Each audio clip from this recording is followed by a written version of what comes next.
Kanjono. Akwa na si one Nigeria. Nwere onye ngafetara n'ihe ọ na-ekwu. Mashi, what do you talk? It's in organ.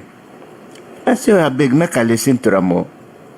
The same Arise television, no. The same Arise television. Umunnem no muna, make on hear this, so.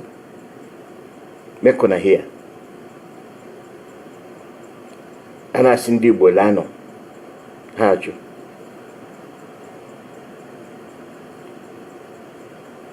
Make on listen.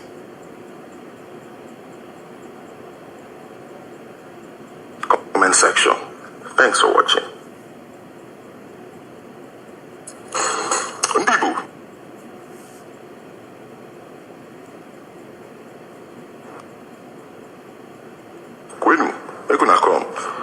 Arise News analyst has 2 questions for you guys. I can for my hand. It's not time to throw jabs. Let's be logical and answer the question first. No be jab time, okay? Show them so I get sense. Let's go. And this is the question. Very, very simple question. No for my hand. What is there in Igbo land to attract a non-resident, which is important? And I think that this will be a question, therefore, for not just the authorities in government in all the 5 states of the Southeast, but to also the billionaires and businessmen of Igbo extraction who are mostly outside of that region. You know, for a number of times, the Igbos are compared to the Jews in terms of how proficient they are, how industrious they are. Of course, nobody will say that the Jews have not done anything in their homeland of Israel. We know of how powerful they are in terms of military base, in terms of agriculture, in terms of IT and everything. Why do you think that ideal development has eluded the Igbo land in spite of the, huge number of billionaires, huge number of talented people who can turn that place into another Lagos, beyond Lagos or Abuja, into a mini Dubai and things like that.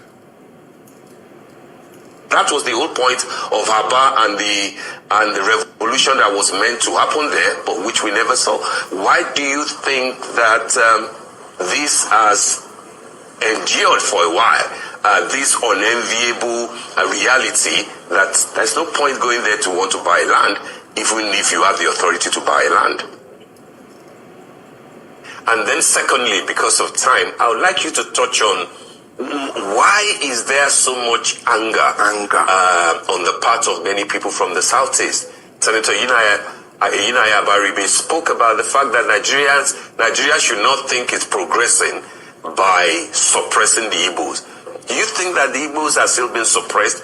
And why? Is it not something of a paradox that people so enterprising will now be asking for federal intervention when they will have shown the world that, hey, we really don't need you that much. Our enterprise, our sense of duty can get the southeast part of Nigeria to become the next Dubai, for example. Mazi Mechiono. Now be the mockery why they talk. Ndibo, this now from Arise television. The 2 questions are your own. Waiting the feeble land where go make people come. Why ExxonMobil there? Why Shell there? Why Britain is showing there? In a joint with the assets waiting there for Igbo land. And that's good. That now direct question to Basara oil. The oil where you think see there for bias, as kind of say, not Igbo land. Imo not Igbo land. The question is more question on your Akola, on Yara. I go answer you the question. Every kind of stuff there for Igbo land. And Igbo land not be just 5 Southeast. So that division where they won't bring in from the corner, or again wishy. And I be saying, even a women bend there, Why people no barrage this man with ajuju? And arise na ruala. Let's see the question. We can question. Waiting to attract people come to Southeast. So now, don't conclude now the Southeast. Them where then they tell us I wundibo. Unu nebu ha. But I wundibo na still they kill them. Una don't see we don't destroy our people stuff for Lagos. And you say we no fit to develop our land. Yes, that one you correct. All the money where our people, the enterprise the talent they get, they take and they develop your land. And now you be the jealousy person where they destroy everything where people don't do for Lagos. No, no. Maybe Chinese. Say we never shown us say we fit to do anything. When about the tribe, Obasanjo come visit Aba, what happened? Electricity annual not be your brother Obasanjo. We can tell na say Aba na Dubai of Africa and China of Africa and Japan of Africa. Not be Tinubu, not be Obasanjo talker. I know when you visit Aba. Obasanjo I so full say I go tell the Nigerian army say we don't see who go supply now with the boots. Yes, Obasanjo talker. There is no need the Ghana army import to boot from abroad. We go get them from Aba. As we speak about the manufacture, when I don't see the talent show where they do the other day, you see the thing where Ndibo fit do. Why not go let us go? Why? Why you not go let us go? Anyoku, ekuru, hatred, epwasi, nkukwebi. Yeah, to become the next Dubai, for example, will now be asking for federal intervention when they will have shown the world that, hey, we really don't need you that much. Our enterprise, our sense of duty can get the southeast part of Nigeria to become the next Dubai, for example. Why is federal intervention so important? Federal intervention na the thing where infrastructure. The one where they do. When we do something, we go block them. We begin to make electric, we go mess up the grid. How we go do them? Intervention where we the corner in security. And then where we the talk. So if you don't know the thing where you go ask, make you match it on again. Because the ajuju emu. So I want to make our people pay attention to this ajuju na majo. It carry a lot of things. So the two way they tell you say will be bullshit. I will shit hole. Now the two way this man they talk. If we say we strong, why would they call for federal intervention? Now then they marginalize also. You remember yesterday I talked about reconstruction, rehabilitation. Huh? And restructuring. I talked about yesterday. Now you see the question where this man can ask. We don't want to now. That's why we say, make we leave Mazi Nnamdi Kanu alone. Make we go our way. The two answers, right? Nine be that. If our people go look deep, reply these people. I don't give them a pointer where the question go. And the Hunugasa. For those who go answer themselves. Intervention no criminality where all those were there for government, they hand there for the kidnapping and everything where they happen for Nigeria.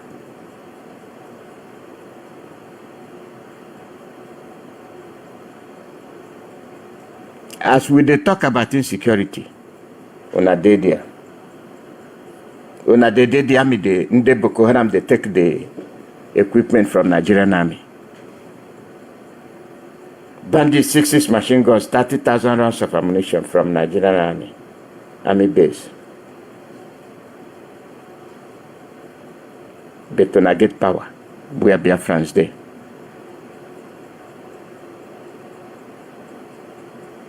Una get power.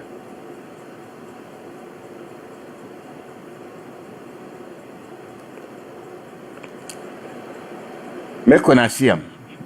Ministry of Defense, part of the bandits. I can't know everything where did happen.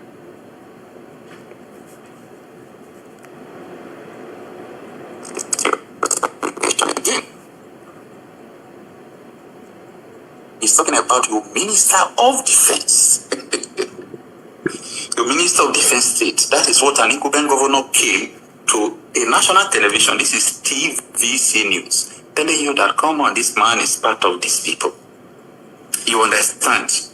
This is terrible things going on, okay? Terrible things going on. Now, let us turn to what the Nigerian police in the same Zamfara state said. Stay with me. We can say now banditry is an industry in Zamfara state. Last month, we arrested a member of the State House of Assembly in banditry here in Zamfara state.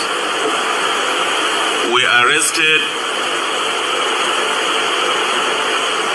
a district head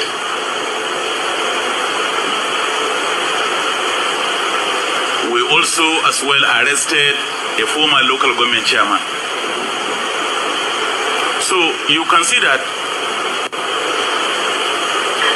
involvement of this class of people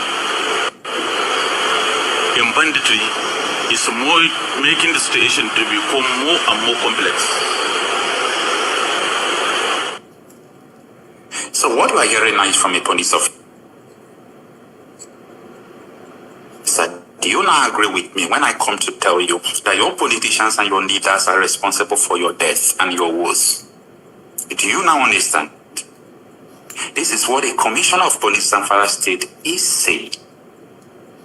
So if it is an ordinary person that is saying this, people could say, no, forget about it. The person is not serious and so on and so forth. Do you now see why all these terrorists operating is? Yes. Not them. He arrested them. They don't face trial. How many months or how many weeks they don't stay for prison? Charged for treasonable felony. And they're trying to destabilize Nigeria. When you get people way there for government, they engage in banditry, kidnapping. Then somebody from Arise go ask you why we did ask for federal help. They don't want to make you live. They want you dead. They want you dead with immediate effect. When I hold my name, they can not do anything. But in the Bwebe, Nenye bandits, Ndi bandit no one, they're there for government. The governors know them because some of the governors now them be the bandits themselves, the chief commanders of the bandits. And when they kill I only go bring Mazen Namdekano. I call IPOB terrorists, but then you certify. It will be a degoto. Now, Ndibo, Biafrans, when I see why then they pursue IPOB everywhere. When I see them, they mind, therefore, taking Igbo land. But not in the Igbo land. But when I want them. When you're not a Igbo, who not try? Not in the Igbo land, they pursue the people where they're there. The only thing where they do now, Boro. Listen to somewhere. This man, no matter say be Yoruba man, listen to the thing where they talk. What is the definition of terrorism? And if you look at the definition of terrorism very well, It is Nigerian government that's actually a terrorist organization. The APC and PDP are terrorist organizations, including Nigerian police was ruled as a terrorist organization. So, what else can I tell you? What is the definition of terrorism? And if you look at the definition of terrorism very well, it is Nigerian government that's actually a terrorist organization. The APC and PDP are terrorist organizations, including Nigerian police was ruled as a terrorist organization. So, what else can I tell you? Okay. What is the definition of all the Afwan Ababohan, all the Ihedina na Emebohan, they don't shame at all to say make we change the way we do business. But they still deny him. They still deny him. But Mbocha ana abapu hafo. But they're not the shame. Terrorism. The one will be the terrorist, not they come accept saying be terrorist. Now person way they finding way to making people safe. Now way go come whole sitting governor in Zamfara. Terrorist. Sponsoring terrorists. Banditry.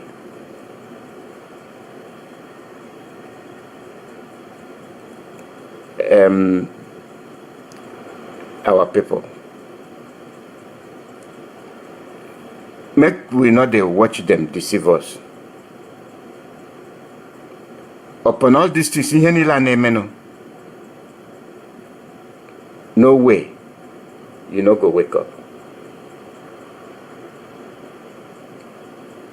No way you not get tenora.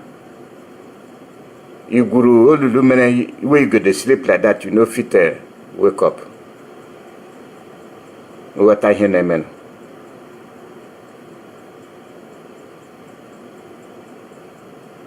Happy Obi every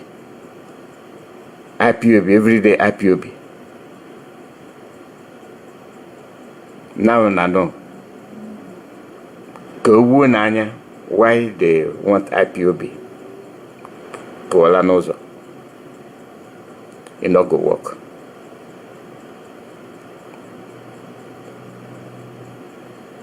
The very people where they roller. Oh, I won't deny everyday terrorists. Ndima biala kai sorono ndimo. Ha biala. So mo na Kanu kwa Biafra land. Yeah. What does it? Away. Ebolachi. Let's do this. Ade mama. Anale. Okwesinu no ke ba okay. Aide ama. Aide ma. Ai kele drichuko. Ita break awa. Wele no chema. Okay. Ando uranyo na salachi. Ya de kroni humma, de kroni azumma. Ya sanye machina I know now recover from the well. And that's Rebecca. I should have every disappointment, no way blessing. But on which I had in on week where I am a guinea and your machina will be any dramba.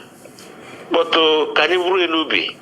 No, I na rogo and only need to go nanye, need to go to you where Obi have ukute. I am machina American on nanye at last. So Biafrans, when ukwe, ambeshina, bromoyashina, here you can organize Jewy. I oji him what I will yake, Maka Gijisha, I got what a chapa, what a taka. But I think you be nubi. The qua ma quando c'è positive, the qua positive. Onye nduga patarena, so Bruni nubi, unada kuramba. Before I am on a hand digita, or when especially UK listeners so tronanyaka. Shane wali apra when you know Hanachi wete, Hanachi note, ihe basra maka opinion anye na that topic. I think I'm with a hand there on but before I need to recantation on anye. I only know no Leo or one on Wakamasa. nna anyị ha ọgwụ every week anyị pụta anyị agụkwa ọfụ kelee Olisa bi n'eluigwe tụpụrụ ya mma so before anyị amalite biko Maazị Cosmos kelee na ụmụnne gị ndị Owerri and at the same time werekwana ihe a ga-eme taa rafa Olisa bi n'eluigwe n'aka before anyị atọpe ngwugwu ndị anyị ji taa n'aka ụra ejemebeko nwa Chineke. Are you muted? Ndo ibe mmemme na kpọle na salachi asịmụ na nwụchi ya dịrị nwoke mma dịrị nwaanyị mma taa ụbọchị ahịa orie ụkwa n'abalị 5 n'ọnwa 10 n'afọ 2025 anyị bịakwara n'oge ndị Igbo na redio Biafra nkechi na London na-agbasa ikuku na ebe niile ọwa iji ikuku ka anyị nọ na ya ọkwa n'ije ihe mmụọ ka anyị meke maka na onye oke si onye si ọgụrụ nwanne ya ha nwe ọrịa ha rịa ihe nlekwere na-atara ifuru ha ọkụ taa anya rịghị dịka o si dị ọkwanụ ụmụnne nọ ndị Owerri ka anyị si abịakwa izu ụka anyị na nna ada ntị anyị akpa nkata ka o si metụta anyị ịmasị onwe anyị obi ike maka ofu osisi anaghị eme ọhịa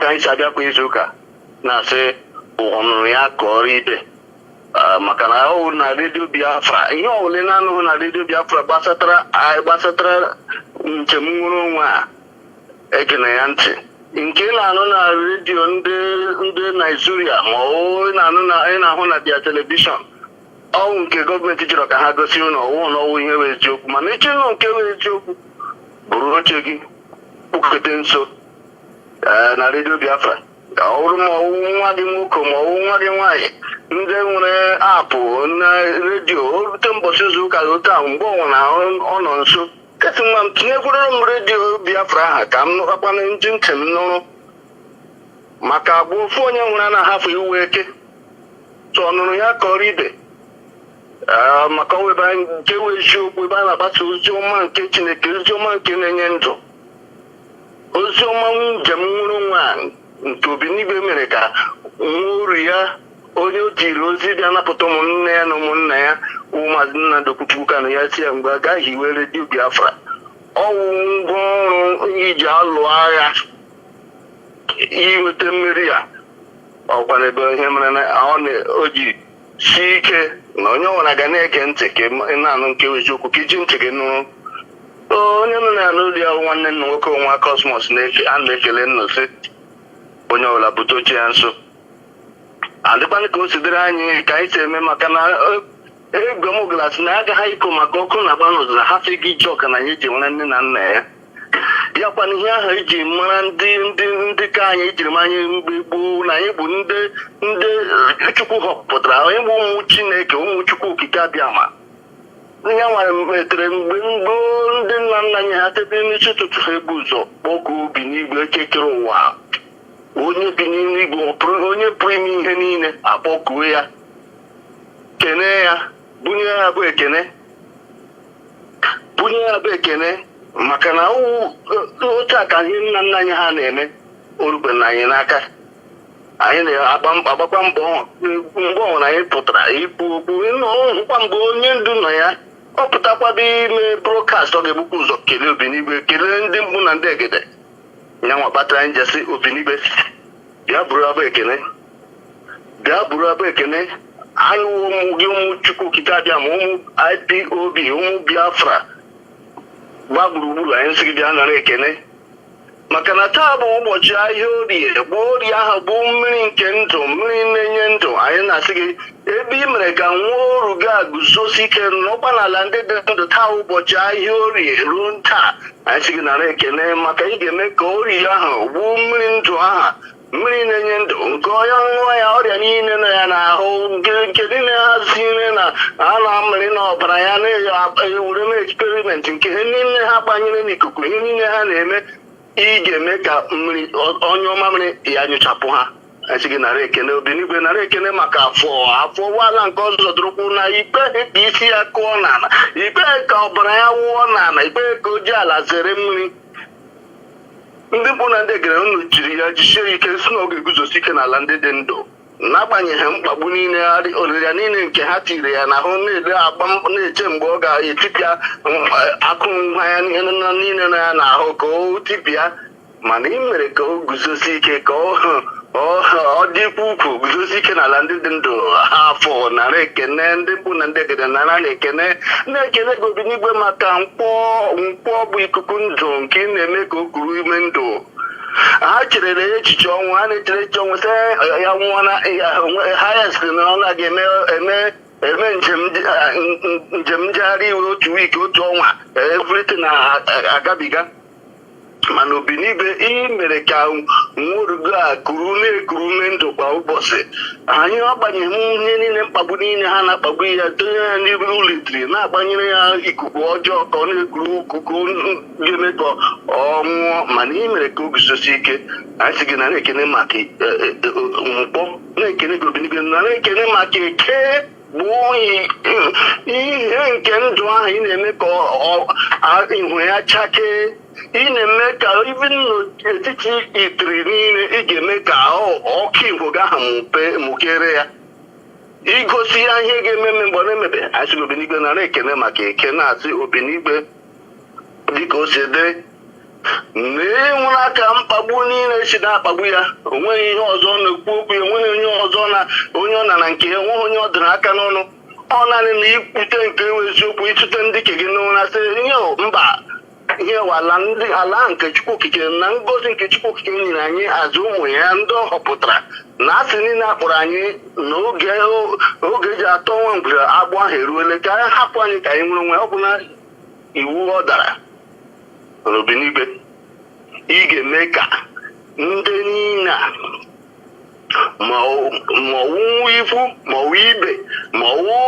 onye si na South East ma ọwụ politishan ma ọwụ nwanne ma ọwụ nwanna ndị niile na-aga ije ọjọọ na-akpa ije aga ha gbuo n'ime ọhịa ha pụta n'ụzọ bịa jụọ onye egbuge na-asị ka ejisie ike ka ọ nọdụgodo ebe ahụ ka mara ma ọ ga-etipịa ka bifo a na-ahapụ ya Obidigwe anyị na-asị gị mee ka nkwọ ogbuwe ha n'otu n'otu uwe ha ihu mee ka ha yi ihu dịka uwe mee ka abụọ ha gozidoro ụkwụ ka ọ bụrụ ala ha ka ha ga-eji zere mmiri mee ka orie uwe mmiri nke ha na-aṅụ mmiri isi n'ala Biafra mmiri ha ṅụrụ site n'ara nne ha anyị sị ka mmiri a bido bụrụ ha ọrịa maka eke ị ga-echegbu ha n'otu n'otu ị ga-eme ka ehihie ghọọrọ ha abalị ị ga-eme ka isi kpuo ha n'otu n'otu mana Obidigwe ị ga-echegide onye ndị anyị mee ka o si ebe ha pụta n'oge na-ete ha aka na-agbanyeghị mmagomago niile ha na ma onye ọkaikpe ma ndị ọkaikpe ma onye jọji magomago niile ha na-eme ị ga-eme ka ha yiri nwere dịka uwe dịka ha na-emekwa onwe ha Obidigwe ị ga-agbaji aka ji ngozi anyị ma mee ka nkwa ahụ ikpere ya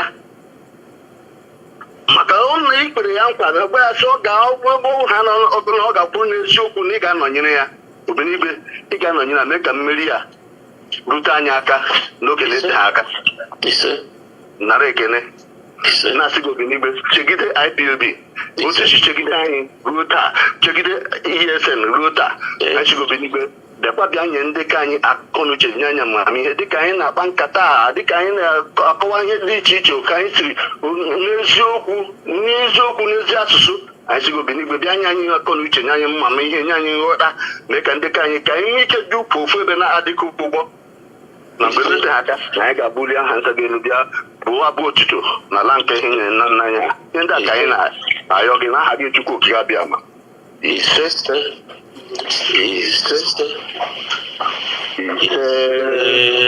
owe nwa Chineke owe ọrụ ihere ka that is ofu ohe dị na-agụ ọ na-eru ọbasịbụl elu ntị biko ele ebe anyị ga-ebido ka anyị bidokwara wite ka a na-akpọ Sultan of Sokoto Sultan of Sokoto shi na ndị Fulani ndị Boko Haram anya ọgụ ha lụgawo bad government more bad governance that na aha achọghị mgbasa Nigeria, no bad governance. So biko maazị dekwere nwoke lebakwuru anya n'ụka ahụ. Nwa amadi a na-akpọ Sultan of Sokoto ọkwa ka na-afụ ịchafụ Bashir n'isi ya. Yes, sir. And now with the head of the Islamic region. Yes. Elekwere biko mgbe kwuru n'ụka ahụ ele ihe a ga-agwụ nwa amadi ahụ biko ka ọ dịkwara mma ka because onye akwa akwụkwọ amachi ebe ejedori anya, onye akwụkwọ na-akwa amachi na onye ọbịa ele ahụ ya onye akwa akwụkwọ eletish atilulu amachi na danne ewu onye ọbịa akwa ka ọma akwa gbachie nkịta ọkwa Boko Haram wụ ndị kwugechi na education no haram ọchịzụ na ndị ke ha ahịa ọwụghị ha gwuru but internet a na-ekwu gwachi ọkwa ya.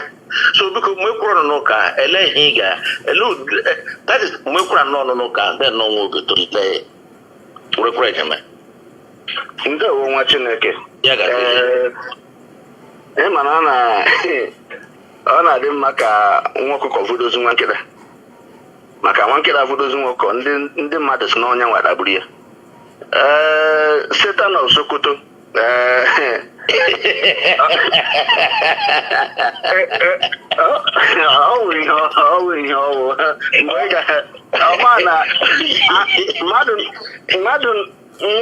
mmadụ na-agafe n'ụzọ eji katọn eli.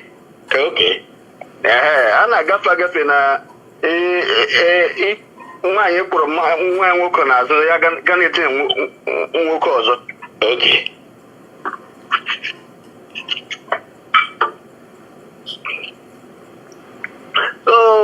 Maka ịgwụ nwaanyị nke bụ eziokwu, ọ ga-asị na ọ gbaworo ụmụaka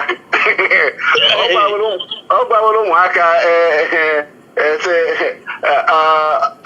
achọghị mgbasa ihe abịara ha afitiga against bad governance. Ka anyị jikwa na ya sị bad governance ọkwa ya hụ na Boko Haram ndị so western education awụghị ọsọ ọkụkọ ata akwa ya.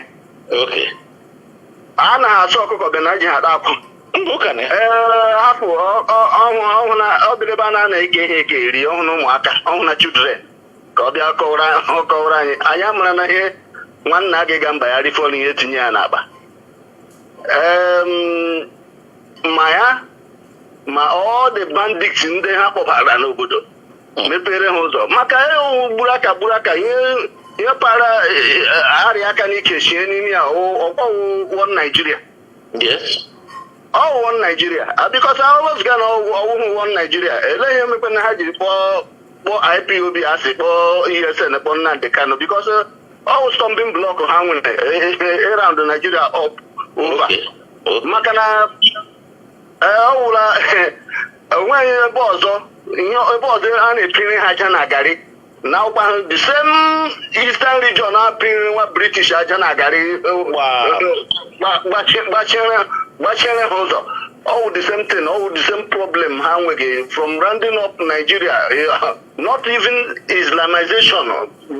Ka anyị makwa na nke eziokwu ji na ya mara na nke eziokwu sị anyị ekwughị okwu na ha chọrọ ime Islamize ọhụrụ nke Islam ihe mere Islam agbasala Islam na North Nigeria agbasala ya na-eribada seriously na ala Biafra Islam na West mba ndị ofe mmanụ Islam eriele ha mana ihe ekwugo okwu ya awụ maka Islam maka mgbe ha na-ebibi ndị ke ha ajụghị aha gị ma iwu Muslim ma iwu Christian ajụghị aha gị ma iwu Muslim ma iwu Christian ma iwu Hausa ma iwu Fulani ma iwu Yoruba Christian ma iwu Okpara Christian ma iwu ọwụ ihe ajụga ihe ekwugo okwu ya hụ na ihe abịa na ihe ha megewu Fulanization Fulani to Fulanize the whole country ka anyị adọlago anya azụ to the Stone Ages of Fulanization because ọ bụrụ na Islamization ụsụ enweghị ọzọ emene ndị Hausa niile Mande u Christian mande igape ma Christians ma no hedi a egbushela nda na egbu kwa kemgbe edibi wure ha ememilara ha over 1 million Christians. Yes. So ihe kwugo ya agha hapụ Sultan of Sokoto hapụ maka na ọ nyere gị anyị iji ọkpụkpụrụ aracha otu ebe uru aghụghọ nata ngozi si na ọ na-achọghị ka Naijiria gbasa na bad governance. Ọ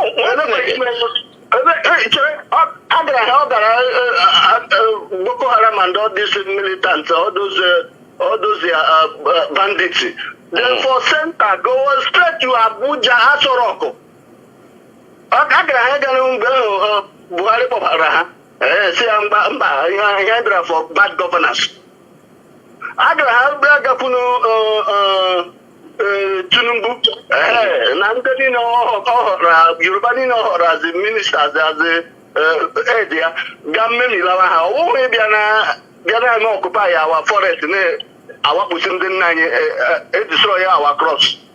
Ya hapo anyamana ne ogigrije ya mgbres na amana ogigrije onye bi di obaja owu maka ka ọ na-akọrọ anyị mụ anya. Okay, nwa Chineke ịmakwa na ihe m chọkwa ka ilebakwa anya nga ahụ. Okay, onye si na Boko Haram si na ha fight ga governance, bad governance. Ele ihe gbasara bad governance na killing of people.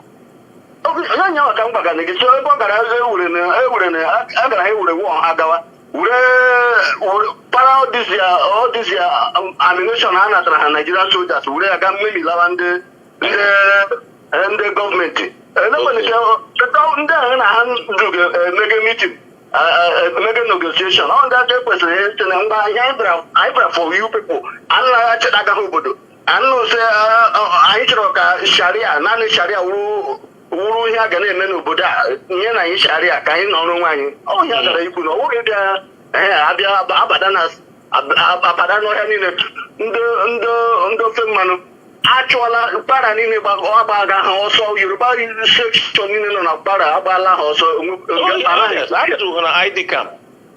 mba enwebeghị nwe ha nwụrụ onye ndị mbisi ndị ụlọ anyị si enwebeghị nwanne m hụrụ nna na-akpọkịsị enwebeghị ihe ha nwụrụ ha na-akpọkịsị. Ma ịrụtụkwara aka na datin na ọ gweghara the whole of Yoruba na Kwara ọkwa achịcha na o nwere newspaper ọbụla ịhụrụ ụlọ na Nigeria kwuru ya gbasara maka ihe gaga ebe ma na ọ negotiation ahụ ịhụrụ ha na ndị bandit ahụ mere na Katsina ọsị mgba kulu onedan ọwa anyị nga bawa teritori ka anyị ebugodo ụzọ kọnka ndị eke anyị ekpele na gọọmenti nnụ ọkwa anyị nọ na sharia ka anyị bụ ụzọ kọnka ada na ndị nke a ofukwu ha ka nọ Naijiria ofukwu ha ka anyị ọwụ ihe mere na eji shift dia war now badakpara echi ihe ebe ahụ na-eribide ndị ofe mmanụ one by one na ndị nwekweli ihu ya adịghị ikpe ndị midia niile nọ Naijiria mkpụfụta ya mmiri ahụ erie ha. Nigeria will happen to them all. Ọhịa isi onye ezi miketa dị ya mma ya nwụrụ ya taa. Nigeria will happen to them all one by one. Gaa ha jide onye ndị anyị bịa na negotiate with bandit ehụkwana Jagaban ọma na ya ofe nkụpụ ndị Fulani agaghị ememila ha one by one. Onye ndị gburu ya ọ sị gị that before mgbe a ka ji ihu Buhari na-achị ka ọ gwara nnọsị na afọ nja ga-awụ the next president na ọ ga-awụkwa that's Tinubu na ọ ga-awụ the next president na ọ ga-awụkwa the afọ nja para ịhụ achụba ọsọ kịta afọ nja riri para ọkwa n'otu ahụ o chiri para ọ naanị para ka o rere now the whole west afọ nja Tinubu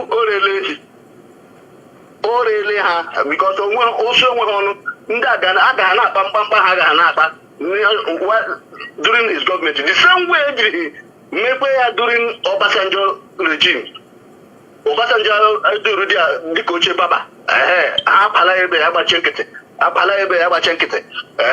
until sharia states in the north edikla onwe ha sharia Obasanjo gbachie nkịtị kpantị ka ewe mere ewe bi ọ kpa the same thing ka emeghere Tinubu because ihe dubere ihe ya dị ahụ ọwụ camouflage ọwụ zombi ka ọwụ so ele aha ya seta na Sokoto ya bụrụ ọgwụ ya ṅụọ ije ahụ gaga anya mara na wee ya anyị mere sị ha na-ataki ya ha gba m ọzọ ma ọzọ ọ bụ na ndị our own politician ndị na-ahụghị ahụ ụzọ because of ifirifi bread shiri na tebụl na-adapụta ha tụtaga azị million ha na-ekele amaghị that na onye kpụrụ nne ha sị kpọọ nna ha sị agaghị ahụ ha n'anya site na Sokoto bụrụ ọgwụ gị ṅụọ adịwo ụmụ IPOB adịwo ụmụ Chukwu Kabiama nwa ewu ahụ ịkpụ na-abịa ahịa ọwa nha gararị nne ya ndewo nwa Chineke ndewo okwu ihe ka anụ ya n'ọnụ very well ka anụ ya ọnụ biko ọ nwere ihe ikwutụtụrụ nga ahụ otu ihe agwụ ọnụ na ajenda anyị today ikwu but o nwere nwanne enyi nwaanyị a young journalist rụga na AIT egburu ihe ewukwa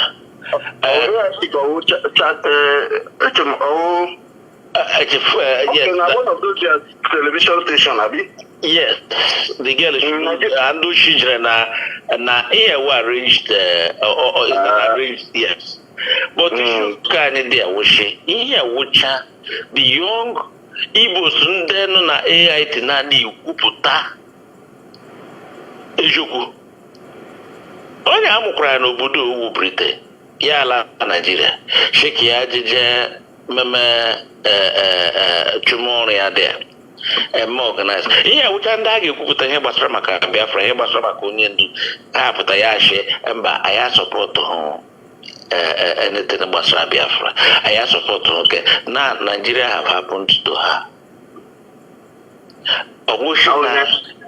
na Biafra ọwụshi na IPOB mege glorify ga ọnwụ ya but asị na onye hụrụ nga ọkụkọ bụ ga nshi ma ya achọghị ya onye ga-ata agbụrịgba ụkwụ ya biko nwa Chineke ele ndụmọdụ ga-enye ndị kerekwa ndụ na-amụtahụ ndị dịka ya dịka m kwuru ya asị onye si nkịta dị ya ma ya hụrụ da ka ha ara mkpụrụ obi ya ndị mpụ na ndị egede a na-ada mkpụrụ obi ya dowe one side mara ma ọ gị nọ na ndokwa maka na onwe onye isi ka ọ nwụọ onwe onye isi ka o fue kama na onye si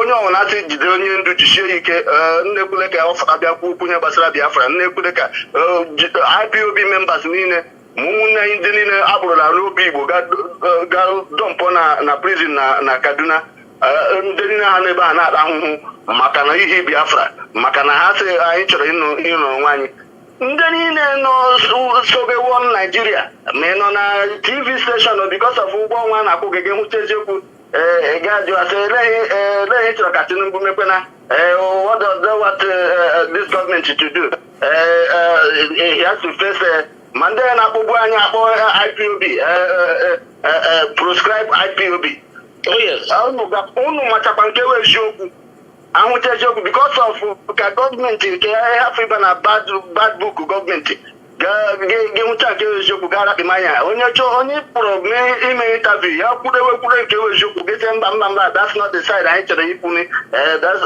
how are you sure anyị si ka ha ara ma ka a na-akpọghụ Dr. gịnị Abat onye fe mmanụ so anyị si Nigeria happen to them one by one. Okay, ise Nigeria will happen to them one by one maka national women Nigeria happen to them gbamoto a ga-esi nwee robbery hapụrụ ya sno armed robbers bịara ataki ebe nwa agbọghọ ha obi gbagbuo ya robbery in the whole capital territory. anyị ma na akụ eji gbagbuo gbagbuo ọzọ dị mgbe oke dibịa kwere ya Oh, in the whole capital territory, insecurity, I get in the whole capital territory. Nigeria happening to them. How you pass it?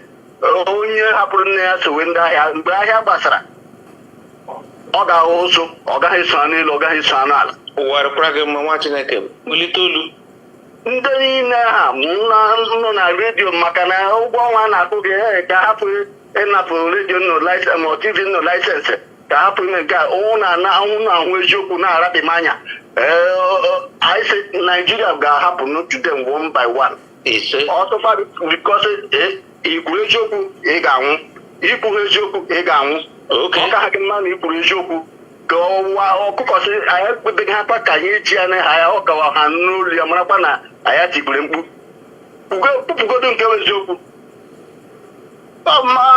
Nigeria happening to them ọ ga na-ahapụ enye ọbụla ma iwu isi na South East ma iwu ikwu ma iwu ibe ma iwu nwanne ma iwu lọya ma iwu jọji ga-ahụcha eziokwu ga-abịa tọnụgharịa I say Nigeria will happen to you, happen to your family. You say? So, one night, why? Ndị mbụ na ndị egede ha na-ada mkpụrụ obi gị to one side. Mgbe o ruru mara ebe onye agha gị nọ ka ha ra-awụ ndị niile na-ekwu okwu na-emegide njem nwụrụ onwe a. Nigeria will happen to them. Ihe nke ahụ Nigeria o nwere ihe ọma. Because here we carry armed robber. Oh my God, oh my God. We are a pragma.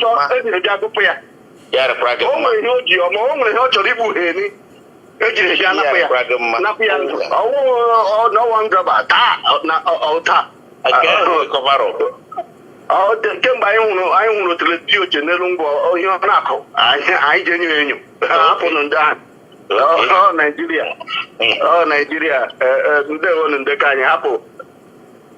Onye mara ya gajile onye mara bagan anyị amara na ihe gagane ele ahịa well ka anyị bekwara on a lighter note biko asị onye ọrụ ji ama ekele ya ikele onye ọrụ ya nụji ama echefere m ntechi atelulu ikele onye akịdị ya gwọta ọzọ ikele onye akịdị ya gwọta ọzọ ịra ọnwa so any governor Biafra as a whole ji n'aka onwe any governor ya wụ Alex Oti that man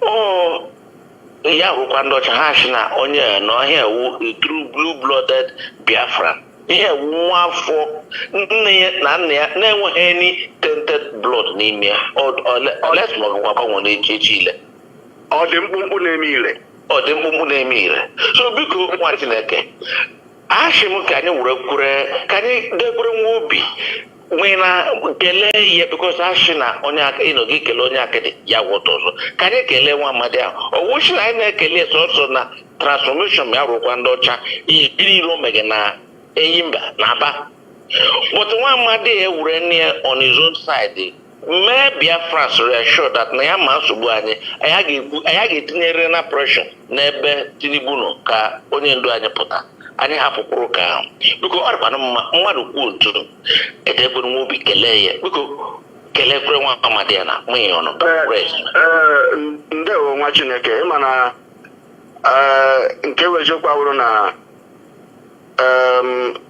anyị na-ekele Obinigwe kelekwe nwaanyị ahụ mkpụrụ resọt elekshọn ndị Abia steeti bọchapụ ọsọ kpọọ ya sị ebe eziokwu ka ya akwụrụ o so na ndị anyị na-ekele ekele Chineke chiri nwaanyị ahụ n'ọnọdụ anwa sị kpọọ elekshọn a nye nwoke a ka ọ bịa mee ihe ahụrụ anya ịma na elekshọn otu nwoke ahụ ọ gbara njọ ọ gbara njọ bikos ihe niile wụ ihe opposition ga-ejide mee campaign for the next election now.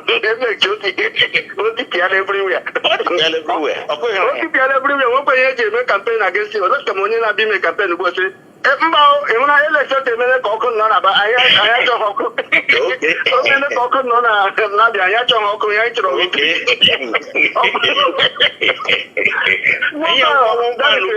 one man standing on his own. The only governor, Brabia, Lende Coso, say all the Maki Kuku, Kamana, Reverend Father, and he trouser. Okay. Mayor all over Nigeria now. Ndị mma ihe na say election gboro go no bi shenwe daga gri anu ga hinina. Okay. Ị ga ji kpọta Julius Berger. Ha bịa na arụ ụzọ na arụ ma even federal road. Okay. Obinigwe ga-agọzi ya. Otu ahụ bịa na aba tụtagharịa ya. Na-agba apamba ha apachi ike na kwana eme ya na-afụrụ ịnwụsị na aga ọba ya mechaa ihe ya ga-eme na Aba mechaa ihe ya ga-eme na Abia steeti ọwụ mmadụ ga-agba nwanne ya nwụrụ si ya Aba na ụmụnne anyị niile ndị niile nọ Lagos na-ese Lagos steeti ga-eme ya Dubai ọ ga-arụ Atlantic steeti na elu mmiri nwee nke ame nka election transfer ncha Abia steeti anyị ga-ahụ Dubai na ọ ga-ahụ Dubai kraka business hall economic hall of West Africa na ọ ga-ahụ na Aba obidine ya and Obinigwe ga-agba ya ume ga-eme ka ihe niile o bu n'obi ọ ga-emejupụta ya ise anyị na-achịkwa Obinigwe ndị mkpu na ndị egede ehụla ka ndị anyị hụrụ m n'ihu akwụkwọ dịka m kwuru izuụka gara aga hụrụ m n'ihu akwụkwọ ebe ndị ambassador American ambassador bịara na-abịara ya njem anyị sị ka ha awụkwa ndị ga-iji ụzọ aghụghọ bịa na ngọzi anyị sị Obinigwe ekwekwula ka o buru ụzọ rubere ha isi ekwekwula ikuku rubere ha isi ise alaghị ihu ebe ọzọ ise abịakpaghadị ịkọrọpụ nwoke a na otu ọ fọrọ buru ndị ka ya n'obi anyị sị Obinigwe ihe mere anyị ejighị ike mgbe ọla anyị afọra bịa towe ya ụkọ hafụ ịchụtere ya ndị iro abịa gbere ụkwụ ọkpụkpụ anyị achọghị ka ha bịa gbere ya ụkwụ ọkpụkpụ n'ọchịchị ya ya nwa kpata election jisi ike otu ikpugekwe na ikpuru okwu anyị ma na ndị ọzọ osighị gị n'aka ndị ọzọ so na-agba ụkwụ ndị so tinye onye ndu rie onye ndu ma onye nara ọchịchị ke dịka ebe na aha ya kejọ egburu n'azụ ọkwa enwere ebe aha ya dowere ya oke jọlọ gburugburu n'azụ kemgbe ọ fụrụ enwere gị nụrụ aha ya egen okeji ikpeazụ ọ kwuru so na ndị si mana Nnamdị kpachapụrụ anyị ahụrụ ya ganye Nigerian gọọmenti elekshọn anyị mana aka gị so ya mana ịnọ na-agba mbọ ha gbachiwe ya ike Obinigwe ga-agbagume eji okpuru ọnụ maka izowe ọnụ otu ịhụna ọkwa ihe mkpụrụ ya ọ dị mkpụmkpụ na-eme ire ọkụ na-ere ọzara eleli ya ite ya bụ onye ọkụ jisi ike ndị mgbụ na ndị egede ihe awụ nwanne gị nwoke si na steeti gị so ma ịfụta abịa kwuo okwu ya ndị ọzọ ga-agbachi nkịtị maka ọnwụhụ na steeti ha ọwụ ihe gbuga anyị azị ndị Biafra ndị South-East o mewe na Abia steeti eke ahụ ndị Abia steeti emewe na Enugu steeti ndị Enugu emewe n'Ọka ndị Enugu si o mege na Anambra steeti omege ma ha echefu that na before Ọka the same Anambra before Imo, Abia, all the same Imo. Before Abia, all the same Ebonyi. Awoka. Election jisike. Mana achọ ka maka asị m nwoke okpuru emeghe ka ara nwaanyị ọ dị ụmụnne ya ga-ahapụ ego lụọrọ ya nwaanyị. Shide na ihe niile gị na ha si achịga nọ na assembly na steeti gị ma ndị ọwụ their constituency ma ndị ke nọ na federal house ma ndị nọ na senate ma mee ka onye ọwụna ka ọ gbanwere ndụ n'anya na-asị ebe ndị a ga na-eme meeting with the bandit and negotiate with the bandit how much more na a ga-ahapụ nwanne nwoke mgbe m tiri mkpu a ndị masses IPOB anyị hụ that na yes nọ with us say ị ga-ahụ ihe ga-eme IPOB ndị leadership ga-etinye ya uchu ezipụta IPOB si ha pụta ka anyị bịa ọwụkwa njem ngagharị iwe ha anyị ebidogo ya n'isi ọwụka anyị atamana ụgbọ atama ma ndị mitin abịa ọzọ maka anyị just coolzie down so Alex Oti mara na IPOB kwụ gị n'azụ ma ọ bụrụ na ịfụta ịga iche a kwụsie okwu ike bawa mba ya IPOB kwụ gị n'azụ ndewonu ndewo nwa Chineke ndewo ṅụọ mmiri tọgbọ iko ndewo ịharụ ka ahụ isi achị na anyị ekele na ya anyị emezugwe na nkwa ahụ yes biko anyị amamshi anyị amụghị n'ọnụ n'ụka gbasara maka demolition of properties ndị Igbo nwere ma the warehouse ma their houses no even the worst one nwoke trade fair na Peter Obi na onwe ya pụtagani with isi bịa show ma ya rụkwa ndị ọcha ihe solidarity with them jụọkwana ha ajụjụ isi ụka anya wụshi akpịrịsị ụmụ ya ihe ọ ga-eme ha ugboro ole ha amụta ihe amashi ihe awụ ụka anyị na-ala anyị amaghị n'ọnụ n'ụka amaghị anyị eripitikwe a na-adịgharị ka ntụtụrụ ọ gịnị ka a ga-emere na ndị Igbo ka ha nwee ike nwee echiche chilekwe ịra ọrịa mma ka anyị buru properties anyị buru ngwaahịa anyị lama back to the east anụkwa nga ahụ na-eme ihe ameghe nwanne enyi nwoke wuzi nko yes o ji ego ya ọ machiri ya were almost 4,000 trucks. Line here up na Lagos, I actually create jobs. No, 2,000 trucks. Line here up na Lagos, I actually create jobs. Eleri ihe a ga-eme ụmụ Igbo ha amata ihe. Biko maazị, mgbe ya kwụrụ n'ụka biko kwụrụ ejeme. Nwa Chineke nke wezikwa wụrụ na ndị Igbo si onye chefuru onye ochie onye ọhụrụ emere na ya maka na onye na-amaghị nga mmiri jiri mawa ya ọ maghị ebe ọ ga-agbaba oke ịma na ihe anyị na-ekwu ihe anyị na-aka mgbe ọ na anyị na-eti mkpu asịrị ndị ka anyị na-ekwu ya chi ebe ba echi ebe atipụ ya chi ebe ba echi ebe atipụ asịghị anyị ga-emegodo ihe ebe anyị na-emege biznes ebe anyị na ezege ndụ ebe anyị na-achọ ihe eji eze ndụ ebe anyị ga-arụ prọpati ebe anyị ga-eme biznes a sị akpara adufa na-eji agba ọgananya ebe ọkwa na usoro taa dịrị ịkpa ka anyị si na-ekwu ya maka onye ọbụla if you don't know your past, if you don't know your history, history will be repeating itself. Okay. Our eternal leader of this particular warehouse, and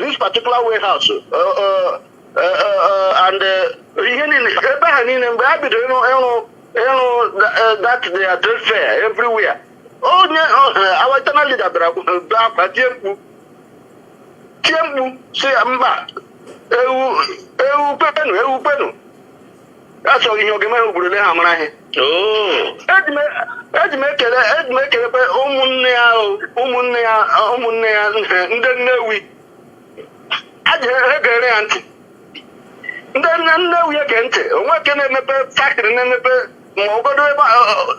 spoke bicycle on an import on it all and it's an hammer. Ana bandeka ana jidike ucha na ekeli ahapụ na ya ga n'ụwa ana gbaasị lọtawana gakwa ụta akụrige this warehouse na enwere ndị ka anyị ga-echi n'azụ gakwu ha sị ka anyị kpọta ndị China bịa rụọ ya ebe anyị chere anyị rụọ ya ọ dịka Dubai anyị gaa ugbo unu ga-ehụ ndị ka anyị ndị efulefu ga-aga n'azụ osi ebe a kụrisiga ndị ọzọ kụrisia uwe ha ka ha bịa kpọta ndị a ga-esi ka anyị ga kpọta ndị China ha kpọrọ ndị China ka front ha ndị China ka ọ bịa because saịdị alaba ndị akụziri ha ebe akụziri ọwụ ndị China ka eresigaghị ya nwanne onye na-align up 20 million trailers ka ọ na-ekreti job Nigeria will happen to them all one by one. Apụchakwanụ because ekwuru ya ekwu ọkwa Kunle na Alhaji kwuru ya that mgbe ha ga-ebido first of all na ha ga-eme all landed property ha nwere na ọ ga na-tax every other Nigerian 1 million for tax na onye Igbo ga na-akwụ 10 million. Okay. Emechaa like that, they will destroy their business. And they will learn their business. Now, you mepe dry port na Kanu. Mepe dry port. Dry port. Mepe dry port na Kanu. Mana lebe Kanu port nile branyi buruburu. Akuche ya privatize ya so that any vessel na-ebu ihe alabata ị na-eme import ka ọ bịa na-ada na Igbo ọcha ma ọ na Calabar ma ọ na Warri ahụ ị ga-akwụ times 5 ihe na-akwụ ọwụtechiri ji discourage vessels from coming into Biafra land from people importing direct into Biafra land. Even their findings goes that 75% of importation container clear na Lagos. 75% of them now are land in Onitsha and Aba. Oh yes. So ndekanye lotawano. Ihe nwa lota isku awo isokwa ino na ami onu pambesi lotawa. Biano pushenu ka anyị pụrụ otu omege nnu n'anya na-eme nnọ na ụkwa Chinaka ya na-agba na-emebu nnu ya nọ ọkụ n'obi ka anyị si mba ka anyị sọpọtụ ọnụ Biafra ka anyị nwụrụ nwaanyị ka a ga mepe pọtụ niile n'obe anyị enweghị ihe anyị ji Lagos eme ọ na Biafra bịa pọtụ niile n'obe anyị ga iwu land back to us anyị ga-emepe ya gwọọ mmiri gwọọ even ori mmiri ọgbaru ke hapụ a na-akpọ River Niger a ga-agwọ ya gwọchaa ya ship a na-agbabata na ma eme ya ọgọdụ na small cargo ship ihe ya na-abata dị ya so support ọnụ ka onye ndụpụta onye nọ na maka Nigeria iwuru billionaire Nigeria overnight a ga-etipịa gị once Nigeria want to happen to you ihe nwere all those ones onwe ha billionaires ma ndị ke ọrụcha ka arụ ka factory nne ha rụrụ everywhere ọ jụzọkala ọkpọtụ how many factory ka ọ ya nwere na Lagos mgbe ha nwụrụ na ya ga nwụkpu ya n'ụlọ nga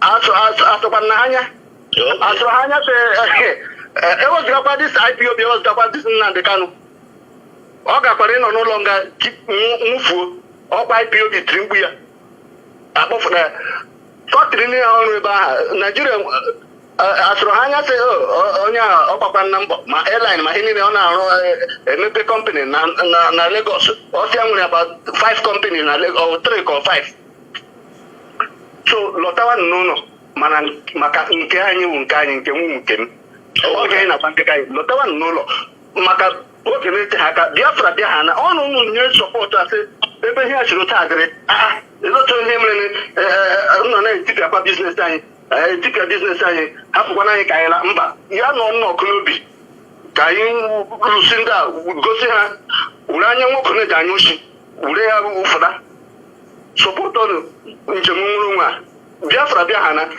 a ga-emepe pọtụ niile n'ọba anyị otu ahụ a na-echi Sokoto echi Maiduguri echi Niger echi other parts of West Africa na-abịa abịa azụ ahịa n'Ọnịcha main market na Head Bridge abịa na Ariaria ma ndị chicha Gambia ma ndị chi Zambia ha na-abịacha bịa na a ga-achọ anyị na-abịa mgbe anyị ga-arụ ụzọ anyị a ga-arụ mmechi ebe niile ya dị mma ma Biafra bịa sọpọtụ ụnụ ka anyị nwerenụ be anyị unu ga-ahụ ihe dị iche ọwa aka nchawa ngozi Chukwu nyere anyị so lọtawa n'ụlọ ịgbatala nnụ ndị nọkwa n'ụlọ gọvanọs ndị nọ na isi ọwụ naanị ịgara ha mgbaru kwụnyenụ ha n'ukwu ala nụ isted iwere ọgbasa anyị wụ dọt na teko nwaala anyị ọfere afọ unu ga-iwere were ya dọlara ụmụnne anyị ndị nọ na Lagos nọ na Kano nọ na Abuja si mgbalụtawanụ gọọmenti a ga-enye nnu wevas nye ha wevas sị unu aga ịkwụ taksị 15 years ma unu rụcha shọpụ unu rụọ shọpịn mọl unu rụọ factory ndị dị oke ga-enye people employment wedena ya n'ala Igbo gọvanọs enye ha wevas ọ otu esi eme ihe gịnị wevas ewezụga wevas ka a na-akpọ Dangote as the richest businessman in Africa. Gịnị mere ha riches ọkwa because ọ Fulani enyere ha a na-enye ha wevas ya na-ebupụrụ ego niile ha zụteghị ọ Dangote ka ha ji apapụga ego ha wevas federal gọọmenti nyere ha ihe o jiri wụrụ baba because ọ bụrụ na biznes ibe eto nọ na investment business and ndị awụchakwa ibe eto ha awụchakwa ndị bụrụ na biznes ha lakwa east adịkwa mama just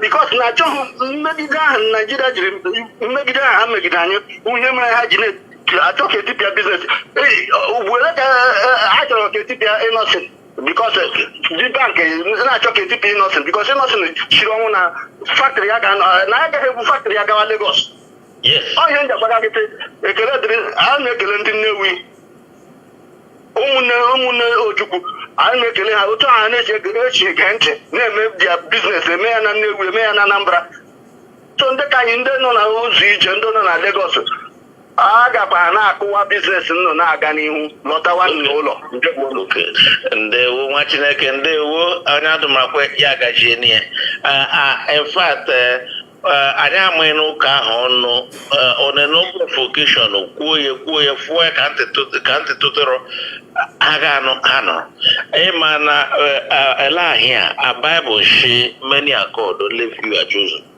ndị niile getere ndọmọdụ bụrụ biznes ha laa ha chịgọchi ugbu na ndị ka akọdachịgakwa n'ụlọ ha ma ndị ka jere General Bank loan ewu ụlọ ha pierie n'ala ha nọ nga ahụ ebeghị akwa aga na-eji ya mụta ihe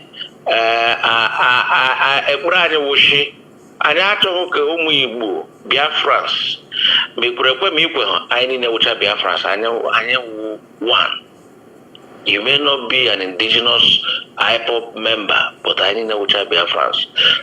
Hopefully, Nike Chuku, ihe gbege ugbu na ga-apega ha na oge kuka n'anya ha chọkwa n'ụzọ yoma, and from all indication ekwukwago eziokwu a number of them nwa Chineke nọkwa na-emove their things gently na ayọ biko o nwere ụka anyị chọga enwe ọnụ taa gbasara maka Igbo culture na-ebulite na-eme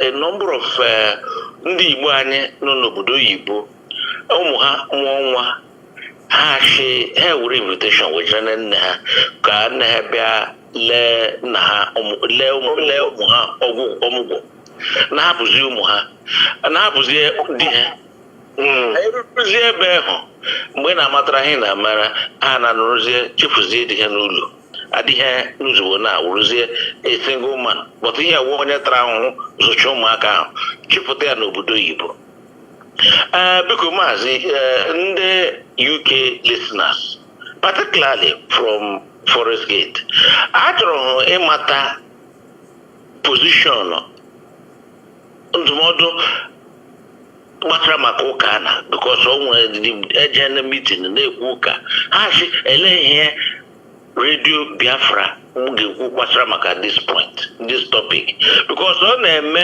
a lot of ndị nwoke a nụzie n'ụlọ wụzie agadi na-ejizi aka echiri n'onwe ha nri were asụ nwaanyị ha ụmụ ha takara ahụhụ ụzọ nwaanyị ha apụtazie n'ebe na bịazie ụmụ ya na-abịa eletezi ha onye bịara iku nwa for 3 months ọ bịara ịlụ ọmụgwọ ya nụzie ebe almost a year 2 years 3 years mgbe na-amatara adịghị n'uzugbo a single man alone na village biko mgbe kwụrụ ọnụ n'ụka ahụ karịgba ukwuru ya nkenke odu next week anyị nwere ike ji ndị mmadụ read nwa Chineke ọhịa na-ekwu a na-eji ekwu okwu ya sị ọnwụ sị akawụrụ kasa hapụkwara ya anyị ji ekwu okwu sị nwoke ọbụla lejie onwe gị anya maka nke onye riri ka ovu ala mmụọ ọ bụ eziokwu na ihe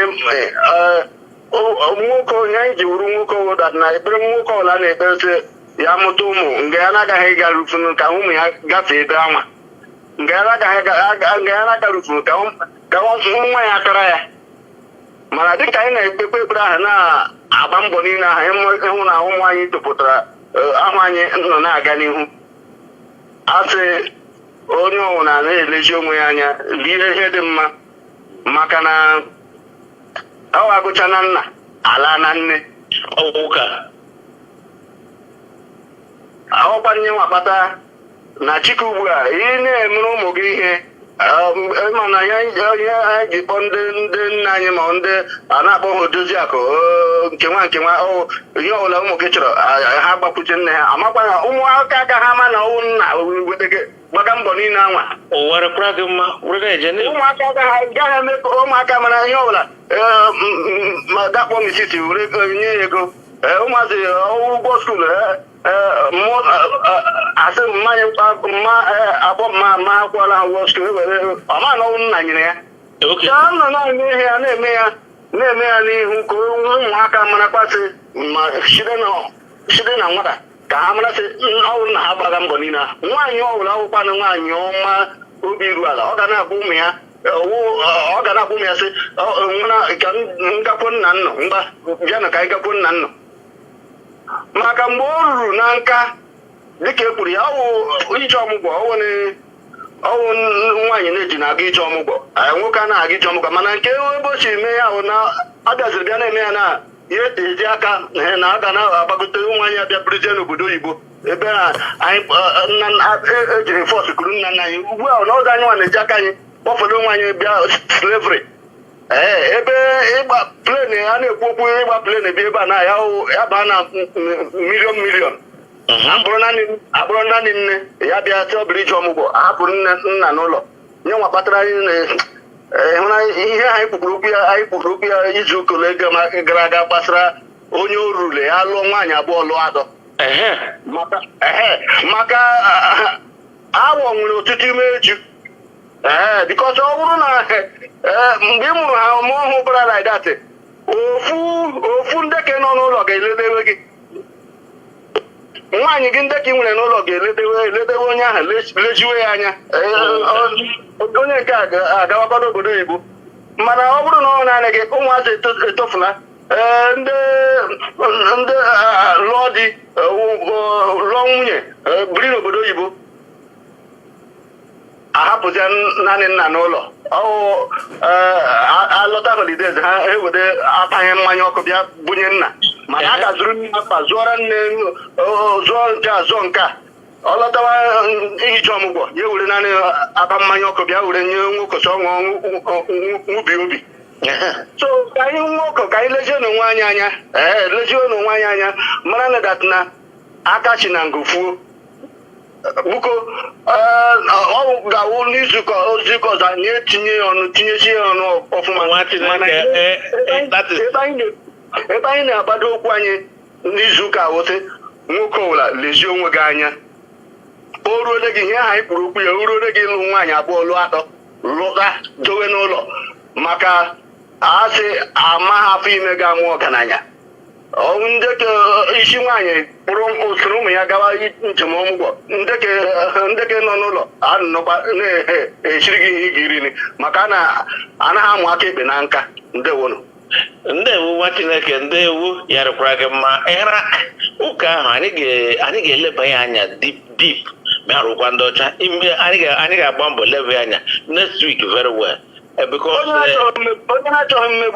onye na-achọghị mmegbu ọjịwa abụọ ọjịwa nnọ gị chịrị abụọ ga-enye nwanne gị abụọ. Ụmụaka nnu gị kpọọ si nne nnu bịa ije ọmụgwọ kpọrọ na ị na di ya si na nna nna ọ so bịawa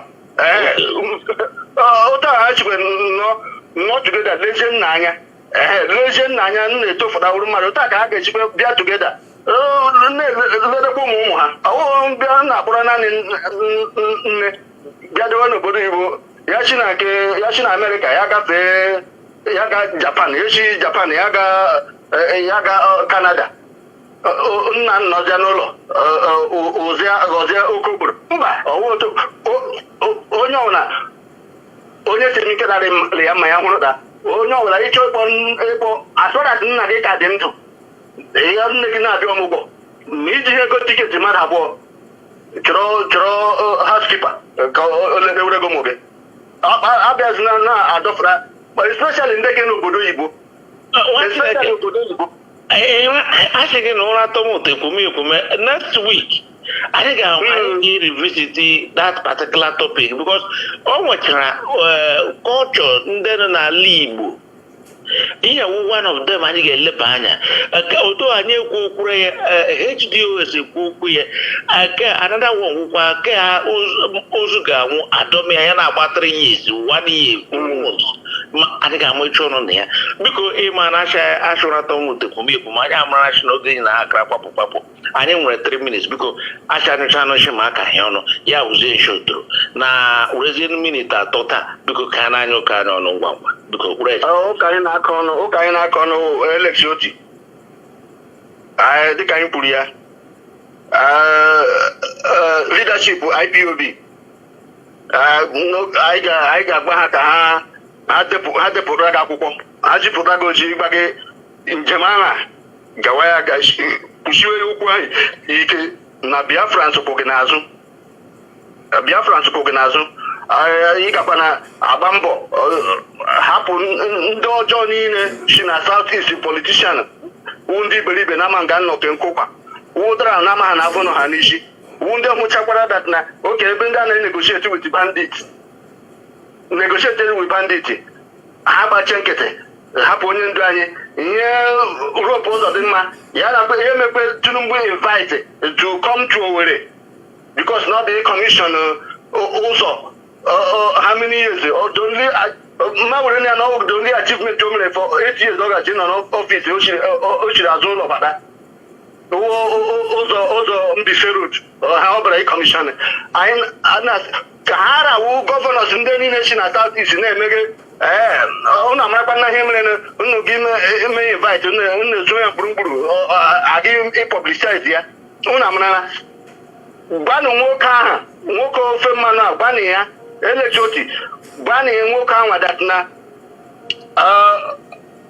anyị adịla aka na agba niile owe elu mana adụ onwe ya ọdụ mana ya na-agba fụka na-eme ya azifu na-akpọta IPOB aha na speech omege ndị nwere na-eme at 65 years ọ makwa na ihe mere na eme parade ụta na-echi eme ihu na-eme ha gbanụ let all the politicians si na South East chefuru nwoke ahụ mkpesị gba ya dat na ọ nọ ya n'aka to release onye ndu anyị kenye ya because amara na ihe atụga ha egwu ya ị na-erelizi ya ịmara n'ezie dat na iwu ejighị ya ịchọka ka ihe niile mbọ niile n'ụgbara ma ga-etisa IPOB ma ga-etisa DOS ma ga-etisa redio Biafra ma ga-etisa obi ndị Biafra niile unu hụrụ ihe niile ọwụ mmiri ya wụrụkọrọ n'azụ so gbaanụ mbọ elekchoti bịa bọtụ na-apịchiwe ike tute ndị gị na ha so emege politiks n'ụra gati onye ndị anyị kwesịrị ịfụta ha nye identi for referendum maka ekele ya efere isi ntụliaka ọ ga-awụ ngide otechi ha kụrisi biznes anyị emebisi awa properties anyị zụkwara ha ala kwụọ ha ụgwọ rụọ wure millions ma ndị loan a na-ara bankị ma everything wure rụọ shopping mall rụọ ụlọ abịa na-akụzesi ya hapụzi anyị ka anyị lawa na ihe a mmegbu a ọ dịgo too much ebe m ga-eme a na-eme bandit na-enye ha negotiation na-enye ha ego nye ha everything. Ya uzonya na enwe ihe o mere gị ọdụ ga aka na ọba gị gba ọba gị daga ga-ewere ya kpuchi ya n'ụlọ mkpọrọ na-ete mgbe ahụike a ga-etipịa ka ọ nwụfuo ọ gaghị eme like that. Hụkwara ihe otu a Tinubu ihe otu ahụ siri mee ghọrịa ndị Fulani mgbe anyị mege kampen na-eme kasị ị na-anwụta na echi immediately enyeziri gị prezidenti ga wukere ọgba the same thing nwewu ahụ bụ na-aga ahịa ọwa IPOB gara nne ya ọrịa niile unu chere na ọ ga-etiti onye ndu unu akọla aka akụrụ akụ unu agbala aka akụrụ akụ unu akọla aka na chiba bụ kọnkịrị maka na anyị na-ekpe obi n'igwe lekwe nwa gị nwoke bụ Nnamdi Kanu chegide ya chegide nwunye ya chegide ụmụaka chegide IPOB chegide ESN chegide DOS chegide redio Biafra ma lee ndị niile a na-agba mbọ sị nwoke ya adịla ndụ pụta ejisie ya ike mewu ibu mewu ibe mewu nwanne mewu nwanna mewu lọya mewu jọji anyị tikpuo ha ihu n'ala mee ka ọrịa na-enweghị ngwọta dawa ha n'otu n'otu mana oge na-ete ha aka dịka mba ụwa niile nọ na-eti mgbu aha na-ekwusi egbuge kristians egbuge ndị Igbo egbuge kristians na ala Naijiria rie nne na ụwa na-arapịm anya anyị sị gị Obinibe mee ka osu Naijiria na ụlọ suhu n'ama otu a Boko Haram na ndị bandits nọ na-egbuchi ha eterorize ha all over ọ ga-echikwe ha n'ama dịka Canadian court proscribe APC and PDP otu a ka ọ ga-esu ha n'ụlọ suhu n'ama agaghị enwe ezumike agaghị onweghị ihe ha jiri aka ga na-agara ha n'ihu mmiri a ga na-eri ihe n'otu n'otu ma ndị ofe mmanụ ndị dịka onye ndu kwuru ya sị ka ịhụ ihe ọjọọ na-emerela dị m anya ihe ọjọọ ahụ ga-erute ha o ruwe ha n'otu n'otu ya ihe a riwe ha ihe Nigeria riwe ha ma Nigeria let Nigeria begin to happen to them that is 65 they cannot boast of anything. Anyị Obinigwe ndị mbụ na ndị egede rụrụ n'ọgụ a na-aga n'ihu chegidenụ onye ndu anyị ma nye ya mmeri n'oge na-ete ha aka ihe ndị aka anyị rịọ n'aha gị Chukwu Okike abịa m ise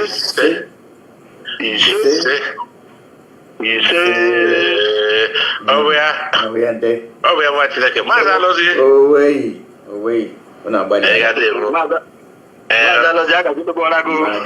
ndewo una gbali ala ndewo okay. Yes, so now wetin dey happen? Yes, una hear. Arise ask you why they ask for federal intervention when they know say na them be the terrorists where they cause Mpapa na Libo. And then they ask you why we not be Dubai of Africa when they there they maybe surely had to mind it, you know. And this woman come open up. He open up properly. The governor Natojo, governors from the east Natojo, reps from the east Natojo. They are way the rest of them not they talk. And then they play politics. Tinyam nokwa. Akon security. Not gonna hear them. In his house. Let us understand and let us not forget this terrorism, this banditry, this carnage is not just happening by mistake. It's a multi-billion-dollar industry. A multi-billion-dollar industry because it takes a lot of money on defense budget. It has a lot to do with the sale of drugs. It has a lot to do with mining and illegal bunkering and illegal and illicit mining. And look at the areas that are generally affected by this. Take the Northeast, for instance. In the Northeast, you have the blue diamond. That is a strategic mineral. You have oil at the Chad Basin that is being explored. All right, so the news says, Justin, Nigeria's wanted bandit kingpin accepts peace deal in Castina. A notorious bandit leader, Ishaya Kwashem Garuwa, who was declared wanted by the defense headquarters, was among the top bandits who reportedly accept a peace deal in Katsina State. If you want to know how crazy this news is, first of all, go and check the dictionary or use your phone to Google peace deal. President Bola Ahmed Tinubu have failed this country. That in your government, you are making peace with terrorists that goes into different villages, commit atrocities, buy people, carry women, do forceful entry on them, buy them, breed, they go to breed children, they get baby factory. All these women go born, they'll keep the children, use them as, they'll put them inside their terrorist army. This country is pretty much surrounded. And instead of you to catch one, use one to make example to scare these people away, what are you doing? You give him a peace deal, what do you think will happen when you start giving them peace deal? Because this is not the first time. You give him peace deal tomorrow. Do you know what you're encouraging? You go encourage the next set of people to also go into terrorism because they know say, oh yes, this government is weak. Do you know what the peace deal means? It means say, when I don't fight them, when I don't fear, when I don't chicken out. It means say, when I don't chicken out, bro. We did which day? Governor of Zamfara, Bibi State, come out. Talk say, he know where all these bandits, all these terrorists dey. But federal government need to do something first. He was indirectly saying, I am lost. They are buying my people. I need help. Because these people have some form of people that is protecting them from the higher places. Bro, Nigeria is doomed. President Bola Ahmed Tinubu don't fail. It's like you have failed us when it comes to security. On all levels. What am I talking about security? Which one is security? They know the sugarcoat them. On all levels. On all levels. This is the height of it. I bet when are people giving Nnamdi Kanu a peace deal? Because I mean, up till now, I don't even know what he did. I just know say, when I put him, no, I won't say I don't know what the problem is. You say, okay, treasonable offense, he was encouraging crime, he was encouraging terrorism, and all. That's where they encourage, different from who buy. This one where buy, they give him a peace deal. But the one where you claim, say, he do treasonable offense, you don't give him a peace deal. My brother, Kawu, now for your face. Kashim Shetima, they don't point him hand, say I'm be the leader. They never arrest him. They never charge him for destabilizing the country. They never charge him for treasonable felony. They never charge them for capital punishment where then they go kill federal troops. And then they go bribe the commanders of the army. Ejide Mazen Nnamdi Kanu, treasonable felony. Because he say, conduct referendum, make peace day. Oh, you want to destabilize the country. When you not destabilize the country, or when you jail when I babu shinde madiko, when you not see penudo. They don't want peace. And you can't see the Sadwana of Sokoto or Sotoko. The bandits and the Boko Haram, now them be the people where they won't make peace for the country. It's Yoku.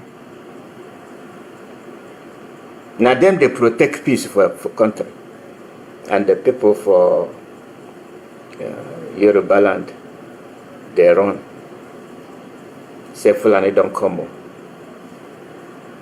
Yes, then they run for quarrel. Say Fulani don't come. Who give her peace deal? They say Fulani don't come again, no. Nobody they pursue Fulani. Nobody they attack them. Namazin Nnamdi Kanu.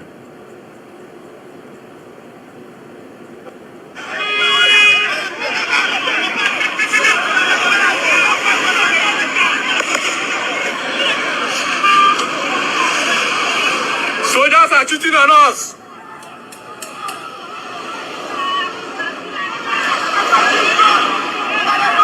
This na Biafra state too.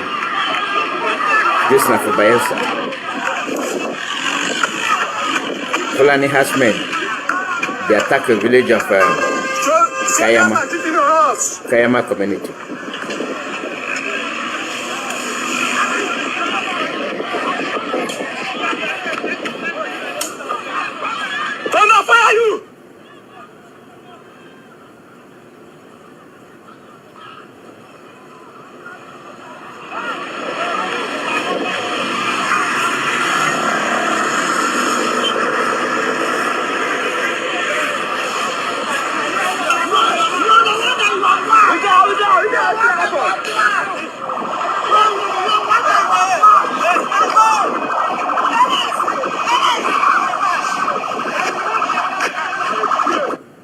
Nothing the vex me rich when this thing that happened. So now they're cheating on us. Yes, then they shoot una. Una not be able. Yes, then they shoot una. No, una not be able. Why then they shoot una? Or bogene patrana bu nebe. Una not be able. Betana bu nebe. By yourself. And when they talk, say Southeastern State, five Southeastern State.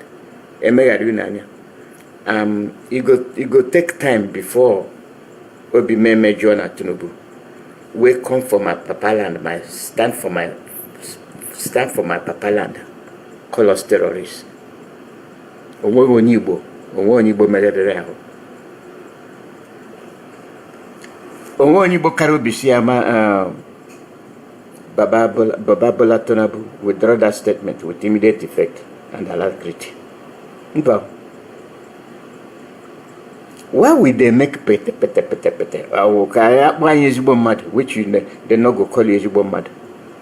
Kine me pete na ge bugi, petane bugi.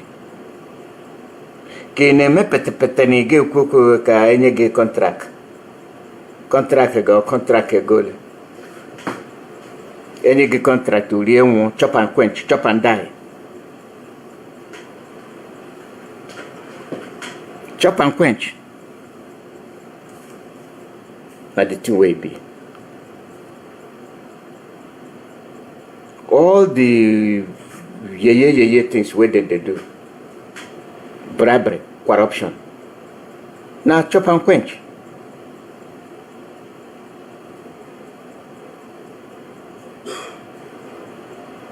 When years on the now chop and quench. I be we understand it way be. Chop and quench. All the contract they given, not for your people head. Not over your people head.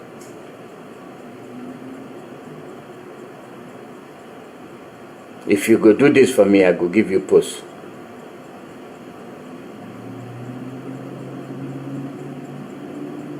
Ana nego, ana nego, aneri, anango, chop and quench.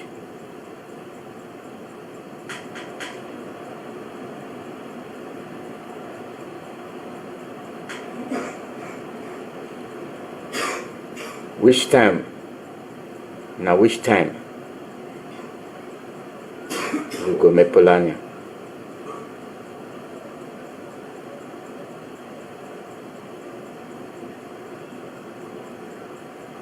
Yeah?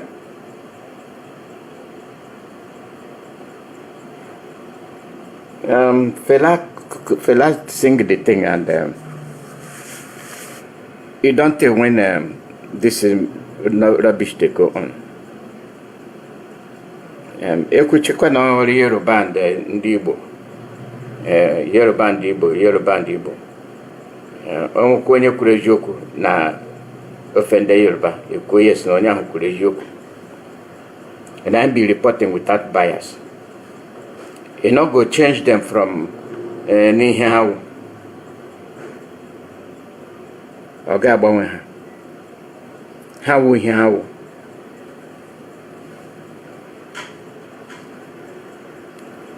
Waiting fallacy where you can sing chop and quench.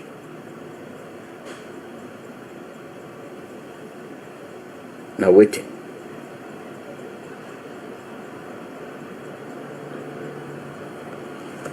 Oh, what did you? Waiting this man saying. Waiting and see. I tell when I say these musicians both for the lehanya na wonde ndiamma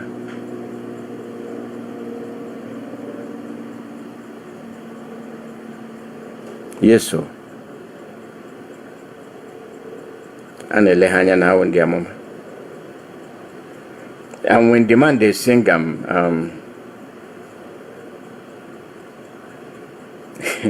ndị mmadụ na-achị ọchị.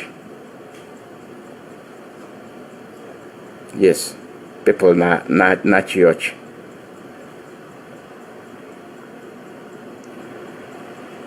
All the people where they really go, wayo. Now where Mazenam they cannot translate, say, go serve Nigeria, you come back disgrace. Go serve Nigeria, Lotta, you come back disgrace. And that's what happened.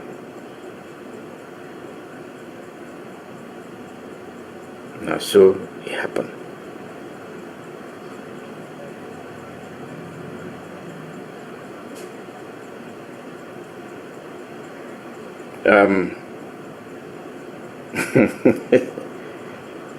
Make we listen to them. YouTube, make una give me permission. I no get copyright for this.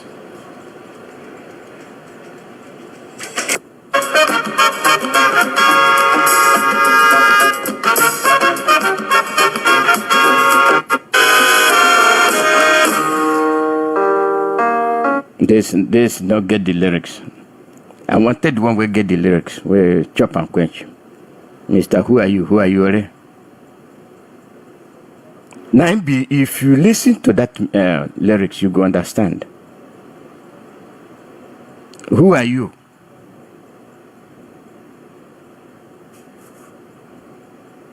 Who are you, right? Now be the policy where the military they take. Now be the policy where police they take. The same who are you. Then go kidnap you. Then go snatch your purse. Then go snatch your papers from your car.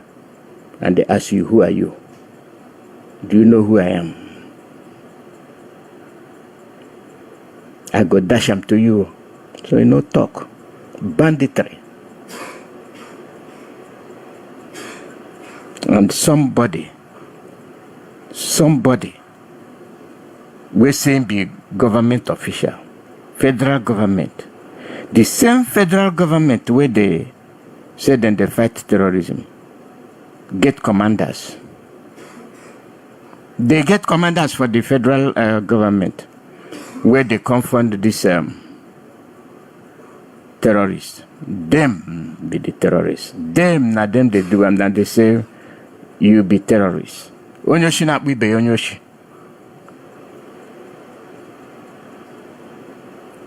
Onyoshi nakpo onyozo onyoshi. Because you know say na your job. So the two way they do now, the two way they say somebody else they do.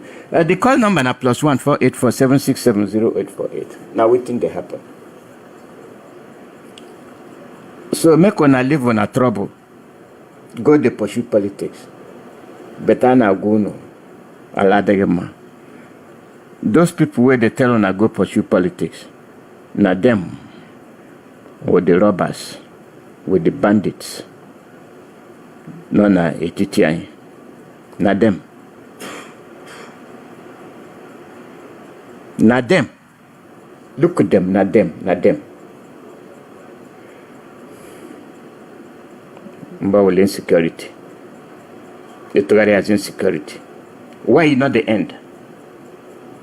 And if we begin from our villages, where when I go see Flanima, where do something bad, you take and go police station.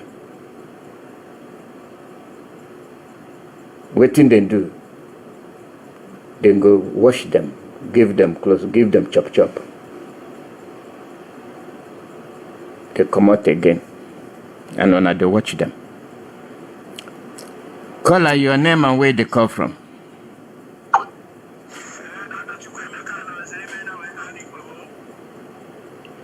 There were. One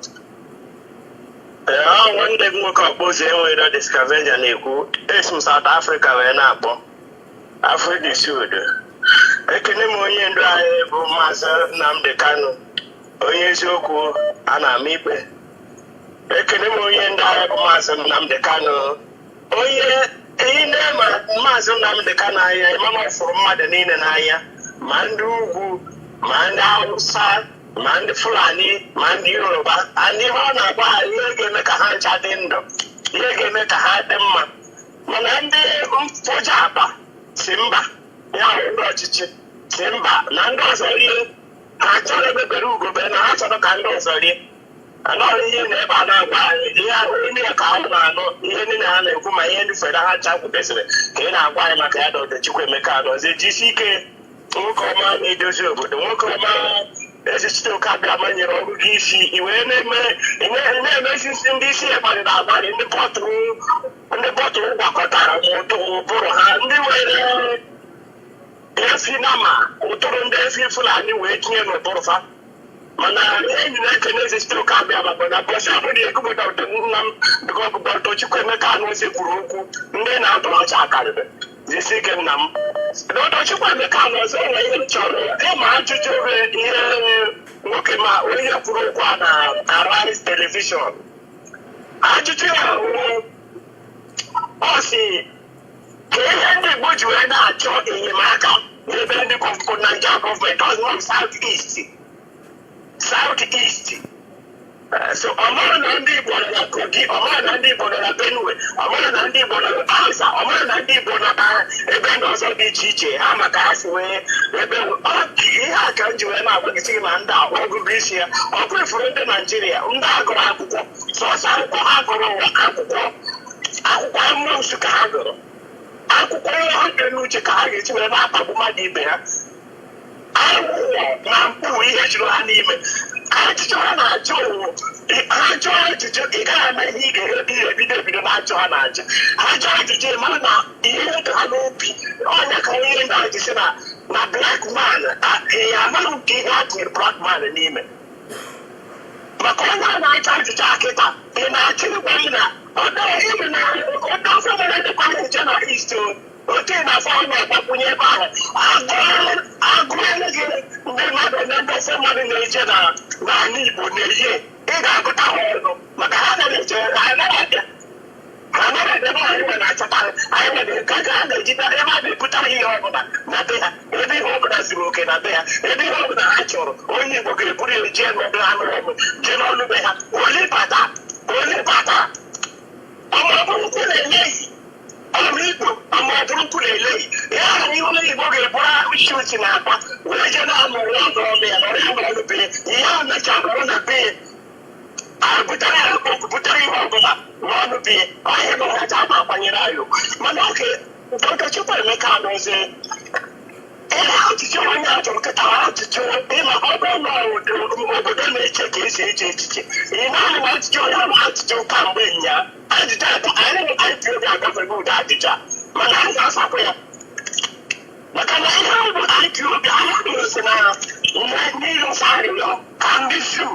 ka ndị Naijiria mere anyị ọbụla ihe anyị mesị na ya bụ anya referendum ka anyị ga-eje hazite onwe anyị maka ajụjụ ọ na-ajụkọtara ajụjụ ajụrụ kamgbe 1960 ajụjụ ahụ ajụjụ Ojukwu jụrụ since 1967 enwere gwa 3 million people n'ofe ajụjụ ka ọ ka na-ajụkwata na-achọ ka ihe ndị Igbo ji wee na-achọ enyemaka ka ndị ihe ndị Igbo anyị anaghị achọ enyemaka na ya na-achọ oke na ha chọrọ sinipọt ebe ọ ga-abụ apụpụta ngwa ahịa anyị abụrụ simenti maka ị gaghị ebụrụ simenti ga-eji simenti trela abụghị ihe a ga-eji wee na-arụ obodo ị gaghị bụrụ ọdụ dị iche iche na trela ebe ahụ na trela site from Lagos na-eruta ịfụnatati ego imebiri n'ụzọ wee bụrụ dat simenti n'ihe nna niile from Lagos wee na-erute na gịnị nke Dangote butere wee na-erute n'ala Igbo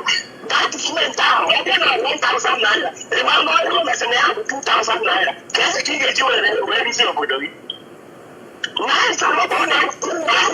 from China or from Dubai or from Japan ọ na-ala Enugu steeti chọrọ ka ọ bụ na anyị na-arụ ụzọ ọ bụ na anyị na-arụ ihe ọbụla ọdọ ahụrụmana anyị ga-eji wee rụọ ya kama maka na Naijiria emekọ na isi from Lagos bụrụ na-agbadata na East ịhụdata na ego anyị na-emefu emefu karịrị nke anyị ji wee bụrụ ya from China ma Japan wee rute na Lagos ihe anyị na-ekwu Odechukwu Emeka Anọzie ihe ọ ga-enye m nsogbu bụ na ebe ọ na-eme ka mụ njọ nye m nsogbu na-arụ afọ bụ na ndị na-achọ anyị bụ ajụjụ a bụ ihe anyị jụrụ onye ndị ọdụmasị na ndị Kanu jụrụ kamgbe ọ sọpọziri iwere ajụjụ a wee jekwuru ndị su gwa ha na-ekwe maka ọ bụ na nwoke na na-ekwe ya ị ga-asị m na ọ mee na ha jebekwa ụdị ajụjụ a kamgbe ọ ga-asị m na ya nụkwa na ha agwabeghị ya ihe anyị jụrụ kamgbe mana ọ bụzi ebe ahụ ka anyị nọzi kịta anyị anọrọzi na data ajụjụ ahụ anyị agafego ihe a bụzi ọta njebe mgbe gboo dị ya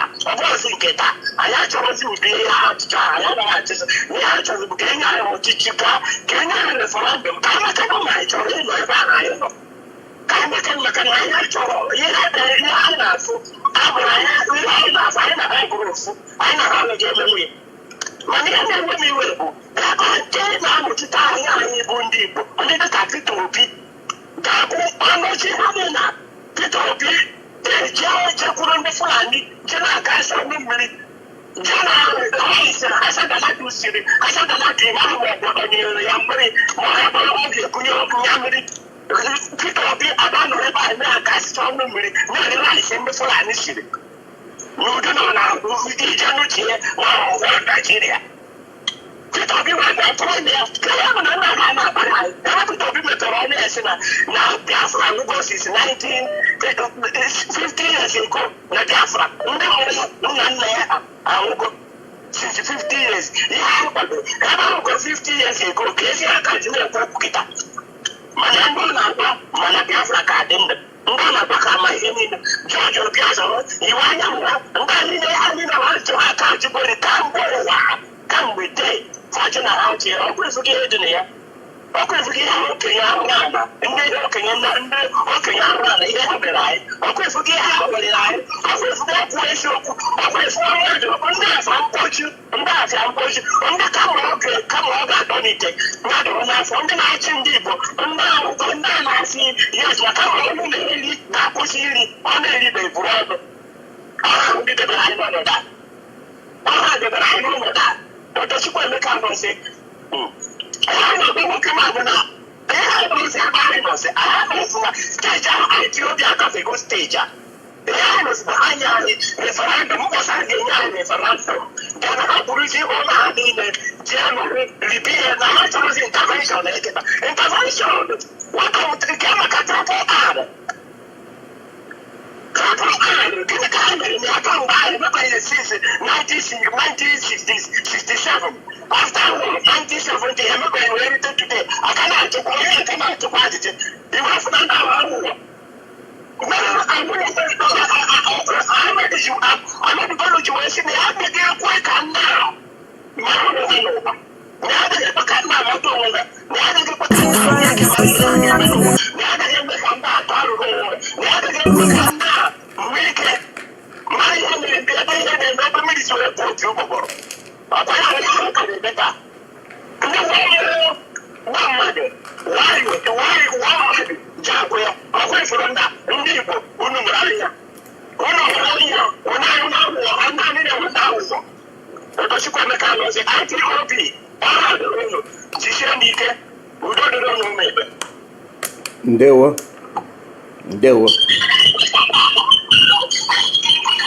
The call number is +14847670848. +14847670848. Now waiting they happen. And then they tell us, say, una no need any help. So the money where they go share for states, they not go give on. Una no need them. Mpare.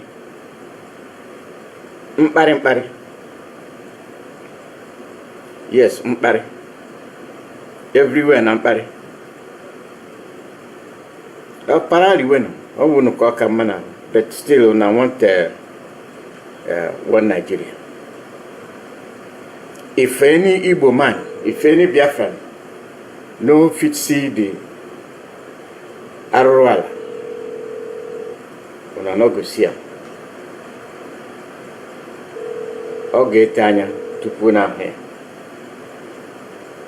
Ndị kpọrọ na-asị na-enweghị njedebe.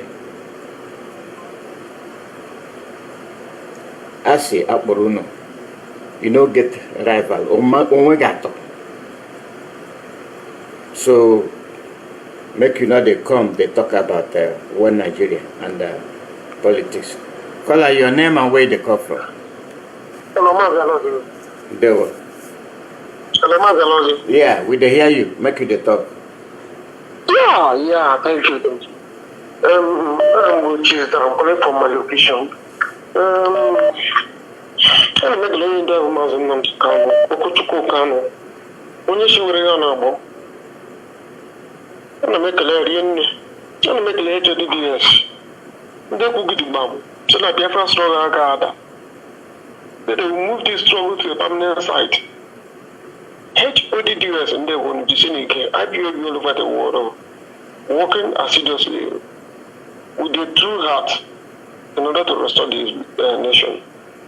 I'm going to continue that good work. Don't capitulate. Don't capitulate. Don't capitulate. Mbona raho kwa nibi? Aishi kumagana Sultan of Sokoto. Sultan of Sokoto. Sultan of Sokoto. The head of Muslim person in Nigeria. So now you are telling us, you want to tell us that, okay, so Boko Haram, they fight to divide Nigeria, they fight for bad government. Instead of them to kill, to fight the bad government, now they are killing innocent people. Sultan of Sokoto. Sultan of Sokoto. I don't know why we will go and deal with these people. I don't know why. British deal with us well. These people are liars and these people are demonic, satanic in nature. Do you know how many people where Boko Haram don't kill since 2009 when that organization start operating? Do you know Sultan of Sokoto? So you want to tell me, or you are telling us that all those people killed by Boko Haram, all those innocent people killed, they are fighting the Nigerian government. Sultan of Sokoto, we are far understanding or knowledge in understanding. Anything, any news will come up from Nigeria, we are far. We can read, as far as you listen to Biafra, you will pieces it like biscuit. Sultan of Sokoto. You are there telling us that all those innocent people more than all those innocent people slaughtered by Boko Haram. That Boko Haram is against bad government. Nine make they do all those things. Sultan of Sokoto. People when they go with people when they respect these people, this type of human being, they are people, they are satanic. They are satanic. Now you won't believe that Boko Haram, they support one Nigeria, but they support bad governments. And many idiotic fellow will listen to this hypocritical statement. Oh my God. For that reason, that one is dead and alive. Boko Haram, everybody knew what Boko Haram come for. Boko Haram, Fulani bandits, Fulani herdsmen, what everybody doing. Organization agenda. And let me tell Biafrans, that Biafra region, Igbo people, or Igbo race, be you political leader, be you governor, be a senator, be a house of member. You know what I'm saying, sir? Remember, if price pop goes down, if IPOP goes down, we are in doom. If IPOP go down, because Fulani will take over the land easily. You know it as a senator, you know it as a governor.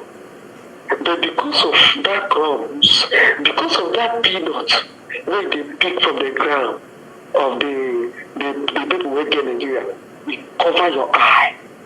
The land where our forefathers Keep for us.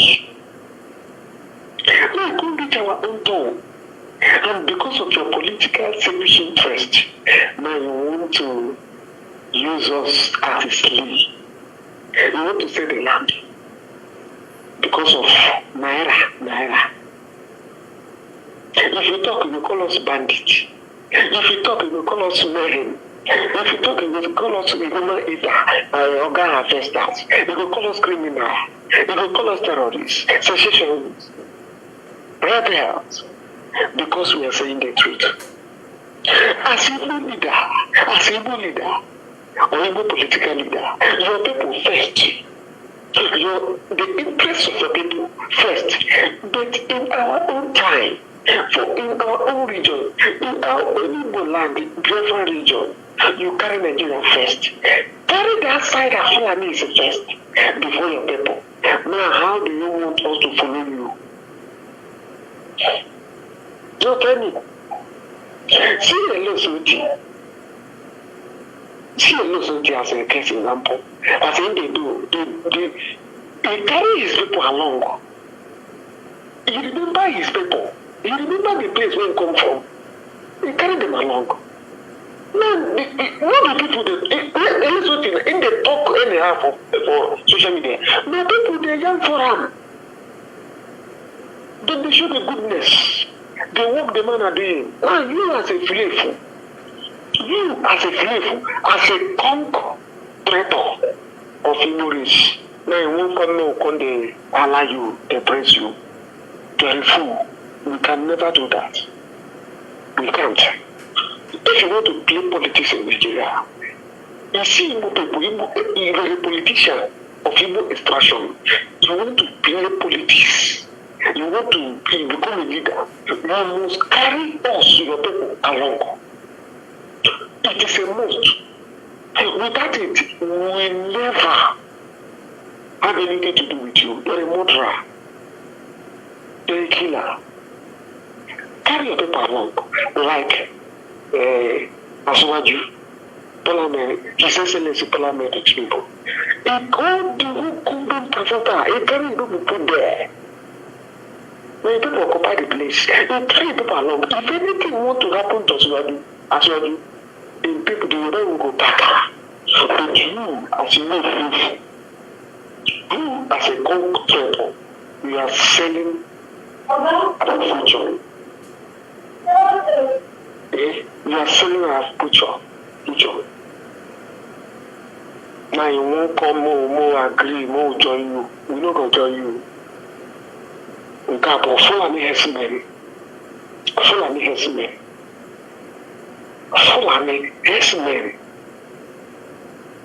No, our eye no day, our eye no where money day. Actually, boutique. You are not seeing these small parasites, this small python for your back. You are not seeing it. All Fulani Hesman. They want ranching. They want cattle city, cattle villa. They want Ruga. They want cattle colony. You know they see them. You know I say you know they see them.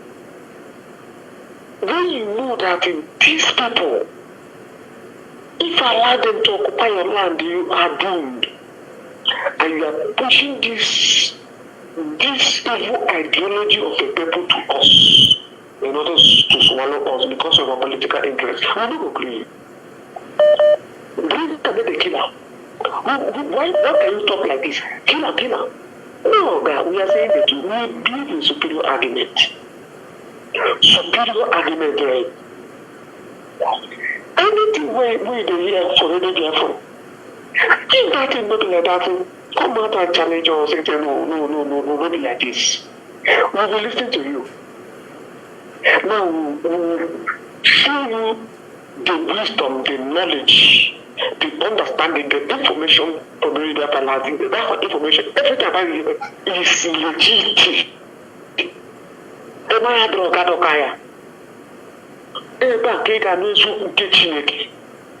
The truth of God, the truth and word of God, on inside the Biafra, on the just the damn eba kega ne. They immediately begin to listen to the Biafra.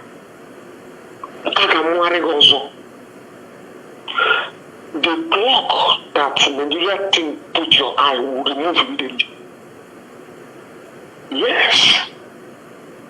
That's what happened. You begin to see clear. You begin to read what you race future in Nigeria.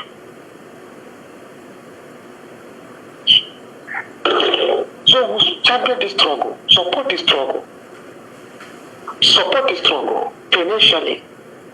Otherwise, anything support it. Don't allow the struggle to go down. Oh yeah, we got no beauty, Biafra. What can I do for the movement of IPOP? What can I do? What can I do? On daily basis, they ask you this question to yourself. What can I do to champion this movement of the users of Biafra IPOP? These people are our savior. If these people go down, we are doomed. Lord Hakonya Volanante. Suppose you do this. If you think stand here, you stand. When you move forward, you move. They cannot betray you. These are God-fearing men in charge of this struggle. In the absence of an understanding, they will never betray us, support them. They will. The call number na +1 484 767 0848. Now waiting to happen.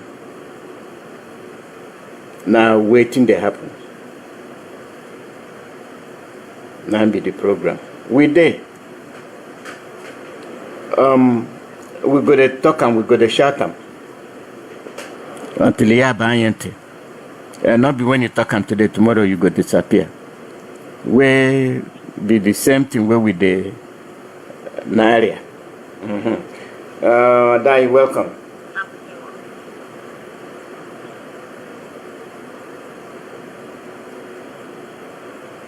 Go ahead, Adai. Okay, thank you so much for if any name on the Biafra. I can make him Mazi, I'm not making any name and can buy the Muslim Kusioko Hasena and then make it on a way up with Sandan Kafa Sofano, no. About to be family because if I look at tradition, for a long time, okay, I change it. I see some of these traditions because it make any sense. Or someone I want to abandon it. They were go see Puerto Rico or jump out to Panya, go see Panya, the man should be taken along, in my opinion, because Fana will be your parents. You need to show them both same love because if you see your mom, you love when you carry your dad, he knows. You don't see your dad, you love your career more, your mom knows. So the best thing is he treating that the same. So I'm working to put you for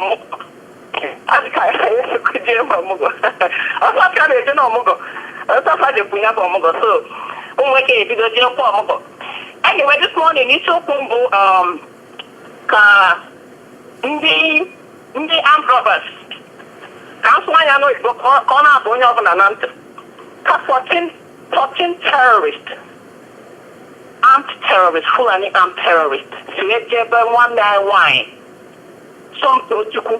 She is 29 years, and she's 29 years, and Haribuanya on the 29th of last month. That is something. What happened to our sister? What happened to our sister? Nigerian government hand they inside. The cabal's hand they inside. That is which kind armed robbers started that one? 14 of them. What you want to collect? Our sister don't say, oh my, these people get me. Now don't finish. She knows everything will go rape her. That one not sure. All of them, 14 of them, they go do. They go make videos. They go kidnap them. They go begin ask for ransom. Our sister don't think this thing finish. So they go not be threatening her, This kind of thing not just happen. They don't even threaten her. You know, what make her leave that tweet which she did for X? You know, there's something. There's got to be something. You know, if Nigeria is a better country, then go try find, connect all the messages with you, or check everything, check every text, you know, go check everything, check every, you know how they do correct investigation, maybe that nonsense, so they say they do that. They go check and they go find what thing happen. Because before this thing happen, they go talk to us, something, my sister not say something, they come. You know, when they can't go leave that church, she live there. So Nigeria, Nigeria not happen to the person which she love. And that government, they can't be inside. What they tell me to say, after this thing happen finish, she managed jump from her story building, go down. She managed jump, escape. She according to them, while they listen to Arise channel or whatever people, they're her colleagues. According to them, she made it alive. She jumped down alive. Even her security guard made it alive. But they come carry and go hospital. They carry and go hospital for my family. They not really attend to her, say she no carry ID card. And then looking at asking, the person they died, if they remember anything, what do you die your life where you see, when they want collect, we just want save. But they consign an ID card. At that point, you're not even thinking about those things. They carry and sister go reach that useless hospital. All those people where the Nigeria then, Yoruba people and whoever they them did. They not go treat our sister, they not go attend to her. They don't attend to our sister because she don't have an ID card, go to the country. And this thing what happened not true. It happened to me like in 2012, I saw that same for AYA here. My destination was my stomach, but I need to stop at AYA before I will continue. Take another bus, connect another ride, begin go my stomach or wherever. You know. So somehow I'm driver. I can't fail the brake, can't get brake failure. The guy, I just said the guy just swing around. Right, and beside me, get one away, carry the key. She carry this cotton ball, they put for the ticket. After she say no, this people. Say, is this bus just any you please bus something for the year? She don't answer me, she doesn't do. Before I know, the car didn't swing around. The driver don't fail break near that NYA bridge. I see her catching me. Yes, sit down inside now. That side seat, you know how like that they be. Instead of next 4 people sit down, 5 people will fix, put 5 people for chest so that they will make extra profit. Useless people. That's what I'm putting for back. But if the same thing happen, after those grand like this, I just come up my high heel, one for leg to one for corner. Open outside, open the small window. Jump, just hang there. They wait for when the driver will swing around, go enter where grass day. Make us see jump there. Because I don't want to go jump for for cement. You know? The moment the thing don't drive, come that side. When grass day, I jump. I became unconscious. As I wake up, as I get conscious, I can't see people just gather me, they look me. One woman come me say, repent. The kingdom of God is at hand. That's the way they pay. When I broke my foot, they tell me to make a repent for we guilty. They can't go hospital for that AYA side. They did not attend to me. I'm a living witness. They did not attend to me. You know what they tell me? With my broken foot, my leg turned green. If you see my leg, my foot, I broke it. All the way to my last, you get green. You will not say blood don't gather. I was in so much pain. They tell me go hospital. They tell me say their X-ray department don't close. What time this thing happened? 1 p.m. in the afternoon. Now your people, they already closed business. They don't get X-ray for the hospital. I suffer. I had to go to traditional people, make them fix the bone for me. As I come to this country, I can't fix some more. Nigeria not be place. Now this time people will live, not they treat Mazin Nabikano. Like this time people will live, not they treat them. What is that she does? She after the whole thing, they don't let our sister die like that. Just because they can't give him his own condolence now. In own condolence, he was right. He said the government said them they have failed as leaders to protect people. You know, which is fine. They have failed, and everybody knows they have failed. We have people on the top say he gave blueprint. Say he conquer his ugly face the other day. When he conquer who? You conquer who went up and you don't get blueprint. You know see how our sister way tell me say he's a priest or not. You know see what they do our sister. You don't go find them, no investigation, nothing. They will not come up with any kind of anything reasonable. He's saying conquer us. From where to where? Where conquer the people? This now where the people that's scared of his life cannot go after people. As a matter of Tinubu, have you succeeded in collecting, taking Ilori, go and take Ilori back? Ilori, have you taken that back from them? So what I'm saying, the talk say conquer. If you do serve a man, you aside, you go to touch muscle. You know what? Because I will let you do. You know about man normally. You know about people are cowards on a good day. They're cowards and be. But now when they make them, they should flash muscles. They don't say them be anything. They look not anything. You all are cowards. Which one was on this? I can't give his own condolence. What did he talk? Say her name not some to you. You could thank God. As the L5 say, our sister name not some to you. So you could thank God our sister died. And he gets another bishop where I see like give condolence message. Where white robe and one you dress away before he set off his head. I think I plate into there, send a cap. The man talks say God has given and God has taken. He didn't tell me because it's not true. Because that one could have been saved. Her life could have been saved. If you guys gave her the treatment she needed, there should be something about the emergency department. They attend to you. I was dying. I went there. I forgot my ID card. They attended to me. Why is God in this country, in the United States? Why is Nigeria different? Why are they treating the citizens like animals? These are the same people we're living. Because I treat them to take care of Martin Navikano's health. We are entrusting them. Martin Navikano is dealing with high blood pressure. He's not given the right medication. He is suffering from head injury, which they were the ones who inflicted it on him when they kidnapped him from Kenya. He's suffering from it. According to what the women said yesterday, the family women said yesterday, they said that this could lead to a brain tumor. I got up one night, and we still left them. We still left our brother there. Our brother is sick, but I want to show called himself an attorney. Yes, he does not understand the Constitution. He does not understand that prisoners need to be taken care of. They need to be attended to. Even they need to go for a checkup or whatever. They need to go for it. It is allowed. And it's a crime when you refuse to allow them to do that. Because they want to systematically clean us. They are systematically clean Martin Namdekano. They're killing him slowly. So today, I have decided to call out our NFL players of Igbo descent. We have people like Osi Umeyora, which is a former New York Giant player. I wonder why you guys are not speaking about Igbo. I'm Igbo Konobo. But when I'm not here anything on the Kuna Nanibo. If I can't get to say, no, my boy NFL now, if I'm here, why you not have why you can that's what you guys are good players. Osi Umeyora. What's your linebacker from New York Giants? Charles Omenu, defense end of defense end for Kansas City. Careful run what and the careful basketball careful. Why are you guys not speaking up? Why is LeBron James of this world not speaking up? You guys are African Americans.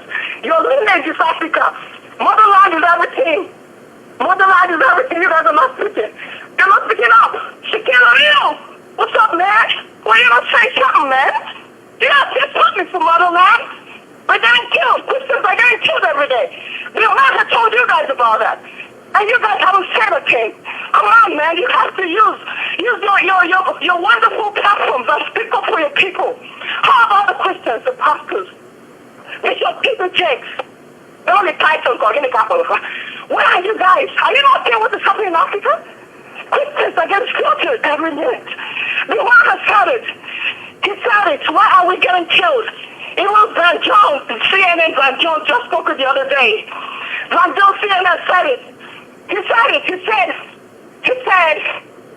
said, African American borders should view us like putting the mainstream on black for ignoring the mass slaughter of Christians in Nigeria.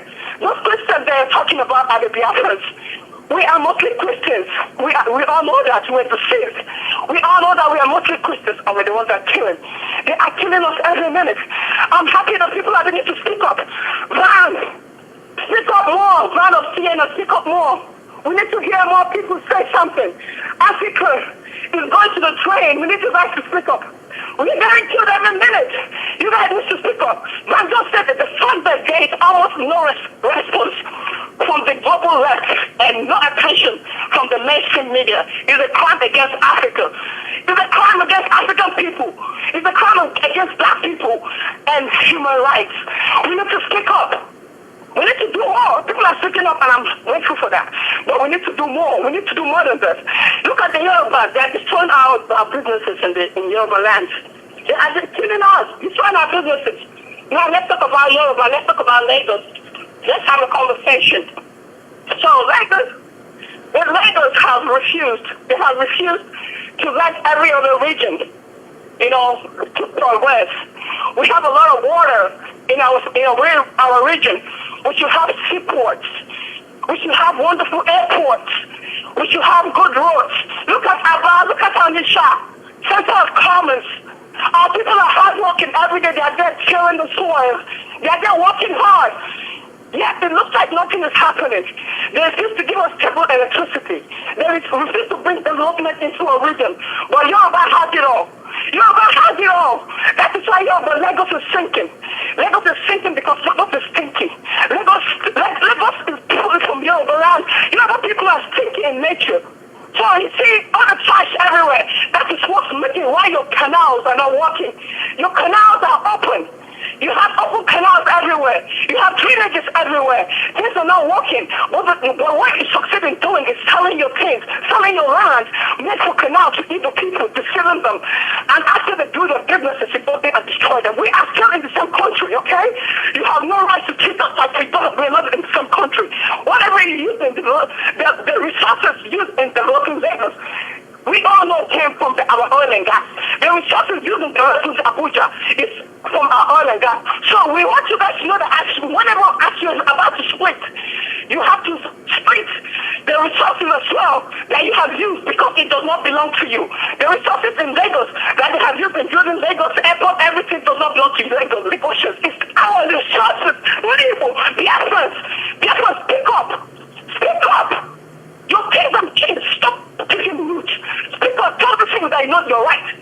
All around our time, Tinubu is flashing his muscles. We need to clap and it cuts those muscles down because we are tired of him. Oh yeah, I want to get a Tinubu. Oh yeah, I want to get a Tinubu. Oh yeah, why is it? We're looking at Lagos. Lagos that they build houses without toilets, they build houses without restrooms, they put shit in bags as if we are still in Stone Age. What do you people see in Lagos is dirty. Look at the buses they use. 99 standing.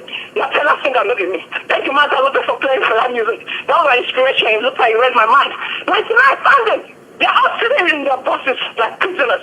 What do you guys see in Lagos in Dibu? We look from Lagos in this city. It is that place. There's very soon of sinking. What are you guys wasting your resources doing in such godforsaken place?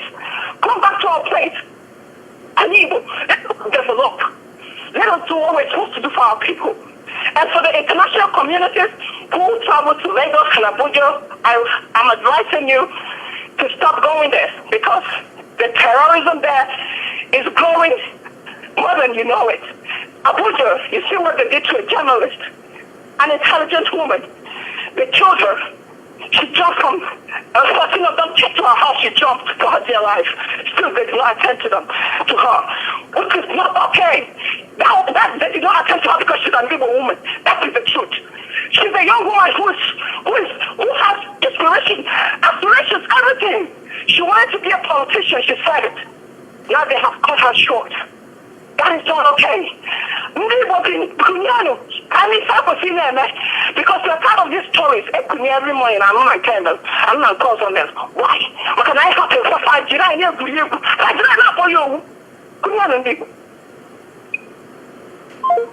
Ndewo.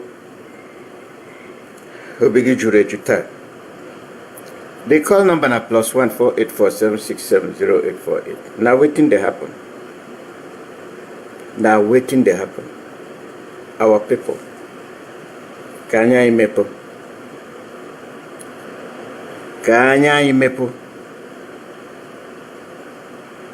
Nobody go do the work. Now you go do it by yourself. Okay, man. Okay, call her your name and where you call from. Call her your name and where you call from.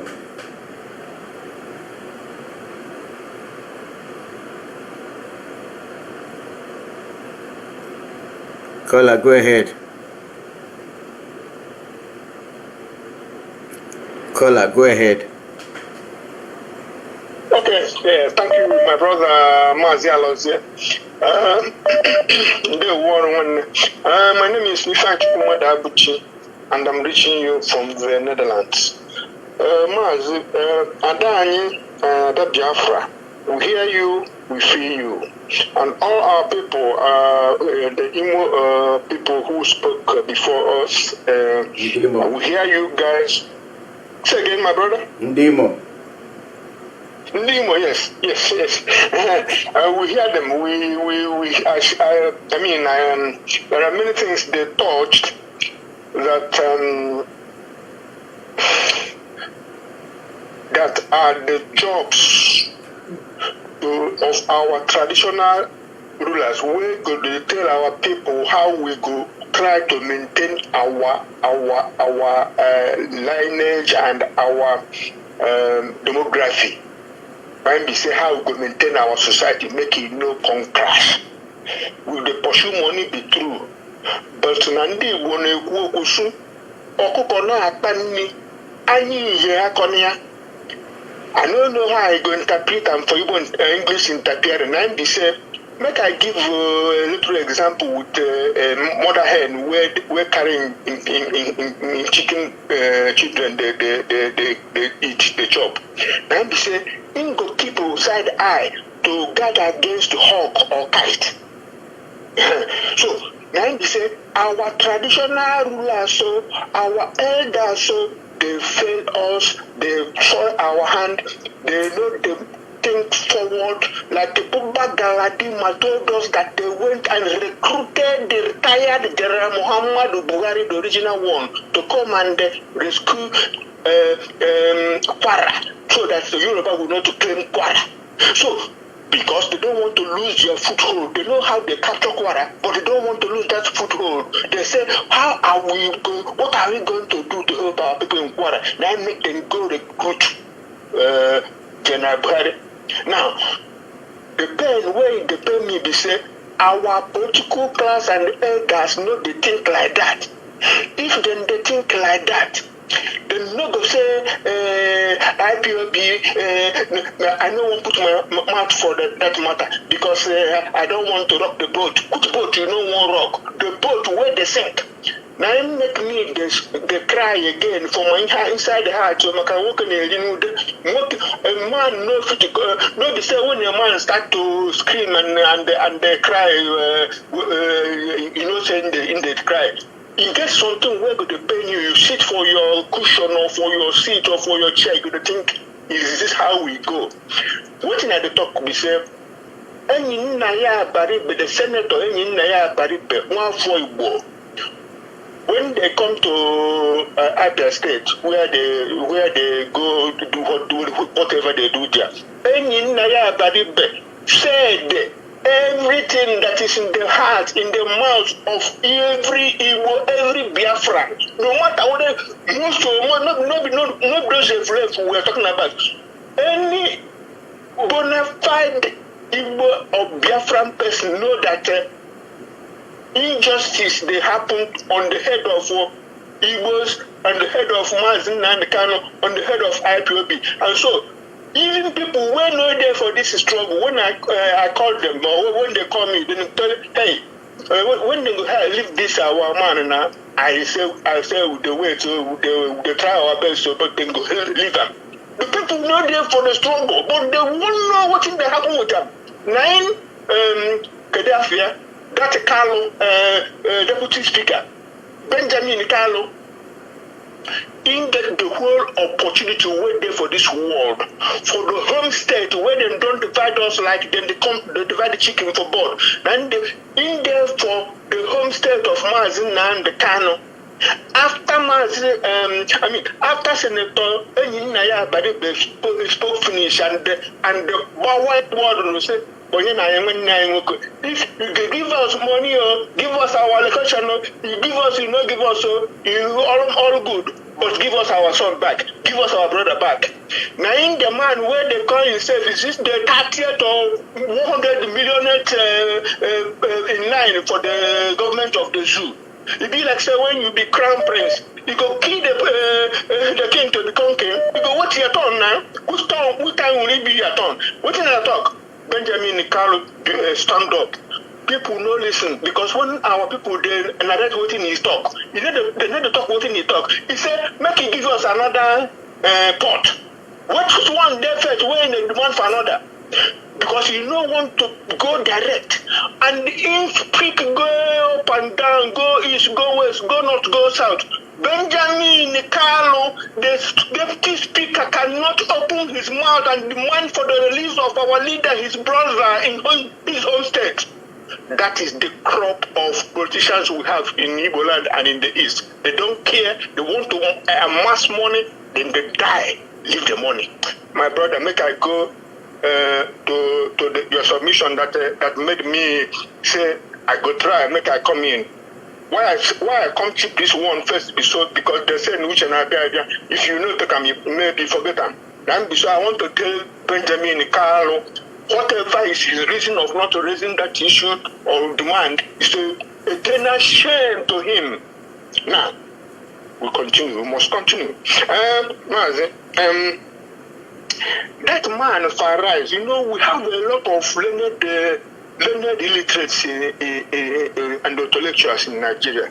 That man where the wax lyrically with on a rise, then go start to praise, give you false sense of praise and what. But they not go talk the thing where their mind first. But after that thing, when you go talk, when you think say a human being they talk, then you come. Took you that knife way you get. Put knife way you get to be sure. After you say you will be enterprising, you will be intellectual, you will be this, you will be that. You can say, why you now own a place no fit there for there like Dubai? I go give him another place where they're very well. Well, why you go ask why our place no fit there like Singapore, Tokyo? Now, for that man, I don't want to know his name, but I know say a lot of people they think like him. A lot of people for that damnation where they call Nigeria, they think like that man where they for right. And the Rise Television, I don't get a word for you people, but that man where people, I go tell him I go tell him where they think like that man. All those one Nigerians where think say Igbos have nothing to complain about. I go start with the Igbo now. That man and people who think for him, like in a Rise. The man never heard about what they call federal exclusive list. Now he say he gets some things for development where they for the side where you know fit touch whether you get money, you no get money, no be their problem. Now he say now federal government to go do them. Whether they do it or not, it's not your business. It is 68 items in federal exclusive list. You know fit touch them. That man no them. That man, anyway, we continue. The man and people who talk like him, they don't know what the industry of any note.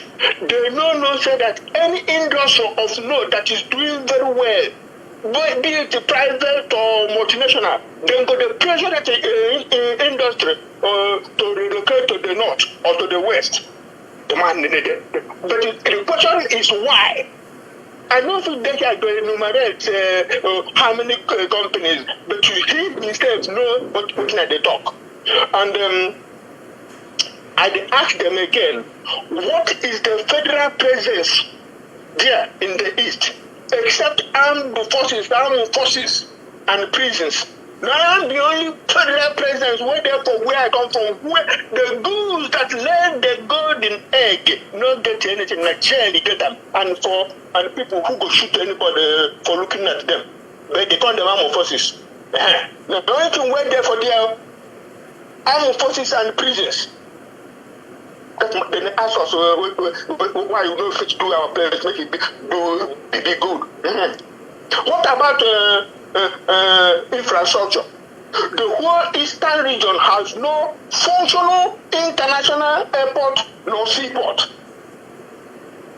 Any man pikin wey go school know say if you are traveling, you need international airport, especially if you are doing international travel, and you need a seaport if you are a trader to bring your good to your place where you go to market them. Now, if we don't have those international airport and seaport, how that man want us to make our place be like Dubai? Now, we continue. Talking about let's talk about the so-called federal roads. Have these people, the Zoo Nigerians, plied Lagos, Onitsha, Owerri, Iguacha, that's Onitsha. If you go from Lagos on road, you go to Onitsha. When you come to Onitsha, you continue to Owerri. When you come to Owerri, you continue to Port Harcourt, Iguacha. Have you plied that road and see how it is? How you go make them? Now federal road, you know if you catch and the federal government own them. Or Ogoja to Onitsha Road. When you go from Ogoja, where Biafra and the big start, you come get to Onitsha. When you come to Onitsha, you go to Enugu. Have you plied this road? Ogoja, Onitsha, Enugu Road. What about the famous East-West Road? Anyway, we continue. No sentiments now. So no sentiments. The created railways. None is passing through the east. The east will be commercial people, commercial hub. If they connect the east to Lagos to north, nothing wrong with nothing bad about that. But why they not do it for east? Inside, then they come up to route the colonial rail line where they already. They come up to that. Now, the so-called one Nigerianist, including the stark ignoramus, Moknibus. He was Moknibus and the East in a right television. How can East be the new United Arab Emirates of Dubai when the federal government are knowingly, willingly, and structurally discriminating and excluding the East from capital, infrastructure, and all developmental projects? How you want to make way? What make we do like Dubai? Because you are being economical with the truth, because you want to support the government of the day. You want to mock Igbos. It is in vogue. It is in fashion to mock the Igbos. Even when everybody, man picking, when they sense no say, then they wrong them, then they do injustice to them. But because you want to make show your paymasters that you can mock the Igbos. You are talking rubbish, but you are exposing your ignorance to the world. All we get are injustice from the federal government. All we get is injustice. Look at our IPOB. Look at our leaders' case. Now, injustice. How you go prescribe the same way you know call to court to come ask them this thing they say you do, and now what? That is why I want prescribe you. The person go give him point while they say you approve them. Say you want what you say I do them. You prove them. Now you go prove them when they accuse me. They not do them. They took kerosene lantern in the night to go get except patel order. Dara, go to justice. Anyway, and so what will get for Nigeria be?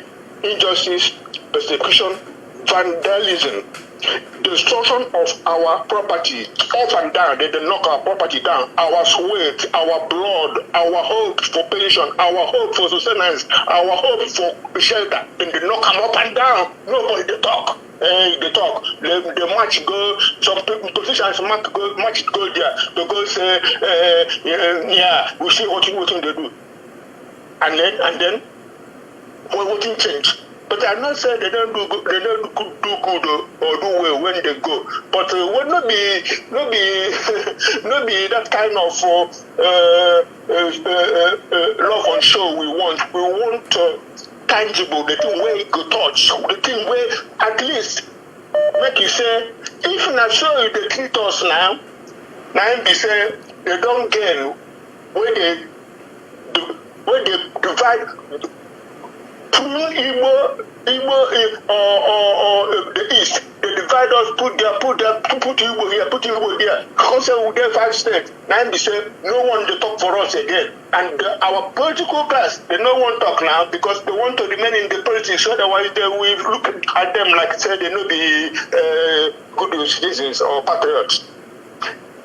Only thing we get is again humiliation, false flag and covert operations, jailings and killings, in order to make the East, Biafra, insecure and unattractive for the people where they ask why our place no they like Dubai. A doctor, a very young, vibrant doctor was shot and killed in. I'm not giving him as excuse because he's a doctor. But I'm just giving an example of how can a place where these things can happen, how can that place develop? A young doctor was shot in Soka. His student was kidnapped, and then that is it. Our young sister working for this nonsense arise was killed in in her apartment in Abuja. Another lawyer, a newly graduated lawyer, going from Enugu to Abuja or vice versa, was kidnapped. What am I talking? They are making our place so insecure and unattractive, and we're not getting anything as for development. It's all this killing and maiming and terrorism, state terror. That's what our people are going through in order to make our place insecure and unattractive. Even the oil companies, for that people who they wonder why the East no day like Dubai, even oil companies that are extracting petroleum in the East, in Igbo land, in Biafra land, they pay taxes to, and in Lagos. Why? And adults who are supposed to be wise, yes, everybody claims wisdom. If he learned, okay, we give him that one. Otherwise, he won't be working in a rise or anywhere. And exposed, asking us why Igbo land, why Biafra land not there like UAE, Dubai, Singapore. The cogent question is, how can it be? How can the East be like Dubai when all odds are stacked against it?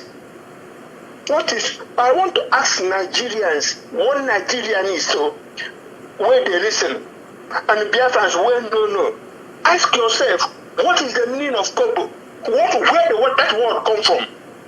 And ask yourself again, what is the meaning of Naira? Where did that word come from? Because these are esoteric knowledges and encryption. These are secret encryptions they put in our mouth with the column, with the justify and confirm their evil plot. Kill Ojuku before others. That Kobo. If you say no be so, tell us what it mean and where it come from. Naira. No, never allow Igbos to don't allow. Yes. Thank you, my brother, because when you are online like this, sometimes the boy don't never allow Igbos to rule again. If you say not be true, come and tell us what be the truth, what be the meaning, where it come from. This is the Nigeria we are living, and this is the Nigeria Biafra must extract ourselves from in order to take control of our destiny and our lives. Because he who is rejected doesn't reject himself. That is why Biafrans have chosen self-determination by restoring the independent and sovereign Republic of Biafra through a UN-organized referendum. That's why. For people who don't know, your brother, why are you struggling for Biafra? Now you know. And people that talk, so people, when they lie to you, they think say they get head again, they think somebody come tell us what is the name Abubakar Saad or Sultan of Sokoto, they come talk say, say jihad is not about killing. Jihad is about good governance. Who are you talking to? Tata, we say you stop to history in Nigeria so that people will know our position or know the background, your background, how you come to where you been and how you come to dominate Nigeria. But we know now, if you don't know them, read them for Nigerian news, you can read them outside. Ottoman Damfodio, your forebearers, he conquered the Hausa and other tribes in the north. This offspring, Ahmad Bello, maintained the Fulani domination and wanted to conquer and dominate the whole country called Nigeria. The political class of Ahmad Bello and current political class maintained the Fulani domination up to the point of importing Fulani militia from all over Africa to come and completely capture the domination called Nigeria. When I think so, we don't know. They tell us jihad. You said jihad for good governance. Okay. Buhari called Boko Haram and all the terrorists, they are misguided brothers. The terrorists nominated him to be their interlocutor or intermediary to the federal government. Now they deny him. Buhari said that attack on Boko Haram is attack on the north. Talking about our political class who know they cover us a little bit and then say let's talk. No, kill them, jail them. They are miscreant and whatever God knows. Sultan of Sokoto said, Saad Abubakar said that fighting the terrorists is fighting Allah, that is fighting God. Not me to come, not him to come. Now, Sultan of Sokoto is telling us that jihad is not about domination, but demand for good governance. Really? Saad Abubakar, really? Look at Nigeria, you and your master captured. And Nigeria is enjoying your good governance now. So Fulani are maiming, killing, and grabbing indigenous people's land, renaming them to Fulani name for good governance. Fulani militia trooping into Nigeria with sophisticated weapons now for good governance, kidnapping, terrorizing, taking ransom, and killing for all of these now for good governance. Ruga, and Sharia, they are for good governance. So they tell Tata. Current VP of Nigeria, Kashin Shetima, the Chief of Defense Staff, General Musa, Sheikh Ahmed Gumi, even this El-Rufai, Mpane Buba Garadima, etc. They all tell us that the problem with terrorism cannot be solved by force. They capture the murderous terrorists who kill and maim everybody, armed forces, civilians alike. But they are so-called repented, rehabilitated, settled, and reintegrated into the society. But those of us who demand self-determination peacefully are worst of them all and unforgivable. They kill our people, disappear us, lock us up without trial. And those put on trial, like our leader Mazen and Kano, they refuse to give us justice.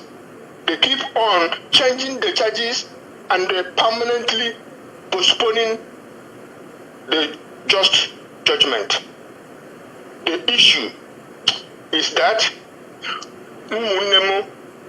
of my people from the east, we dey talk for Igbo in language, say, na onye ajụ anaghị adụ onwe ya. For English interfering, he who is rejected doesn't reject himself. This is time for Biafra to restore the independent and sovereign Republic of Biafra. We have no portion in Nigeria, and they are showing it to us every day. It's just for you to open your eyes and your mind. Don't think, oh, nothing you for do. That God don't do, so not God do. And we are not peaceful. We are not peaceful, my people. Don't claim you are peaceful when we are weak. You can only show and demonstrate that you are peaceful when you are strong. Let us support our leadership in order to restore the independent and sovereign Republic of Biafra. And of course, in order to release our leader, because they heard him there, but they know that he has IPOB.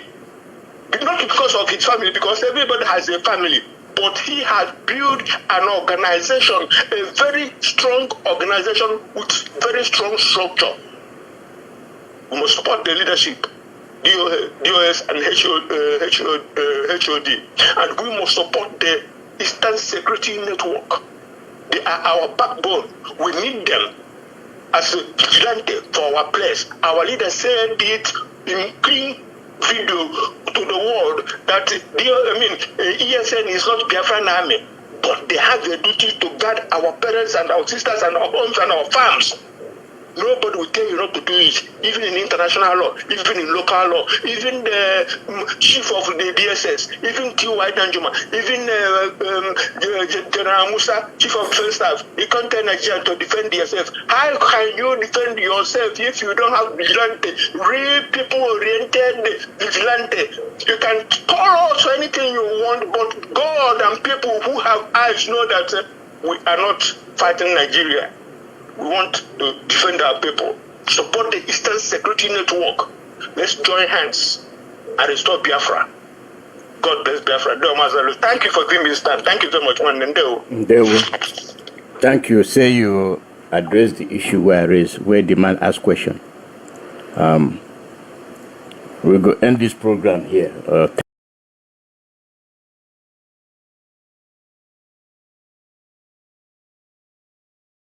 Time don't pass.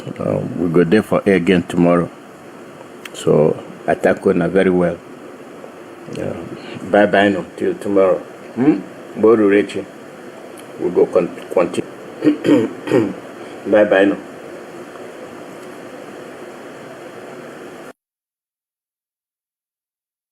Same Chris, I'm calling from Italy, as you said.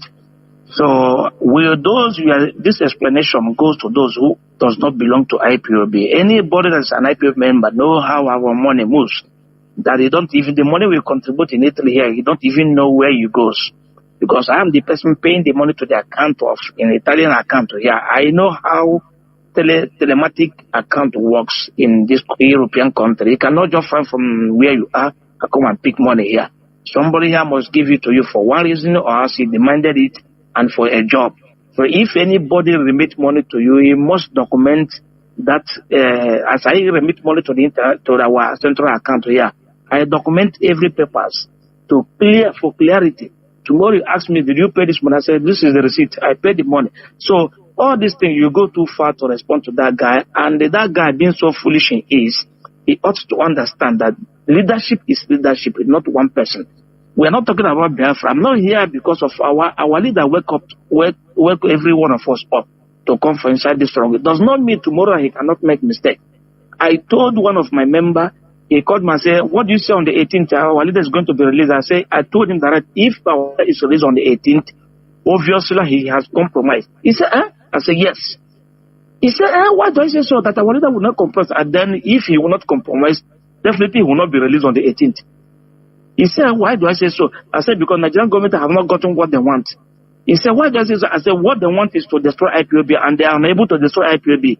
Or obviously, they will not release him. That's my answer to him. And what happened yesterday? Or today? Exactly.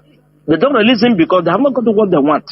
So this is the answer. If any person with his sense will understand what is going on in IPOB. So please, people like this, don't waste much time to respond to them, because they're not contributing anything. They were sent. And those in IPOB knows. I will ask my question based on what you said this evening. I hope you listen to me as an answer. So, it's over 3 to 4 years now. Our people from all ISIS have been subjected to the hands of the evil people around, killing them. Not everybody in that ISIS are saboteur or criminals, or whatever. Yes. But we have left them to be in those good ones. Those are financial people, both home and abroad. There is an IP member from that ISIS in abroad here. They don't participate what is going on. They don't even know what is going on. But some of them, their family have run away from their houses. So we have left them. How long shall we let all this thing to continue? Can't the IPOB do something for that? That's number one question. The second one is that you said that we should do anything, that IPOB should do everything so that we move this struggle. My duty as an IPOB member here, if you send me to go to Sokoto, to go to Meduguri, if I can be able to accept to go, I'll go. The message. Then, apart from sending me going somewhere as the leader, my duty, my responsibility is to go to meeting, go to rally, and contribute for the IPOB, the one I can be able to as much as I can. Do you have any other thing that we can do to get this struggle, get everything right, to get Biafra, that you have not tell us? Because you said that we find something to do. I don't know. We are looking upon this, the leadership. The leadership are in directive of this struggle. Whatever you tell us to do is what we are going to do. And we be in this leadership. And the leadership is not made of Nandekam. It's made of, even me, apart wherever I am, even the national community in Italy, is part of the leadership. This is the cycle of the leadership. Then when they call leadership, it's not only the HOD, this is leadership. And because our people are somehow being trained or grew up, they don't understand administrative work, how it works, leadership by leadership, and how they honor those in power or those they put in place to lead them. If you put me as a member or a head of organization, you respect me even if I'm smaller than you. When I give order and the order is guaranteed by the follow leadership, you will accept it, whether it favors you or it doesn't favor you. So, Mazin answer, how long do we wait for our people to be saved in the hand of these criminals in our law and other places? Remember, I've been telling you all this all the time I call. Thank you and God bless you. That's my question. There were. Mazin answer, I hope you have him, right? Mazin answer, are you there? I hope you have him. What is happening? Mazin Asa, can you hear me?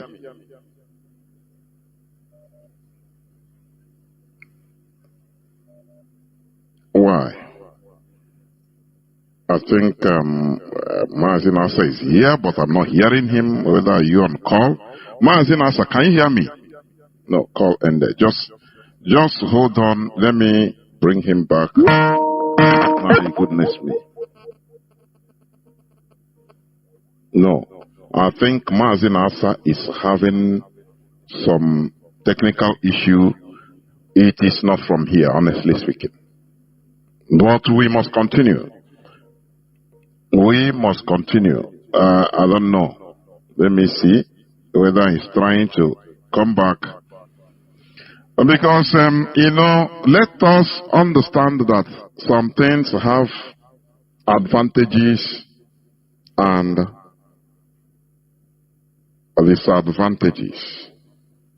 The advantage of all these calls is, even he's being sent by autopilot or he's acting on his own due to one thing or the other. Explanations being given to him is not only to him, for your information. It's not only to him. Explanation is given in order to clarify to people that are listening, because there are thousands of people that are listening. I think Mazi Nasa is having some issues. I tried to bring him in, but not yet. Successful. I don't know why. He has been knocked off. I don't know why. And I hope my voice is coming out. All my dashboard is okay and okay and okay. Let me see whether, yes, wait. Yes.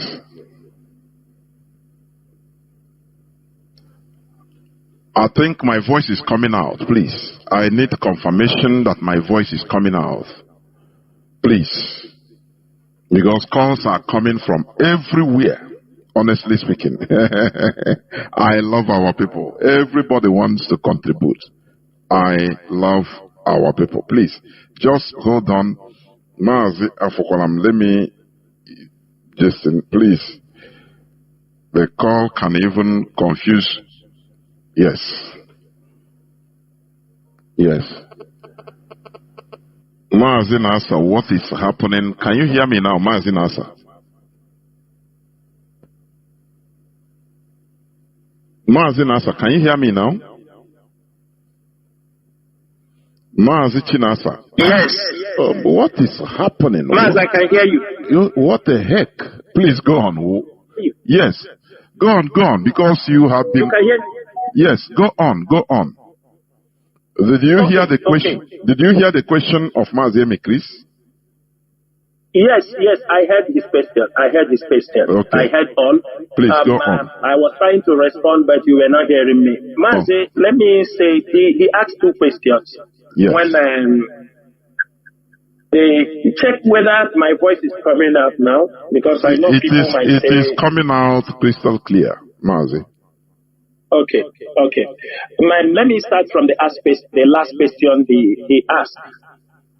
The question he asked. Number one,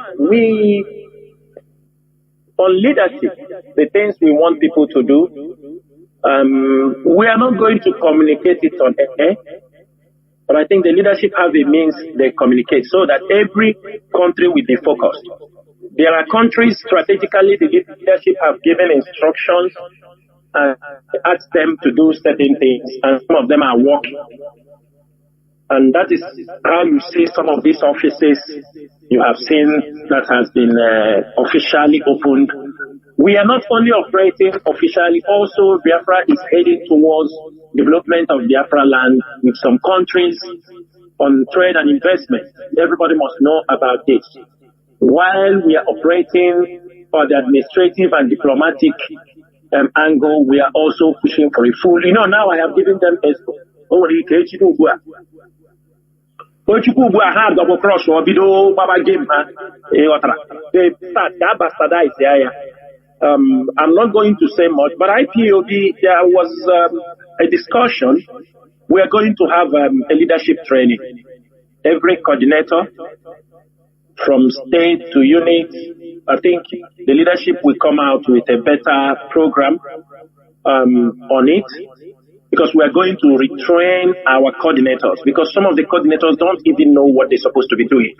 Some of them, yes, some can come, make contributions, go to meetings. You're supposed to do more than that. We're supposed to do more than that. And the leadership of IPOB will be having this training. I don't know the date.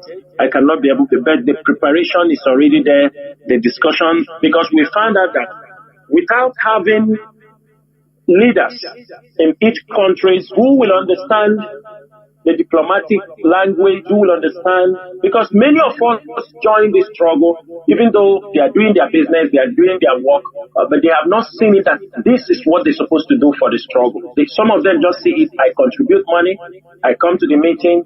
There are things that we're supposed to be doing, and that we are going to communicate it maybe through our leadership program. We have IPOB is planning to host that we go around all the continent. I don't know how it will be marshaled out, but it's already in discussion, and coordinators, media heads, all departments, all their heads down to the states, they will all participate in this program.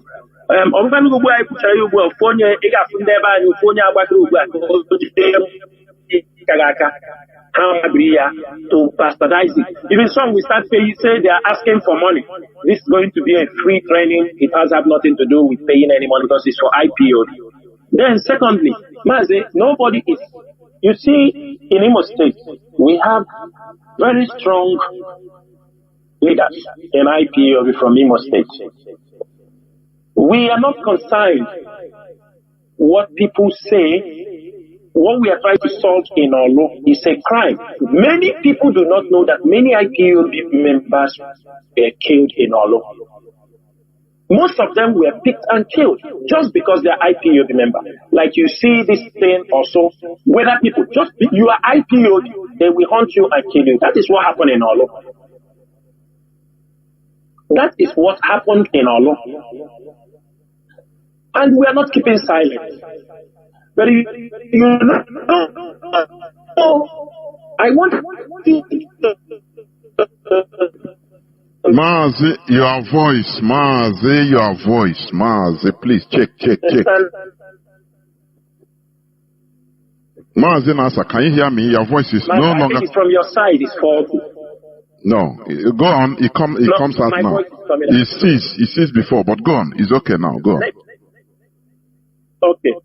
We are not keeping silent over Imo State. I can tell you that. But some people are hoping for us to operate like the IPOB have used a different method trying to curb criminality. But it's not something we have to, because what we found out that anything in our law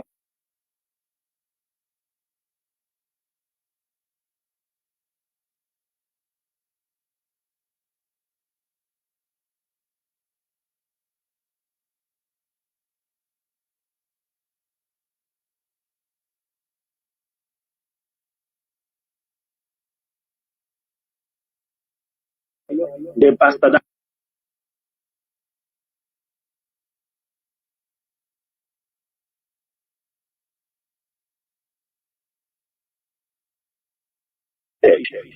It's a matter of time.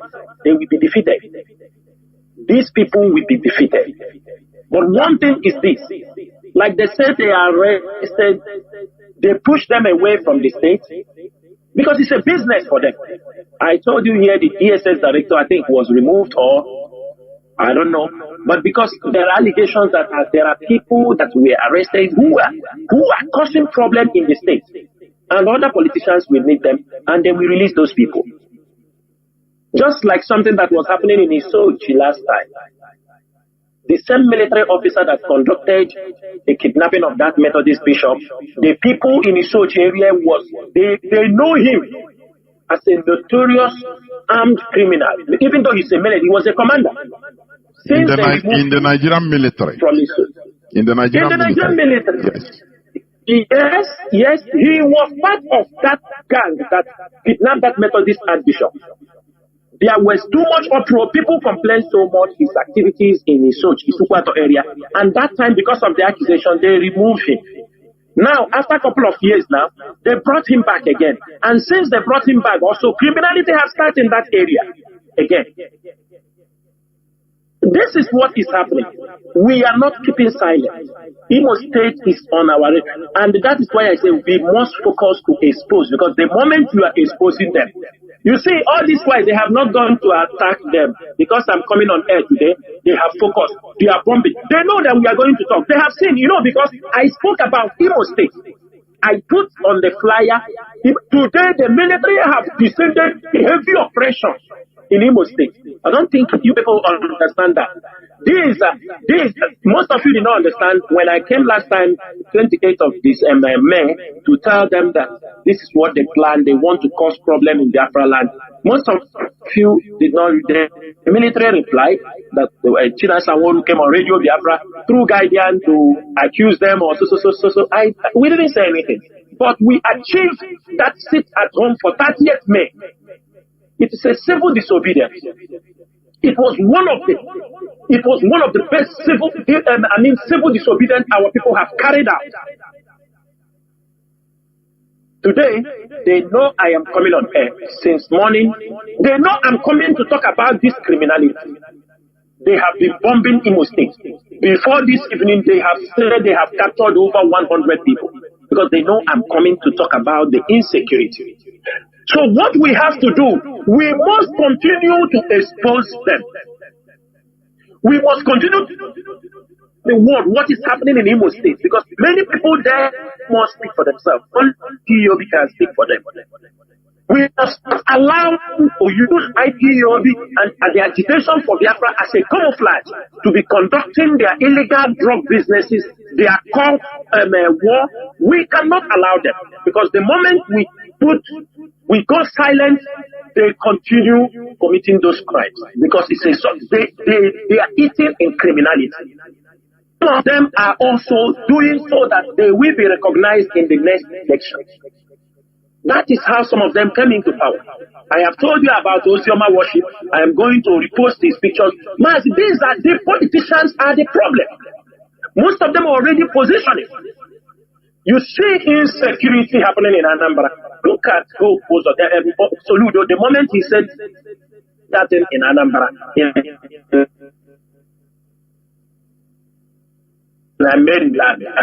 do everything. They want to tell him that we are here. Who do you think commandos them? It is his own political group. It is his own people. Because they want to show, that problem, you have to bring out money. That is all about it. That's what they are doing. The someone collect this money, they never come back. And that's what is going to happen to some people. Soon. Because they are feeding on that. Mas, the issue of Imo State, we need to be on issue. The radio broadcasters come on air. We continue to expose them, because as we are speaking, the military is listening to us in Abuja. They are listening to us. People are listening. They are saying, this is what these guys are saying. You think the Nigerian military have not found out that IPOB is not responsible in those criminal activities? But they cannot say it, because it will the one that hopes on them must say it before put him in a very tight corner. There are military people who have been sent back to the north. They said, we realize these are just criminals. They have nothing to do with agitation. We are there fighting. They are making it big. This is not the agitation people that are doing this thing. These are criminals. You think the military, you think Christopher Musa don't know? You think the DSS operatives don't know? You think that these things they are doing it, they continue. They cannot have a court case. They continue playing on this particular card to make sure they say, look at what is happening. Because they have not achieved what they want. They have not achieved it. So we continue to expose them. Call out the names of those. When you hear this politician is involved, what you do, you bring this information. Don't take it personal. We will investigate. Make investigation, and if it's involved, we will come out and tell the world. We will tell them. We're not going to keep silent. I'm not going to tell you here we are going to do them this. No. It's our duty to expose them. When you put them, they understand that what they are doing that the world have not known. Their communities we know. Their villages we know. That they are involved in this type of criminality. Because some of them, people they knew, but they are afraid to call them. They are afraid to call their names. And they feel that is the only way, because who are they? They were doubts. And that is what Hope Uzodinma has brought to Imo State. And that is why I doubt IPOB will ever forgive that man. Let me bring in Mazi Afokwalam. You are now on air. Please, you can make it brief, because there are many people that want to also talk. Many. Mazi Afokwalam. Yeah, Mazi Jonas, ndewo nwa Chineke. Ndewo numu Chineke. Ndewo aguneche mba ikele na monyo ọwụla. My contribution can be o nwere ihe Mazi Biafran nwa Chineke kwuru here. Ọ sị na the leadership ihe na-enye ndị nsogbu over loyalty to Mazi Nnamdi Kanu. Also na part of the problem, over loyalty to Mazi Nnamdi Kanu. Why? That auto criminal unu nyere agbamu nyere 30 minutes or how long unu nyere ikwuru ihe ahụ ọ sị na ihe Kanu dey there so many times that we are disobeying our leader. Disobeying our leader. DOS disobeying our leader. Our leader is in DSS custody. Our leader, the Oche Onoala, They listen, the chair listens and sees. The world listen and see. Every part of that place has ears and eyes. How can he be giving us instruction from that kind of environment? How can he be giving us instruction from that kind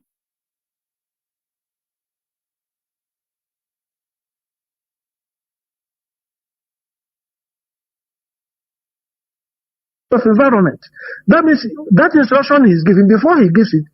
Before it gets to us, the has already gotten this instruction. I want you people to start any instruction that comes from okay, that one is a little bit, but in DSS custody, he is giving instruction. Does he mean well for us? Does it mean well for us to be giving us instruction from that kind of... I don't want to talk about the stupid instructions they're talking about. Bring to come and talk already. You fight Ekberima, don't fight Ekberima. Those does not make any sense. And let me tell you people, if you tell me that it is the lawyers that are concocting all this and dishing them out, I will say no. Because Martin Dekano is not the kind of person you will be working for and you disobey him and he keeps quiet. Everything they say comes from Martin Dekano. And it is wrong. So you people should learn to disobey any instruction coming from DSS custody. I don't see it completely, because people are listening. Here, Mazen Namdekano remains the leader of IPOB. Yes, he is. But he is in the enemy's camp. Exactly. The information at his disposal is concocted. They manipulate the information at his disposal. And those people surrounding him are our enemies. So how can we listen to that kind of instruction? Those instructions are not really coming from his main... The right word, listen, the right word to use is to filter, because the DOS, I think they know in many cases, they know what to do out of experience.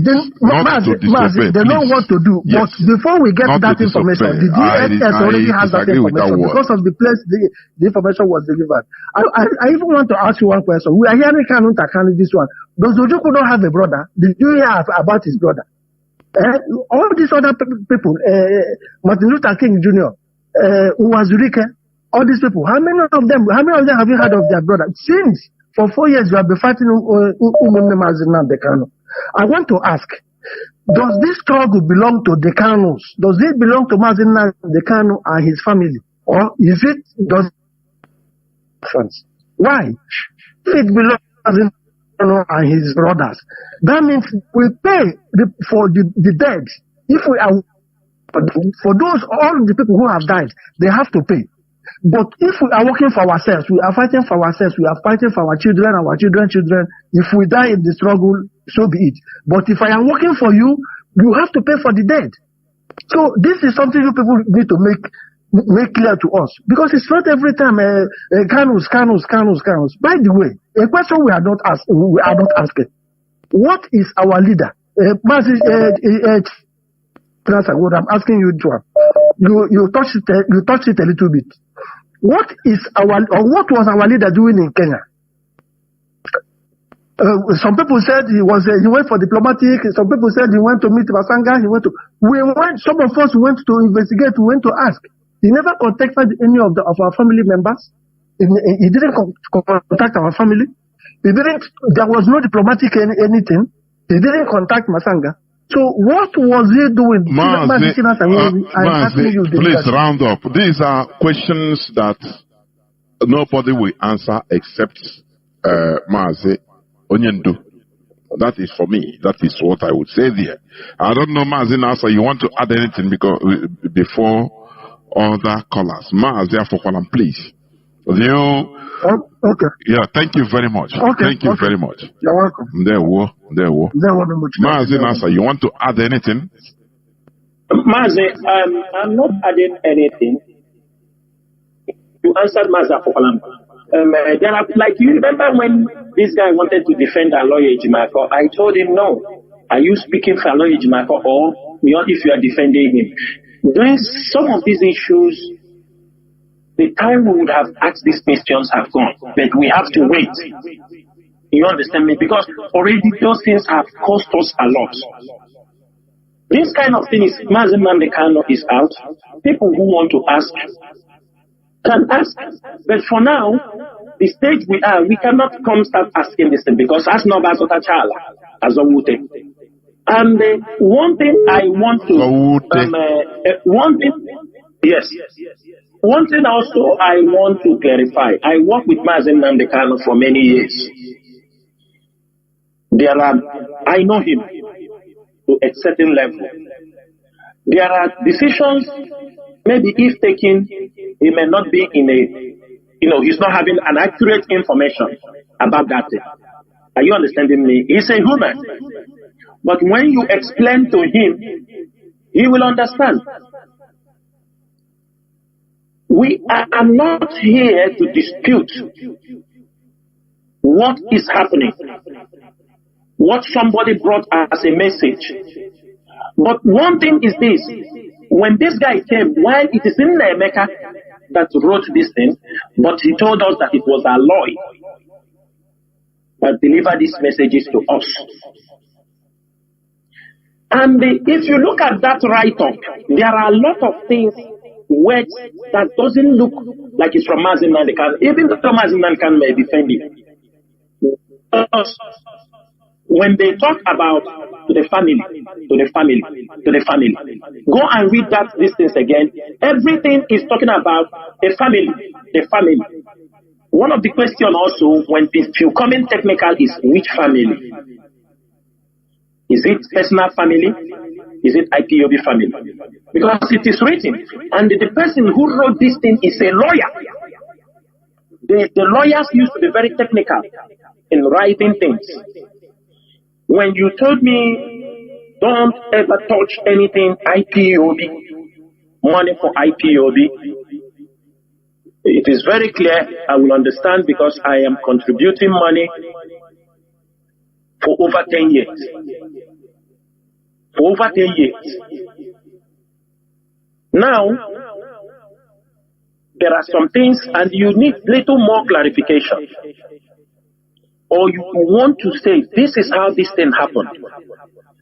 Let me give you an example.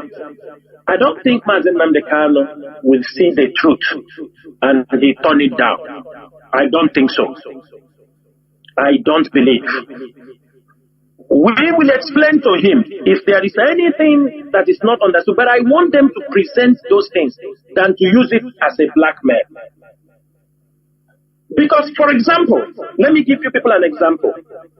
Every one of you could remember when Mazen Namdekano, the same time he was renditioned, people start to ask. All of us wake up one day and we saw that the Radio Biafra license was all over the social media. Everybody can remember this. In the daytime, by evening time, that registration of IPOB, and that was making everywhere go down that IPOB radio will be shut down because he was making mockery. He was making mockery. I could remember making mockery of they make mockery of this. People was on the neck of IPOB leadership. The HOD asked us to look into this issue that is happening.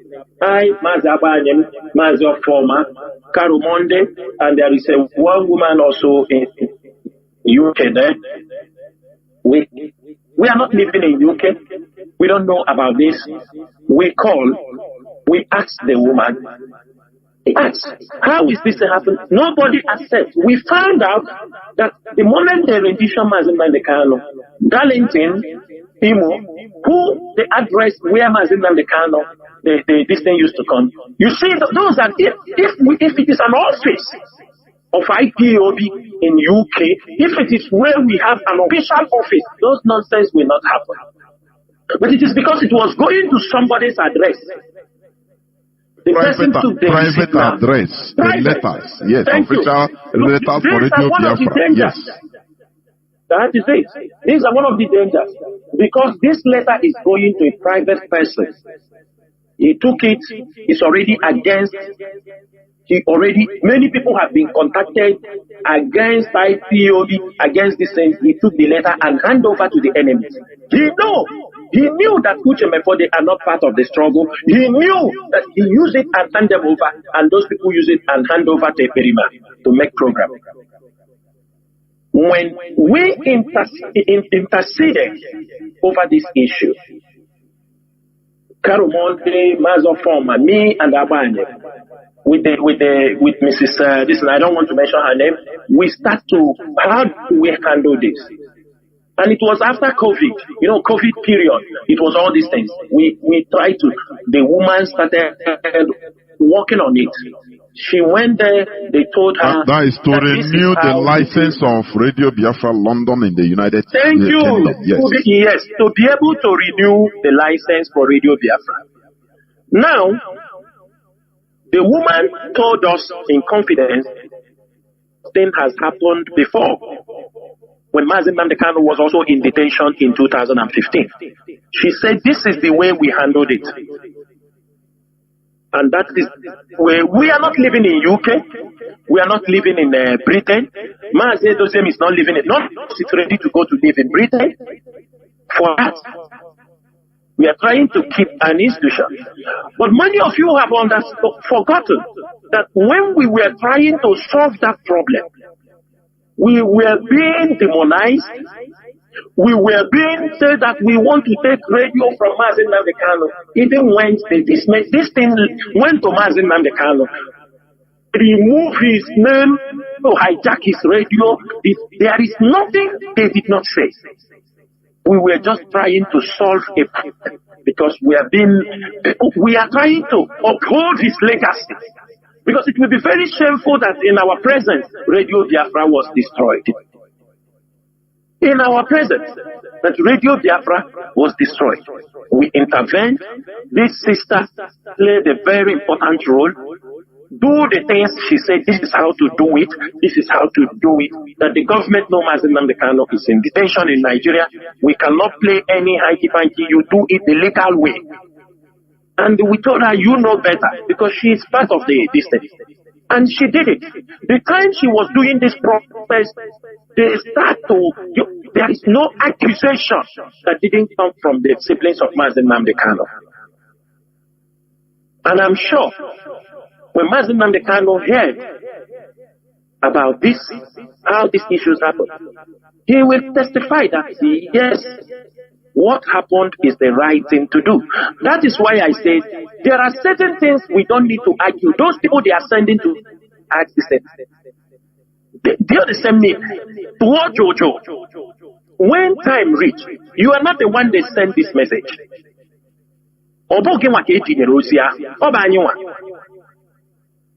But if you come out in the public and start using it as an attack, that is what is leading to all these things. This meeting was going very fine. They sent this man today because they sent him because this the same question he have asked is what the day I throw the challenge is what can on that. Is this thing? Ask them. They say this thing. This is the discussion that have gone on, and then he came out. Their spokesperson is no more talking, so they send him to come and ask. They are trying to prove a point. They are trying to prove a point, and I'm telling them, remember where we are is not where we are years back. Lives have gone. Many people have sacrificed. Look at this. Our brother have said that he lost his job till today because of the case. The brother Mazi Nnamdi Kanu did to him. The same way many of us are facing challenges all over the world because of this struggle. As I am telling you people, over a decade, I have never seen my parents. I cannot also take them because of the old age. Do you know the trauma? Do you know the trauma people go through? Do you know the people, families have come, wives have divorced because they are listening? Don't you know this is one of the painful? Don't you know that in this struggle there are some women who do not buy what Mazi Nnamdi Kanu is preaching? There are some people, they have found something, they are more pro Nigeria because they are not yet convinced. There are people, because of the activities of the siblings of Mazi Nnamdi Kanu, they are already having, when they see what is happening on social media, they tell their husband, I cannot be here, you are doing these things. Are you people not aware? Do you know most of our people, your wife will tell you, do you know families are separated, living differently because the wife said, you are a danger to me. Your activities is very harmful to me and my children. Do you know that? Do you know the trauma people are going through because of this struggle? And people do not put those things into consideration. And understand that everybody have played a very important role. Look at those young boys that were released few days ago. 4 years in detention for nothing. 4 good years. Some of them came out there with sicknesses. Some of them came out there broken because before they come, their wives left.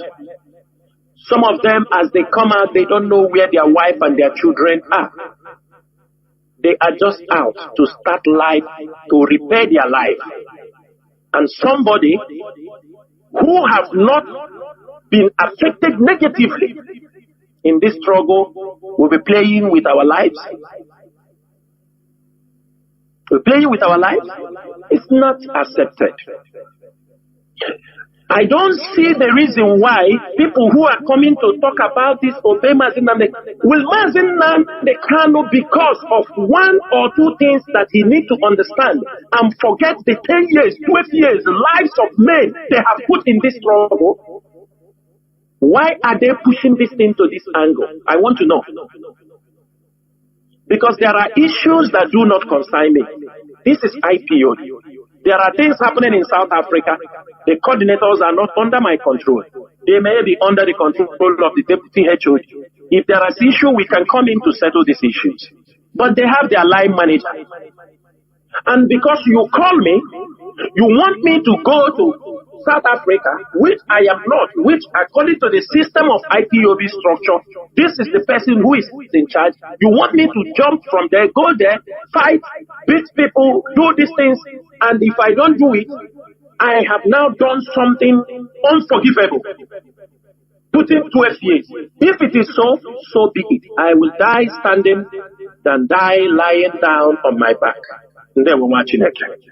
Well, the woman, we have many callers still there, and I think as some people might say the Pandora's box has been opened, we must continue.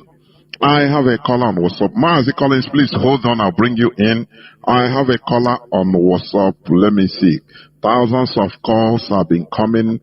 Caller on WhatsApp, please go on. The time is yours now. Caller on WhatsApp with the Zoom number. Please. Go on. Let me see. Can you hear me? Yes, I can hear you.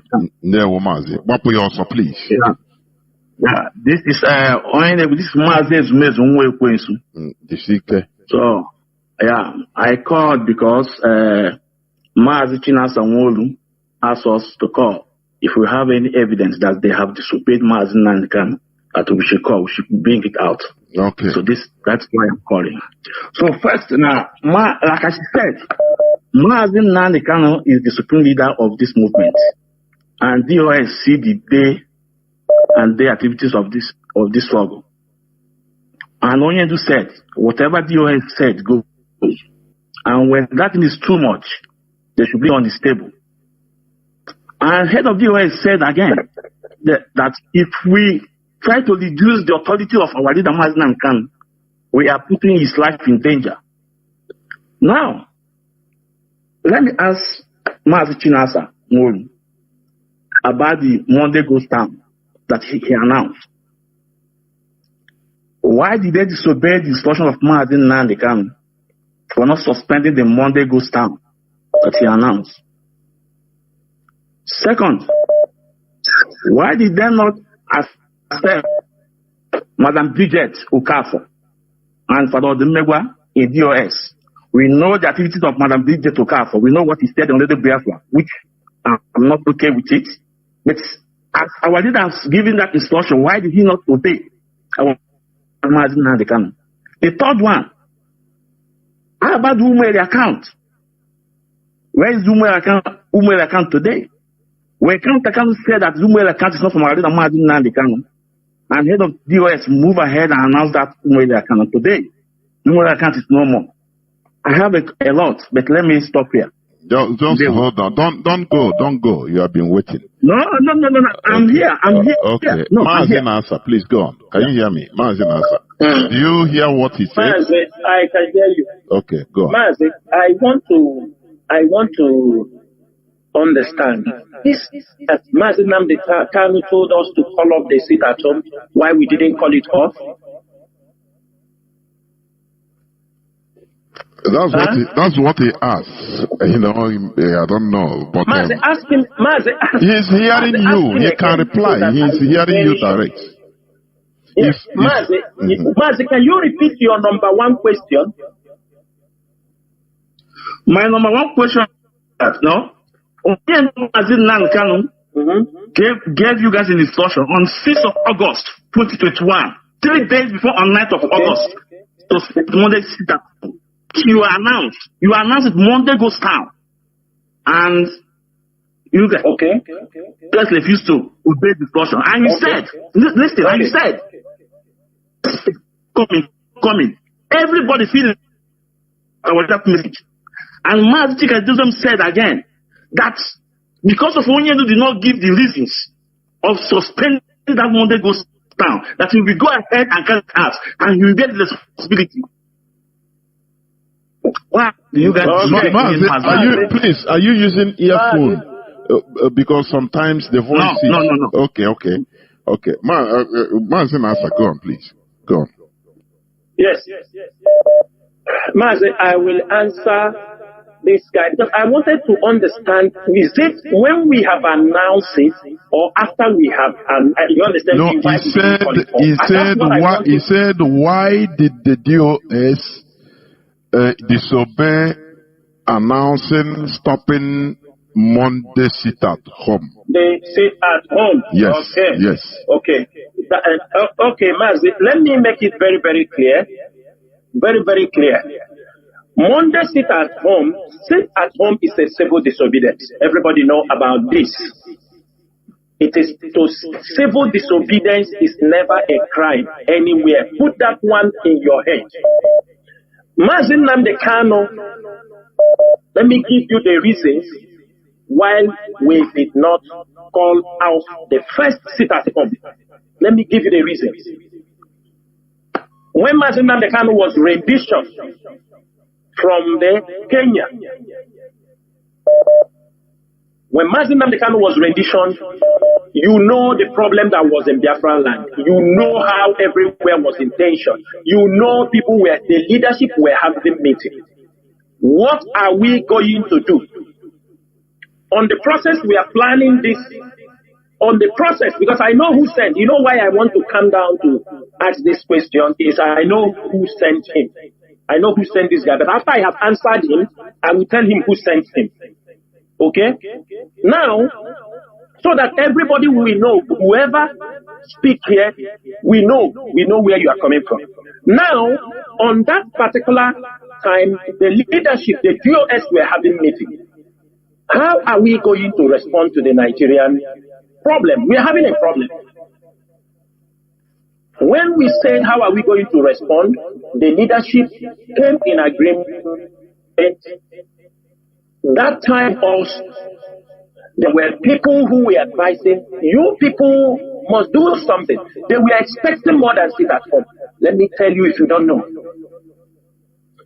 Their expectation is more than sit at home. Because had even we go towards the other one, people advise us, maybe we will not be talking all this thing we are talking today. But in the wisdom of the leadership, we said no. We must not move, because the moment they bring Mazen Namdekano, what did the Nigerian government do? They descend on all IPOB members. They were attacking ESN, they were attacking many IPOB members. That was the time most of them are missing till today. We say we are going to make sit at home. And for your information, we informed many people. And why did we do that? On 25th of July, that they're supposed to bring Mazen Namdekano to court. I think that was when the tension go high. They didn't bring Mazen Namdekano to court. You can't tell me why. Mazen Namdekano was incommunicado. What was the news outside there? To everybody didn't know.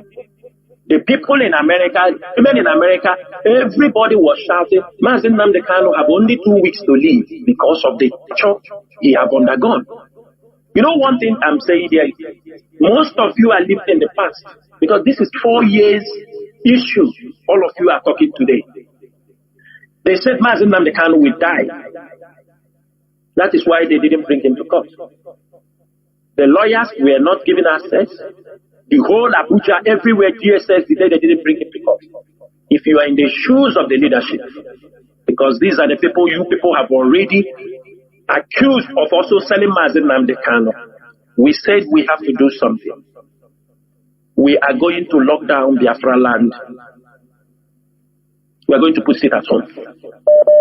The moment we said we are going to put it at home, when we agreed, have it in a meeting, HOD make a memo and ask me to go to make the announcement. We made the announcement. Because some of you are talking out of ignorance. You are not part of, I doubt when that thing is happening, you never engage. You were never engaged with the powers that were holding Mazen Namdekano and understand what was happening at that time. The moment we announced that, Biafrans wholeheartedly accepted it. And there was a clause on that sit at home that we are putting this sit at home ready to review it as soon as they allow Mazen Namdekano. We have access to him because every news that time was that he will not survive. And as his lieutenant, what do you expect us to do? Fold hands and follow you to gossip? Is that what you expect us to do? No. There are decisions that IPOB leadership took, and we have no regret because it was for the sake of Mazen Namdekano.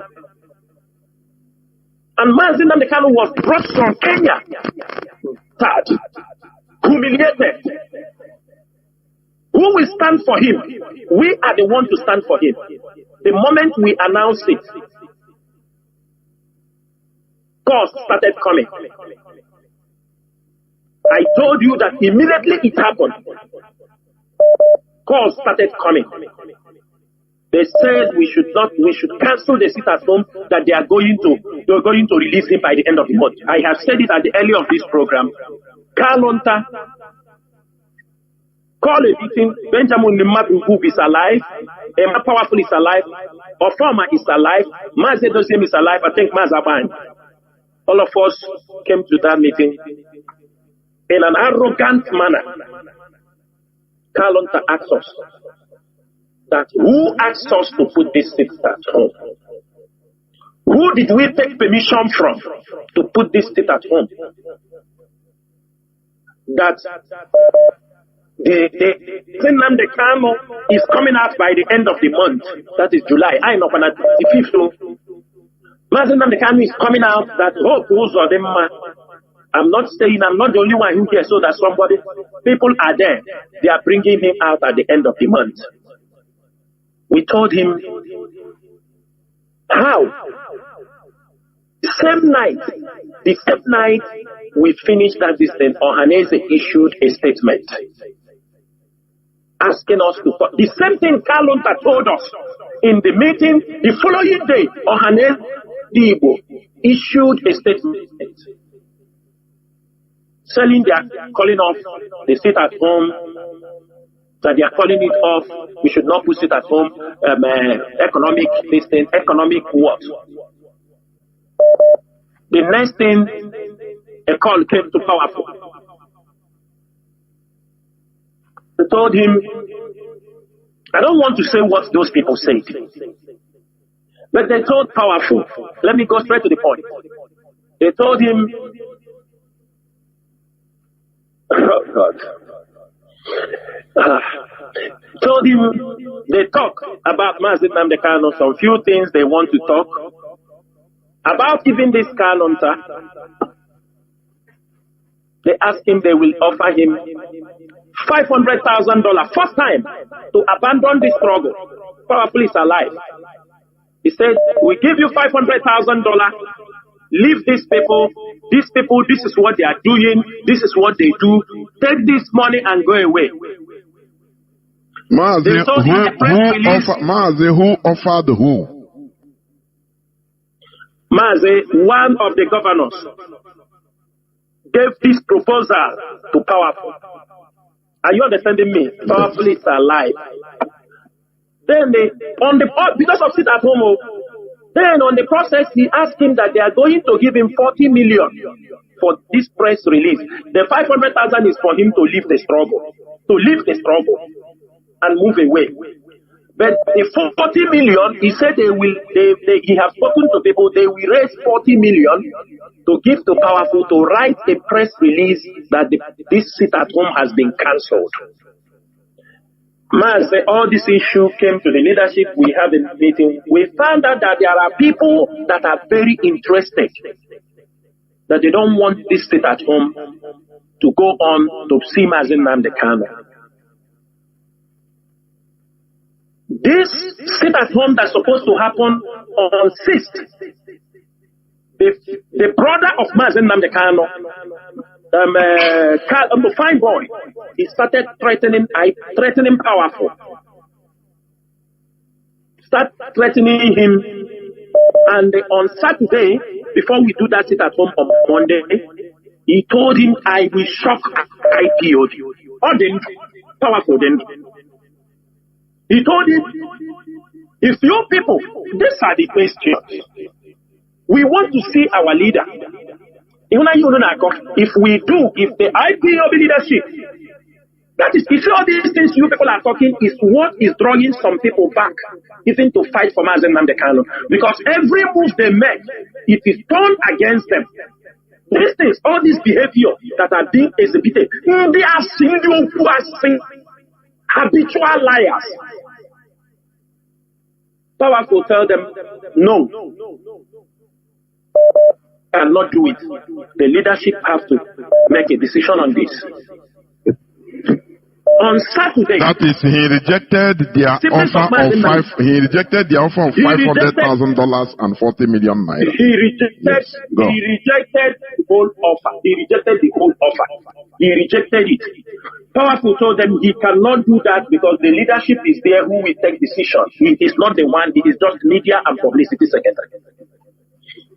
A commissioner called Powerful from one of the states. He told him, Powerful, I would have liked IPOB to take this money. This 40 million they are to put that, instead of the split Mazi Nnamdi Kanu to take it, he would have loved them that IPOB take this money, that he should go and write the press release and cancel the capital. Powerful said, no, we want to see Mazi Nnamdi Kanu. You didn't bring him to court. We need him alive. State's supposed to let. This is what we are. A lot of them, nobody was allowed to even visit him throughout that week. We tell people to prepare. They could not see him on Tuesday. They could not see him on Thursday. What happened on Saturday through Sunday online? Okay, this Sunday newspaper by Joseph Carlo. You remember? Is it Sunday? Is it Sunday? It's a Sunday distance. Can you remember me? Sunday Times, so. Huh? Is it Sunday Times? Yes, Sunday is Sunday Sun, or Sunday Sun, or Sunday something, or Sunday. The newspaper carried it that the family of Mazen Nnamdi Kanu, his siblings, have cancelled the sit at home because of NECO. Sun newspaper. The siblings of Mazen Nnamdi Kanu, it was quoted in the paper that they have cancelled the sit at home because of NECO examination. Which means they went and collected that 40 million rejected by. I don't know them. That is logic. It's logic. Go on. Before he do that, President, yes, he has called powerful and told powerful, if you don't rely these things, I am going to shock IPOB. And on that day, they shocked IPOB, and they wrote a press release from their family that they are calling off the whole press sit at home in Biafra land because Sunday Sun newspaper, because of that our people are taking NECO. Because of NECO examination, they went and they cancel, bring confusion in what we are doing. Because some of you,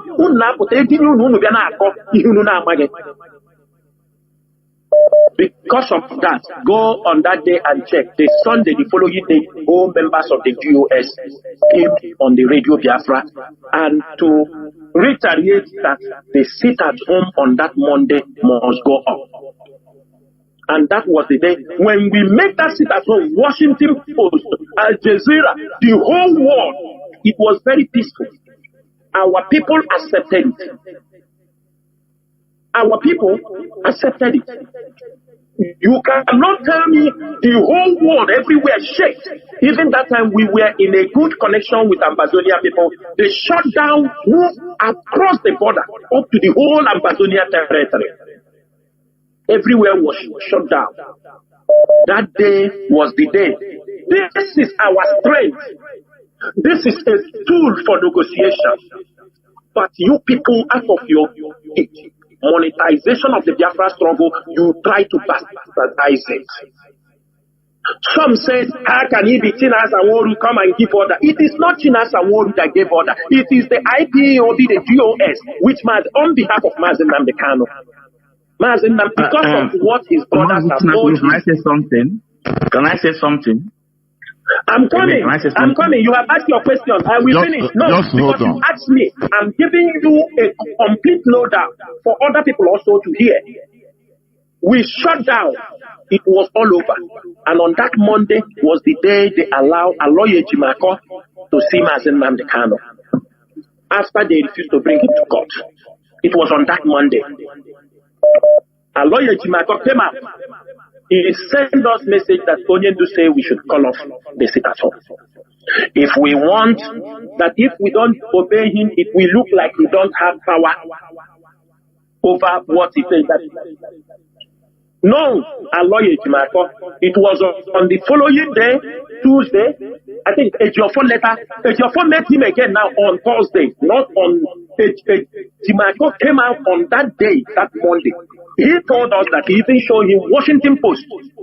He told him that Washington Post, the whole world, because this sit at home crosses the border and go to Ambazonia, because Ambazonians were in solidarity. That's what, when I say certain things here, you people don't understand it. When I told you, when IPOB make a move, if we present something that we can use as a tool to push our struggle forward, it will be bastardized. Money, they will use money, they agree for money, and they destroy that plan. That is what they do with ESS. That is anything IPOB set up. It is used to. They sit at home is a simple disobedience. It is not a crime anywhere in the world. And let me shock you, as they say they will shock us. The moment I send this message to Mazen Nnamdi Kanu, and I will say it, Mazen Nnamdi Kanu send that message. We beg him. When Ejiofor went to see him, Ejiofor went to see him on Thursday. He brought the same message Aloye Jimako brought. That Onyendu said this sit at home must be cancelled. He gave his own reasons. We begged him that, please, that was on Thursday, Ejiofor supposed to go to see him. We tell Ejiofor, because we have gotten a message from our lawyer Jimako. We send him, tell Onyendu, give us this sit at home is not forever. It is not something to go. We need this sit at home to position things this time they hold you, and our people are in support. Our people are very, very happy. They say most of them cannot do anything, but they say this is what they can do. Let them release you. Mazen Nandekano refused. If most of you listen to the broadcast from Ikedoziem a Sunday before when we cancelled the sit at home, you will see that announcement came with a very heavy heart. Mazi, I hosted him on this platform. I hosted him. Yes. Thank you. Mazi, in the DOS, it was a war. People say, why allow this thing for the second time so that we can control the tempo of this sit at home? We beg for one more chance so that we use that one more chance. We told them that if you cut it off, they will use it against us. And that is what happened. We gave the order. We know the tempo that is happening.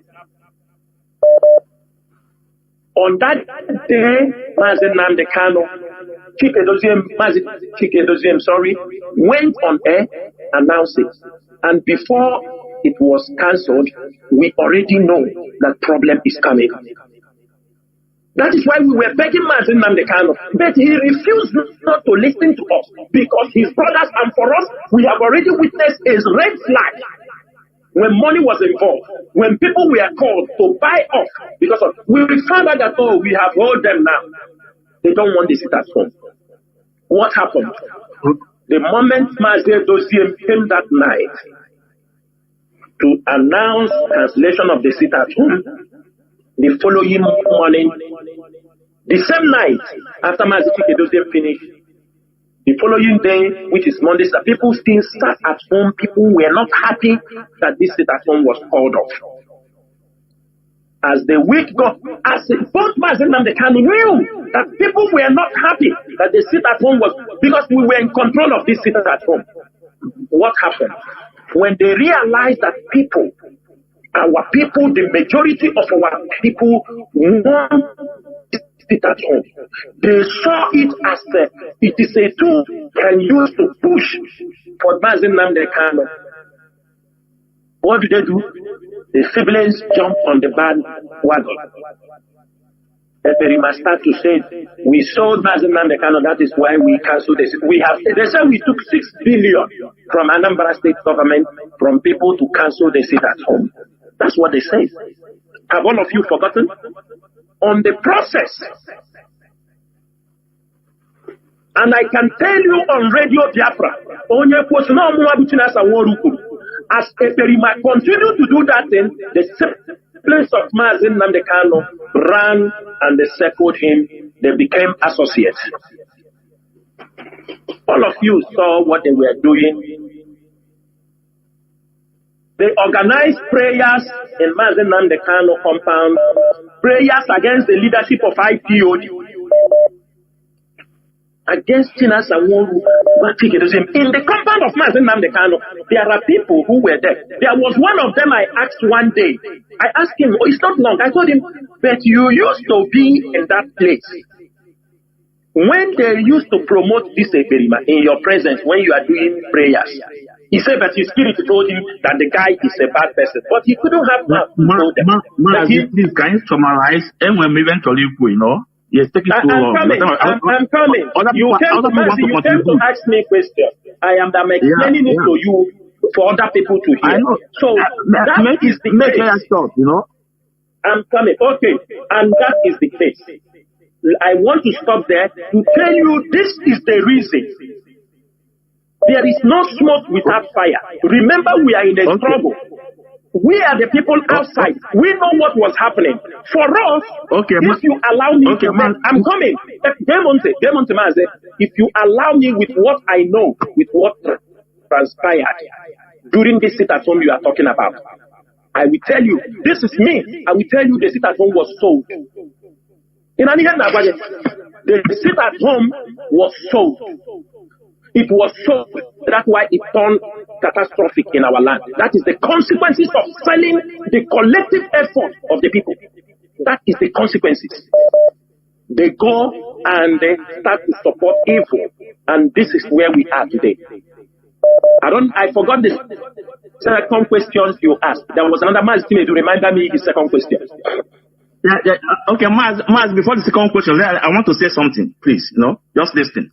Maz, I want to tell you that you lie, and I have a proof. You lie. Maz, it was Ifeanyi Ejiofor that brought that message to our HOD on 6th of August. And I have it on you too. Saying that only the message come on 6th of August, before on 9th of August. I have it on tape, on you. What is the bone of contention now?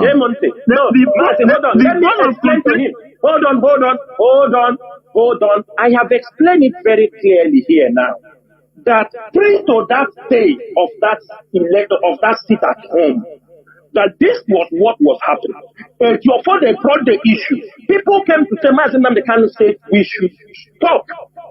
But Ejiofor brought it on the second time when the Monday one has carried out. But I have told you the reason why we continue on the sit at home. It was a civil disobedience. It was not a crime. It was a civil disobedience. But if you want us to talk about this sit at home, it will bring out many things.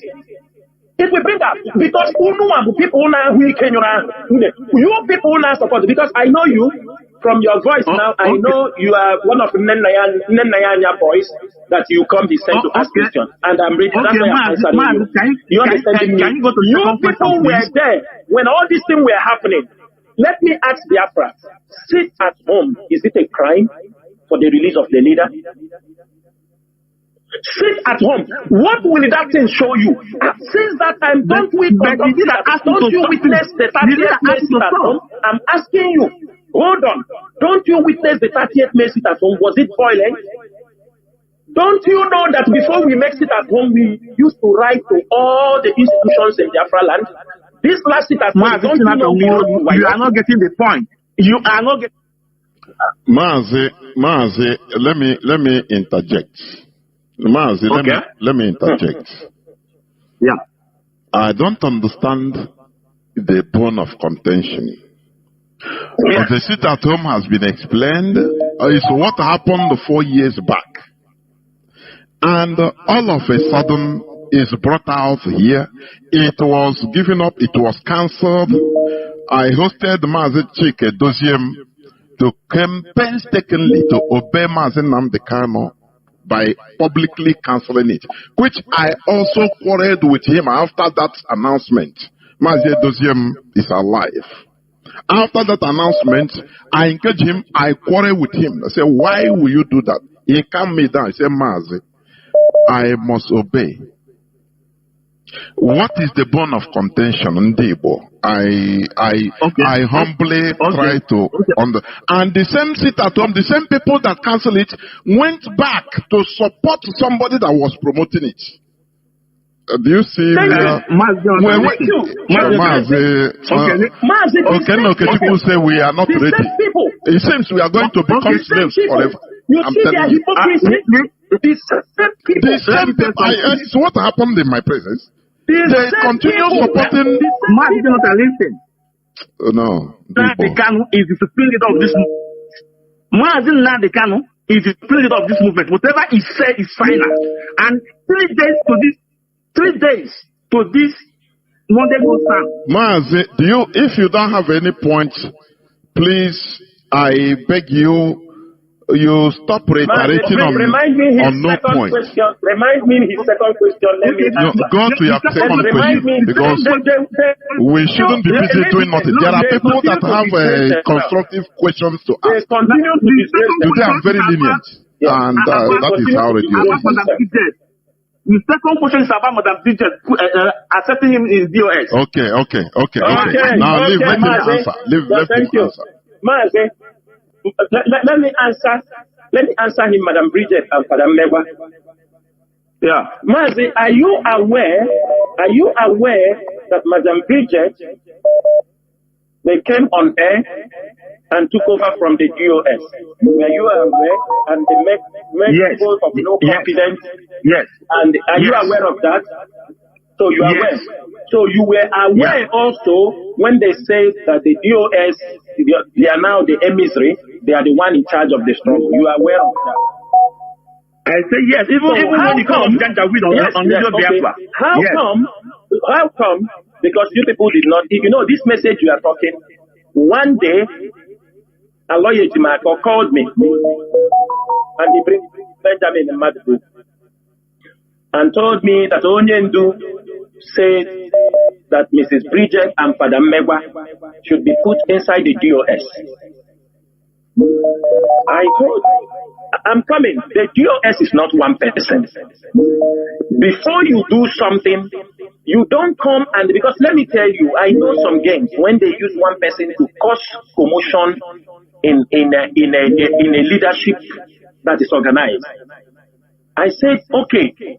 But I told you, I said, is it Mrs. Bridget, the ones that have already voted against the IPOB leadership? They are the leaders now. How did he want to come now to be inside the DOS? And when did that thing happen? There was an audio of Mrs. Bridget. I think some people might tape it, where Mrs. Bridget was talking to somebody after they have done that coup. They fell. Mrs. Bridget was talking, the person was asking, he said, we don't know, we cannot know what these DOS people are doing. They have the key. Unless somebody we became part of the DOS, that is the only way to know their plan. Mrs. Bridget's audio was circulating in stipulation. And you know, they were fighting the leadership. I told, with this message came, I told our lawyer, I said, it is going to be difficult. Biafrans will rise up against us because Biafrans were the ones fighting this battle when they were making vote of no confidence or not the World Igbo Congress. It was in the open. That is Mrs. Bridget, after they have divided IPOB, after they have left, become the leaders of the movement as they claim, and they fell. They start having problem with the Beriba. Then they go back because they are bringing some money. I told you because they are contributing some money and giving some people. They were paying Aloy. They were paying the Mazen Namdekano in-law. They were giving them money, buying them. That is the same way Rabbi Chas entered the directorate of Rabbi Chas was paying somebody in this struggle, which the person claimed he didn't know that was why he was paying him. It was when there was problem. Rabbi Chas said he was paying 600,000. Was he giving all him those money for what? He was giving him so they can recommend him for a position. And we keep it aside and we confront the person. The person said, I never knew he was giving me those money so that we will appoint him. That Mazen Namdekan will appoint him. Do you like to hear this kind of dirty things? Now I told our lawyer, I said, this is going to be difficult. If the leadership come to announce that Mrs. Bridget, who have done all this thing in the public, suddenly we announce him as a member of the GOS. He told me, this is protect them as a prodigal son. Sometimes people make prodigal sons, the prodigal son that they have come back. I told him, our lawyer, this is not story of prodigal son. Madugu was there. It's not story of prodigal son. Because we are talking about things that are taking people. The behavior of prodigal son never take the life of his brother. He never take the life of anybody in their community. He never destroy any of what he did was he goes squander his money. I told him, in this context, the story of prodigal son does not even equate to what Mrs. Bridget did. And it is very difficult. I don't know how I can do this thing. Matthew will tell me this and another. I say, don't depend it on me. It is the GOS they are going to bring it. Let us go. I will go and present it to the GOS. And I went, I presented it to the GOS. Remember, I am not the head of Directorate of State. You know that. I am not the Deputy Directorate of State. I am just a member of GOS. I do not muscle words on them. Everybody has his opinion and for the interest of the struggle. And it was too early. We responded, Mazen Namdekano, Onyedu. We are in a very situation. We are battling the soul of this struggle. Please, can you defer this, their member, anything they are doing, they can be doing. If you come out, you can use your, after you have looked into issues, you can use your name, you use your power, sort out some certain things, and they fix it. But if there is anything they are doing, we don't have problem. I could remember his brother, younger brother, also fine boy. There was a time we have in conversation. He said, "What we're supposed to do, Onyendu said, put them. What we're supposed to do is to just bring them inside, put them, start doing what we are doing." But we neglect. I told him, Maz, we don't do double face. You are part of us. You are part of us. You don't. We don't do. I don't know how to do. You are part of BOS. You are part of BOS. We cannot bring you as a DOS member. We keep you one side. Whatever we are doing, we cannot do like that. You are DOS member, you are DOS member. That is what happened. And we sent Mazim the kind of message. He knew. He knew there was a problem. You are talking about it. No, Maze, please. There are many other. Sorry. No. Wait. Because. No, wait. Hold on. Let me come in. Maze, I'm coming. I want to address because you don't need to ask any other question, please. You don't need to ask. Let me answer him who made the account. Okay. As long as I can remember. People are calling. Maz, hold on. As long as I can remember, I have said it here, we have no power over account. They talk about this woman. It is Oyibo they are talking. Well, I think it's Oyibo that open. If I'm wrong, other members of the BOS can correct me. But I could remember that it was Oyibo whose account in the USA was in her custody. Oyibo said that the account was closed immediately the home as in Namdekano, that she has opened another account called Umweri account. Oyibo, do China Sanworu know anything about Umweri account? It is Mazin Namdekano communicates to Oyibo. That account from our Namdekano. What? You guys were informed that the account is not from Mazin Namdekano.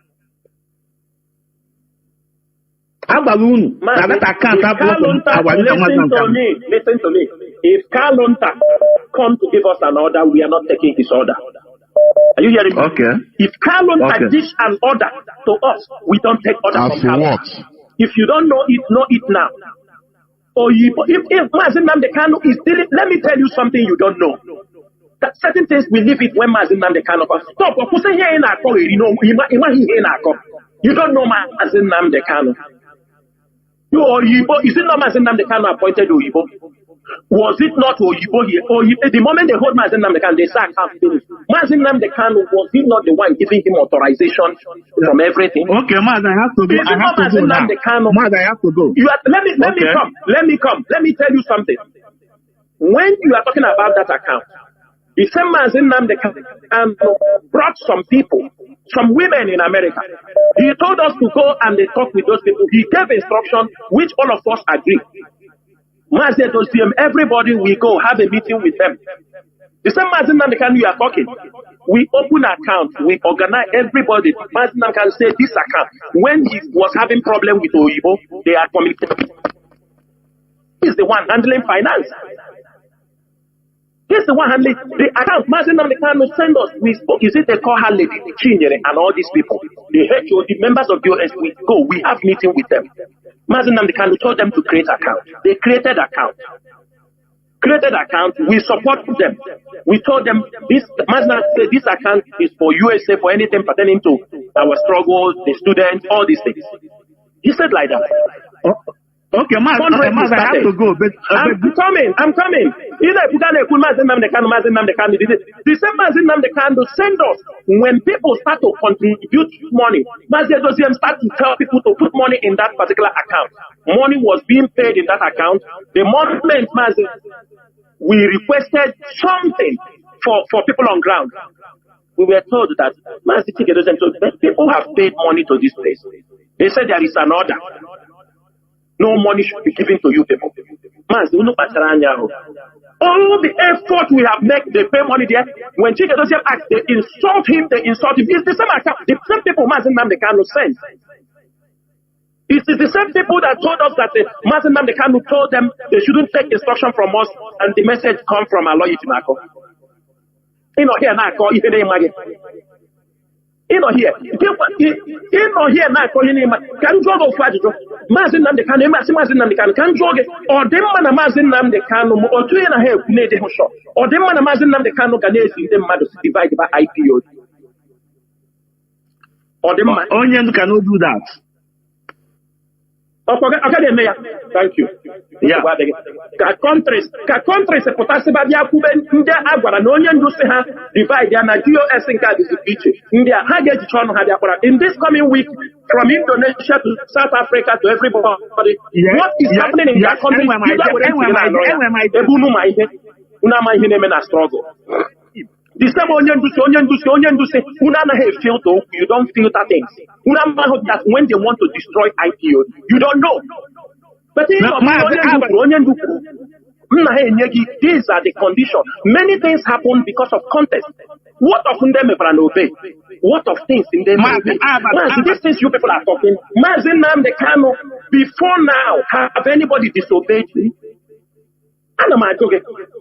Before now, have anybody disobeyed Mazi Nnamdi Kanu? Because we don't have access to talk to him. If we talk to him, all these things, they intentionally settle Mazi. If somebody is talking to Mazi Nnamdi Kanu, when that tickets to have pilgrimage, you think they can use it to manipulate IPO. Just like a lawyer, the moment they did Mazi Nnamdi Kanu, he came to me that time. Or they had the number they had post when I said, and I may put. Or someone number Mazi Nnamdi Kanu, no, when they did on their post, you say he did Mazi Nnamdi Kanu. You can be your professor. At least I went to school, I can be able to express myself. I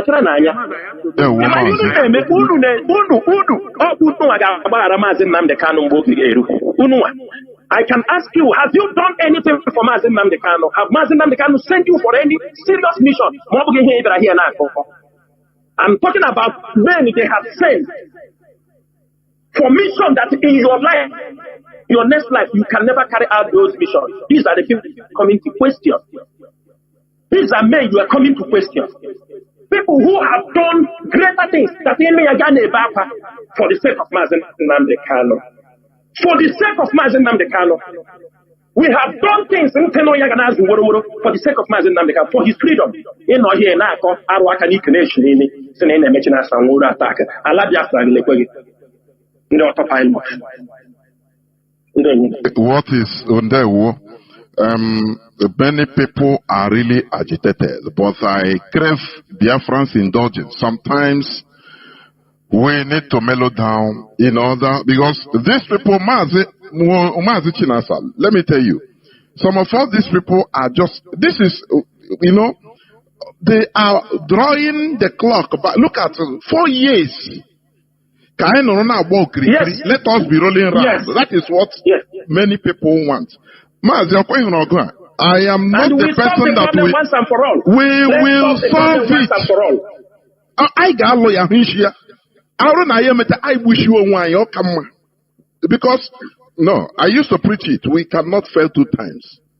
The mentality in Debo. I got log. We are not abandoning that of annoyance. No, because all of us have stake in it. Caller on Mazi Collins, please. Thank you for holding on since over, is it 1 hour? Mazi Collins, are you still there? Mazi Collins. Yes, Mazi Collins, please go on. That is thrown at you.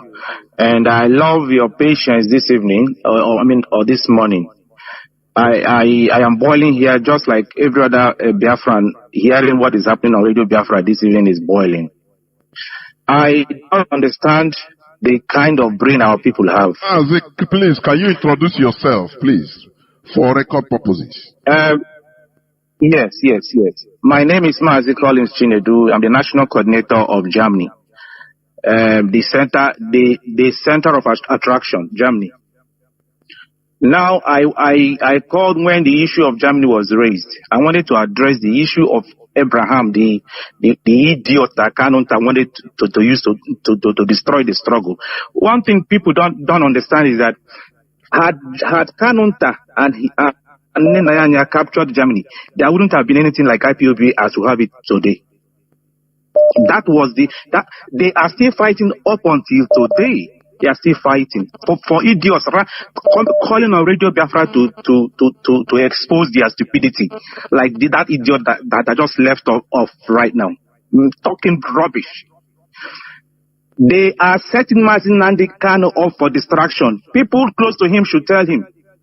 They are setting him up for destruction. People have died in this struggle. Our years of sacrifice in this struggle will not be played with. That is the message they should all get. People have died. Mothers have lost their children. Parents have lost their children in this struggle. And these idiots are coming out and telling us Mazin Nnamdi Kanu said. We all know how we started this struggle. And we are all stakeholders in this Biafra project. That is what all of them should know. We are not slaves to any family. That we should make clear to them. We're not slaves. When we started this struggle, we never knew that Mazin Nnamdi Kanu had brothers. Nobody knew Kanu family before we started the struggle. Whatever Mazin Nnamdi Kanu is today, we made him what he is. We made him. So let them not come and tell and be threatening us with Mazin Nnamdi Kanu said.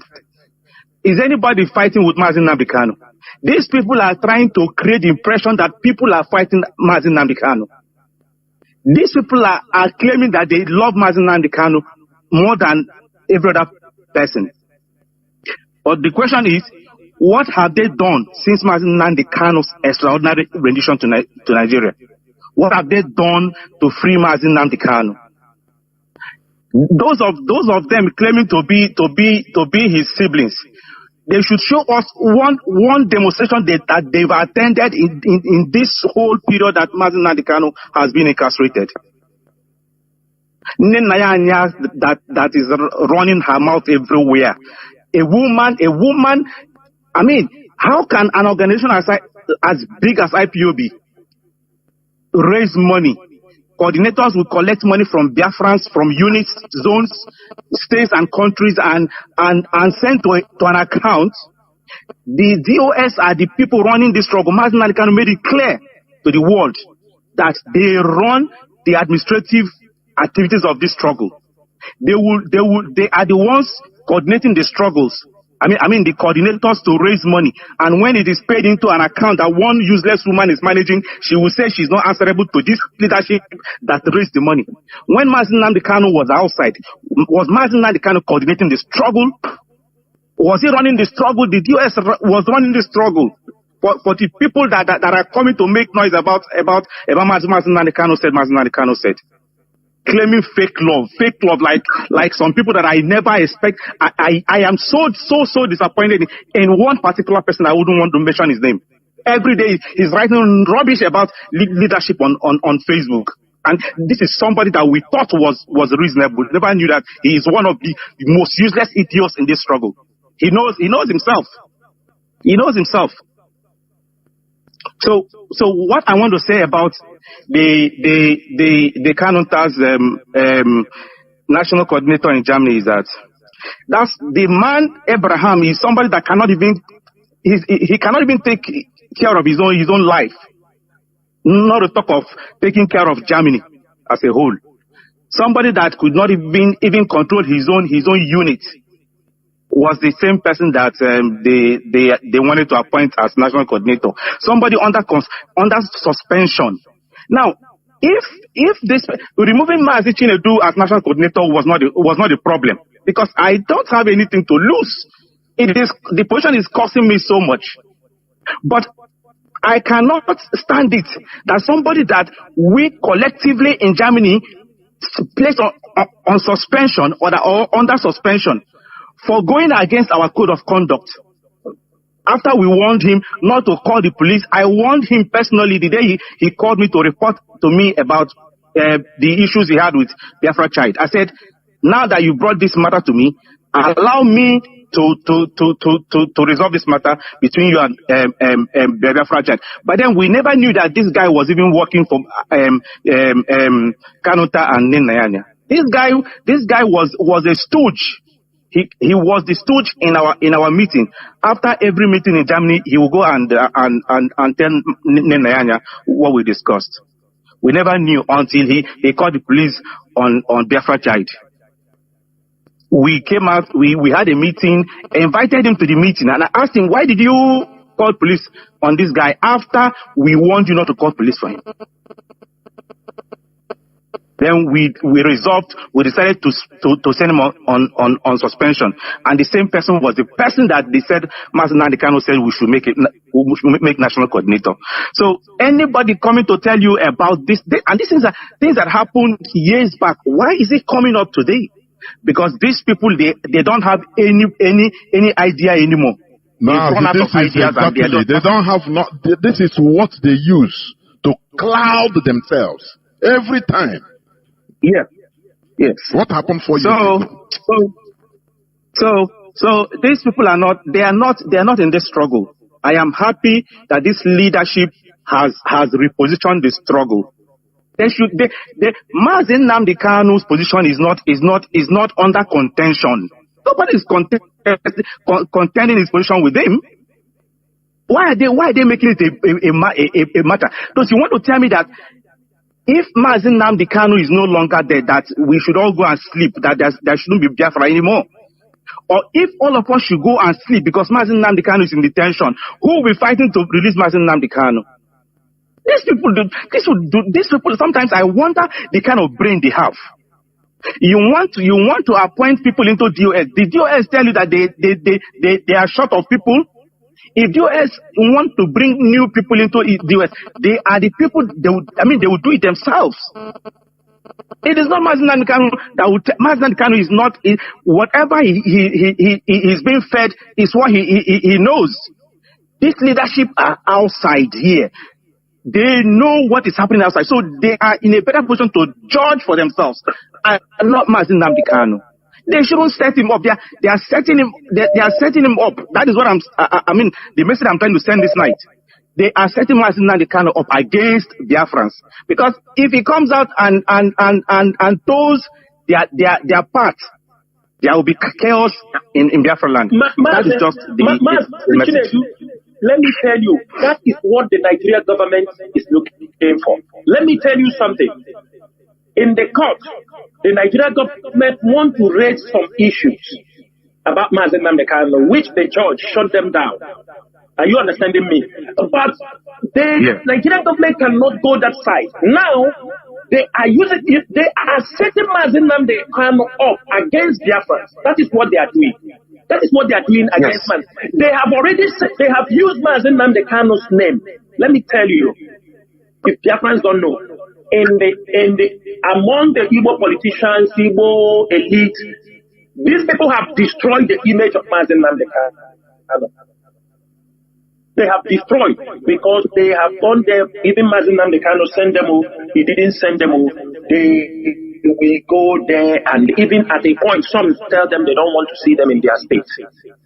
Begging for money. In the name of Mazi Nnamdi Kanu. Is that what you mean? Begging. They are Anna Young Wat of Biafra land. That is what they have done the struggle.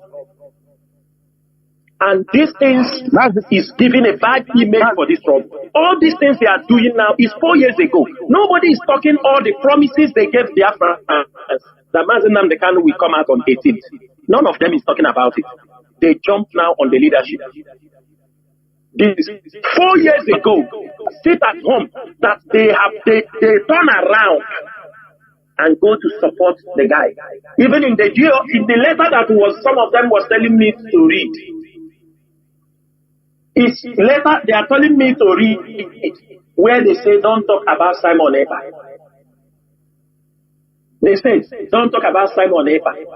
Most of you don't understand what it means, because there was a report that we are attacking Simon Ekpa. He's the one fighting for Mazi Nnamdi Kanu release.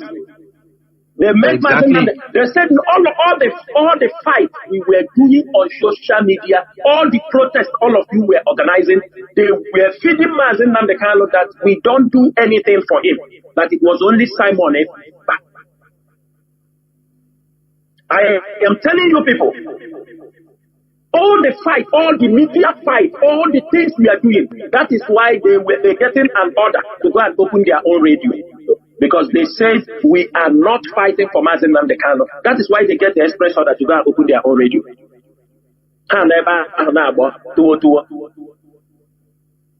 People don't know what we are seeing in this struggle. It's better safe to face Nigeria than to face this kind of people. Because these people are narcissists. They are narcissists.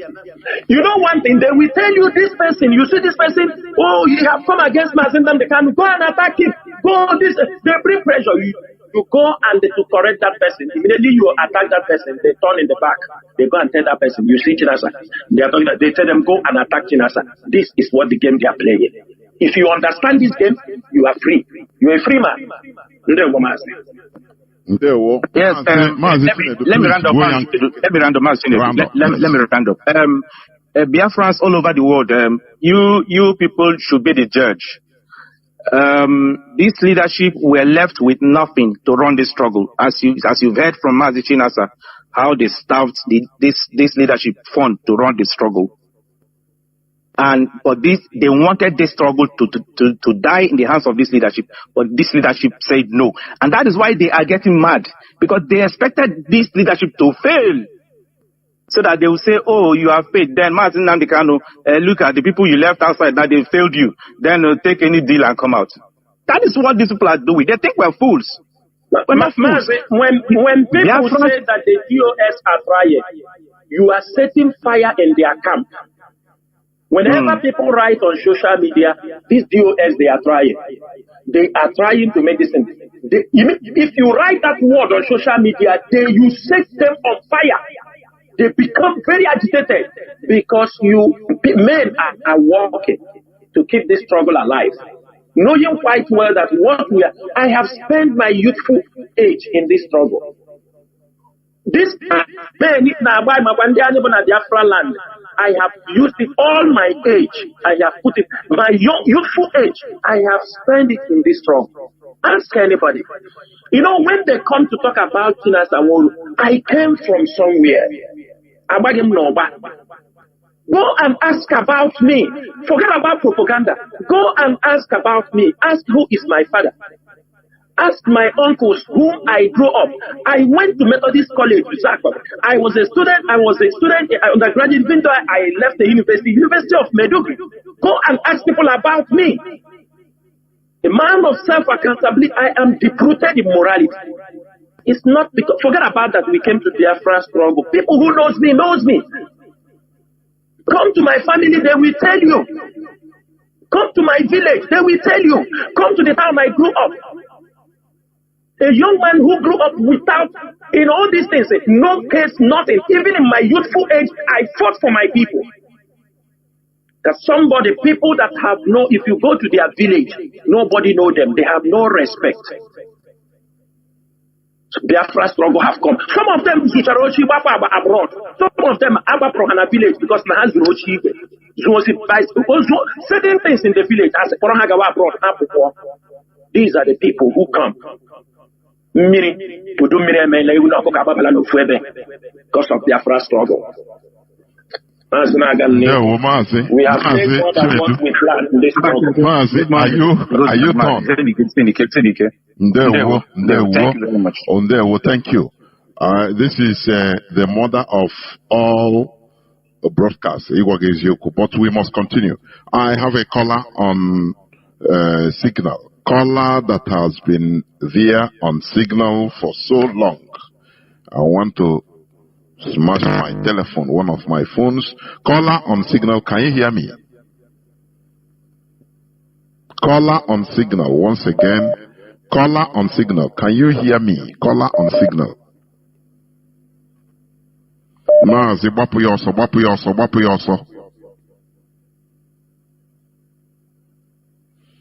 Mazi, there is no time, please. Can you hear me? Seems your network is not strong.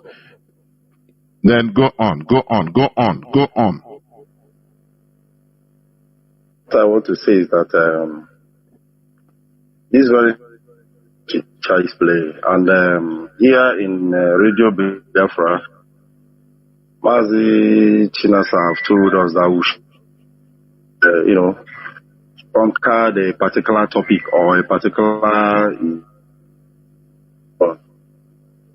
all just sorts of distractions. And for the past 4 years, every one of them have been mentioning on all of these things. I wonder why you are not the one who was injured, you are not the one that died, but you'll be more bereaved than the injured. Mazen Kano, one of the things that made me to hold this very DOS is that Mazen Kano told us here, it says goes. I am not educated to an extent that I went to Oxford, but here on Radio Biafra, Mazen Kano have really educated us. And without little to stand all of this wide, that the commitment and the responsibility of this very struggle lies on the DOS. I'm just a singular person. No matter what I do here, in neither will anybody come,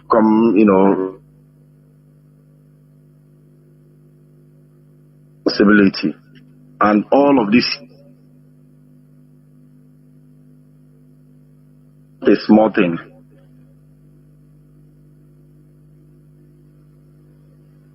Mazi, your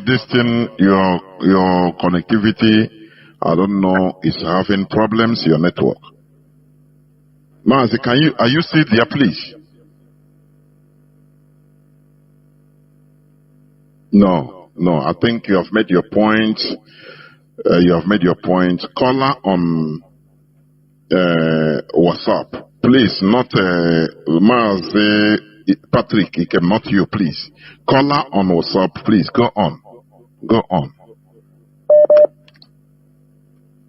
Mazi, are you talking to me? Yes, of course, I'm talking to you. Okay, sir. Good evening, sir. Mazi Jonathan. Mazi, please. Good evening, sir. As brief as possible. I'm going to be brief. We are running on 6 hours. Go on, please. I know. My name is Innocent Ifeanyi Chukwuabopiwani. I'm the national coordinator in the Czech Republic. I want to tell the Chinasa that my prayer points will change. I didn't chaos. There have been done so many things this night. The only person that talked sense was Collins from me.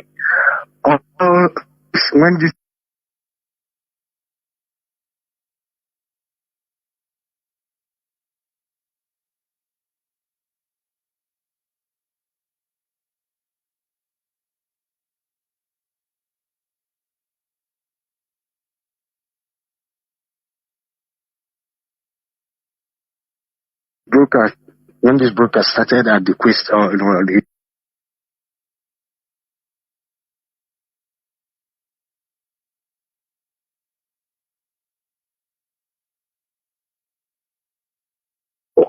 but please keep doing what you're doing. God bless you.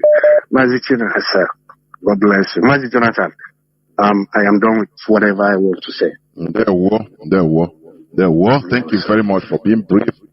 Mazi Patrick, you can please, the floor is yours now. Please go on.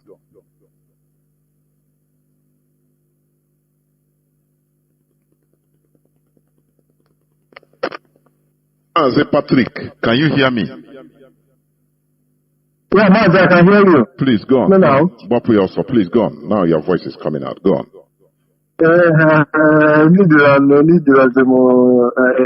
Introduction. I want to thank you for giving me access to the Biafra. I want to thank Biafrans all over the world. Nobody will listen to today's program I would not want to make a contribution. So I know that a lot of people are standing by the contribution. You know, one thing that bothers me is that I'm surprised that some people are calling into this program. People who say they don't believe in Radio Biafra, they have own radio, that they have moved on without the leadership, that they have moved on without IPOB, that they are now. I'm surprised that some of them are calling into this program to still come and ask questions. Which means they are listening. Say that they are banned, that they have abolished, that DOS is no longer that DOS is no longer existing. But they will say hi to that cushion and be listening to the same Radio Biafra that they are everybody from listening. You see why it's important to need to get sense. Because people that are discouraging you from following the leadership are secretly following the leadership. The people that are discouraging you from listening to Radio Biafra, that they have opened their own radio, are secretly listening. They even have their own phone to ask questions. You see how this one is. That is why it is important to use their sense in whatever you do. Do not judge.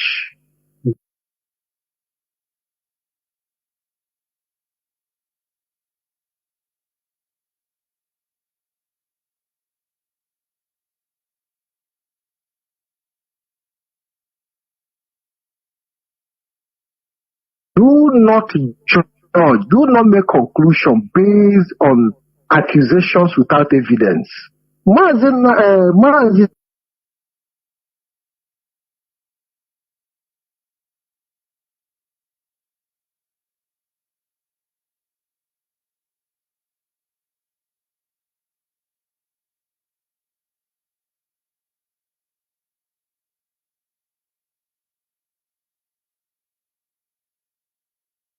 By them, because there are people who have their own personal interest.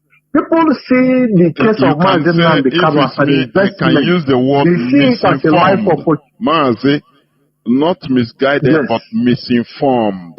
I can, if to use that word. If you can say misguided and misinformed, I don't know which one to choose. But okay, let's accept that is misinformation. That Mazi and the Kano have been misinformed. You know, because I had the opportunity also to grant interview, because we follow things that are happening on social media, and we know the kind of rhetorics. These are people who say that Mazi and the Kano have left the leadership behind. That Mazi and the Kano have moved on without you people. Now the same people now they come to Radio Biafra to come and ask questions. And you now start to ask, what happened to the radio that you opened? Is that radio not serving the purpose? Our people need here. We need to get sense. We need to get sense. People think that they can monetize the Biafra struggle. But I think it's also very important that events that took place also happened to test the resolve of the Biafran people. That Biafran people cannot be taken for granted. Nobody takes us for a ride. We can show you all the love in the world. We can give you but the moment you show us or you want to prove to us that we are stupid, then we will come out to tell you that we are not stupid. Do not take our love. Do not take our simplicity. Do not take that gesture for a ride. Take it for granted. Because we will resist you. And that is what is happening today. Mazi, I don't want to talk much. The whole audio is playing now. And I pray that this record will be kept for the future purpose. Mazi, I want to say thank you very much. And God bless you. Thank you. We must continue. Honestly speaking, I say everybody wants to talk. Even caller on, let me see. Yes, caller on WhatsApp, please, God. Can you hear me? Caller on WhatsApp. Yes. Yeah, Mazi, good evening. There, Mazi. Am I coming up? You are, please. Thank you. Thank you. And be brief as you can. Thank you so much. I greet Biafrans. My name is Mazi Jidofo, calling from Dakar, Senegal, a very beautiful place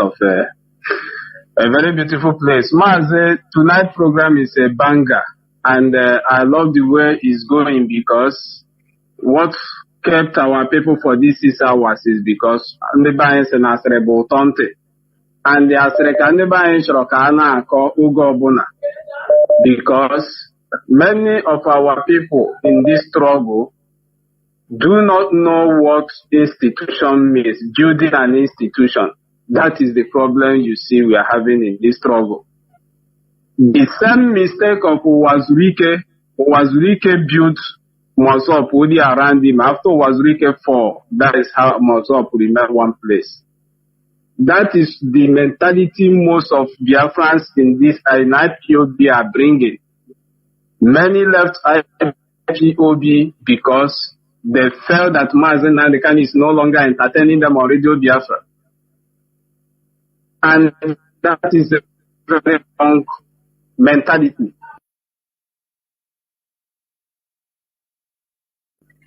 I want to tell Biafran that this movement has moved on.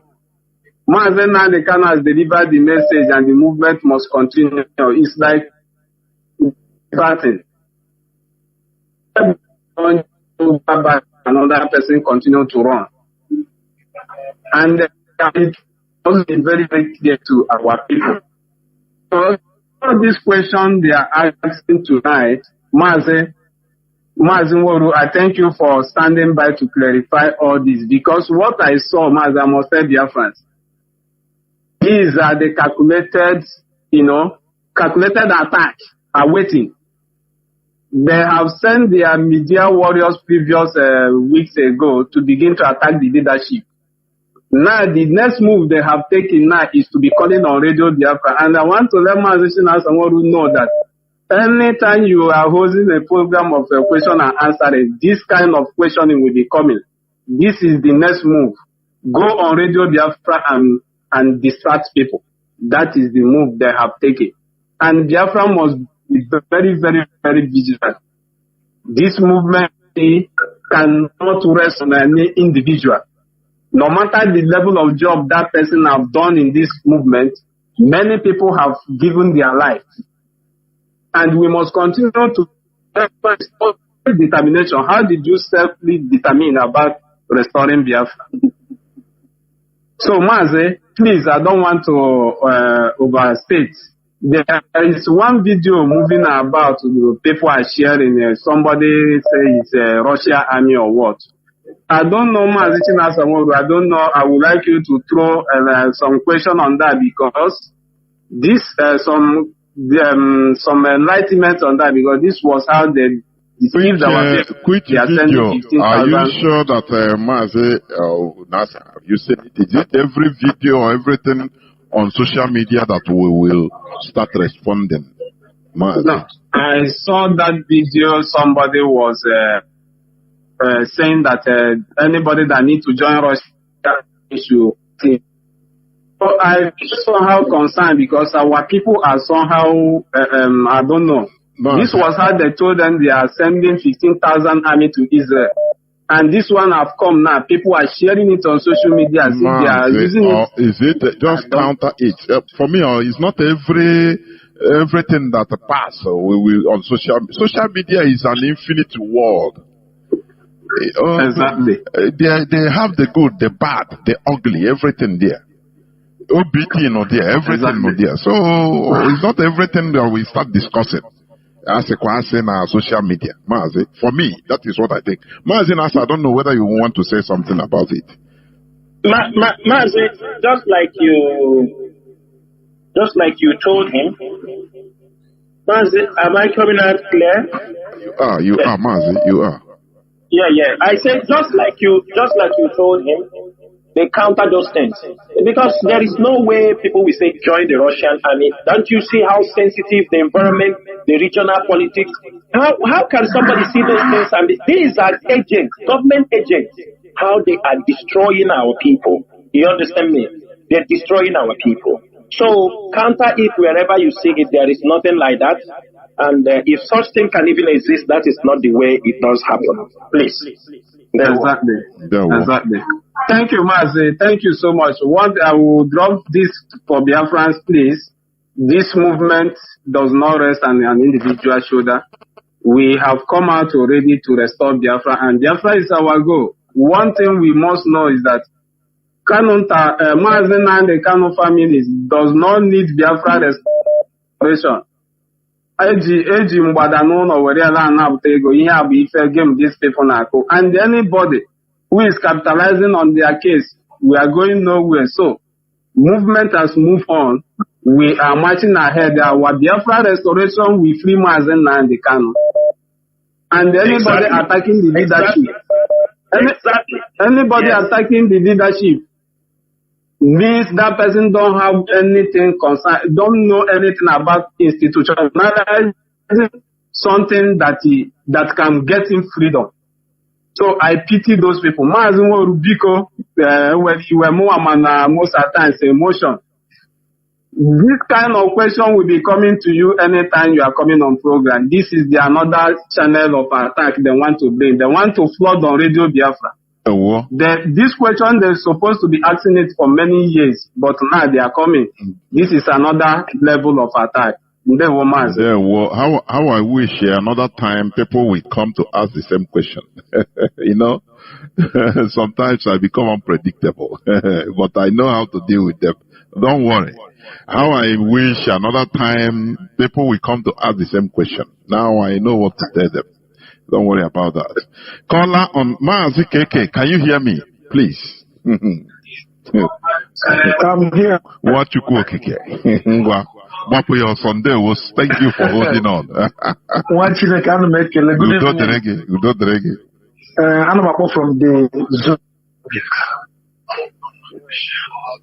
Mafambo Chima. From the Zoo capital Abuja. I want one about but can ask my the truth of the matter is that this struggle, when you listen to them it's like a child's play. But we have passed through this level. I got a channel all the Korean Lagos.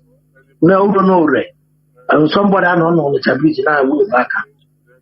But unfortunately, when I get this radio, get weak listening to these people because they were talking rubbish. And for the siblings of iniquity, well, they should go ahead. Our branding Madagaja Agego.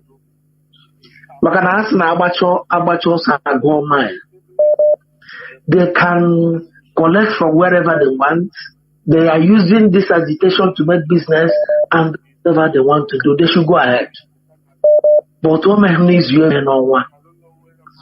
the truth of the matter is that life has been lost. People have put up their resources. People have put up their life, and so many things. That is the place of our leader. It was Maazi KK, please hold on. It's not you that is talking. Just hold on. I'll bring you in. I made a mistake. Maazi that has been talking, please go on. Okay. So this is what they are doing. But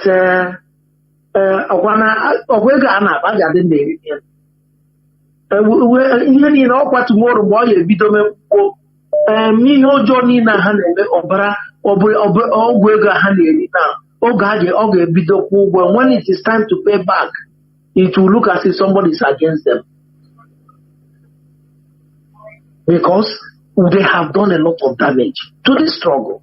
But one thing bụ na Chukwu abịa mụ nyere anyị agụ na-eche mba karịa ego oge na-azụ ka millions of us are here. Easy. It can be discouraging, but keep going. Those who do good, don't fear ego, don't fear evil.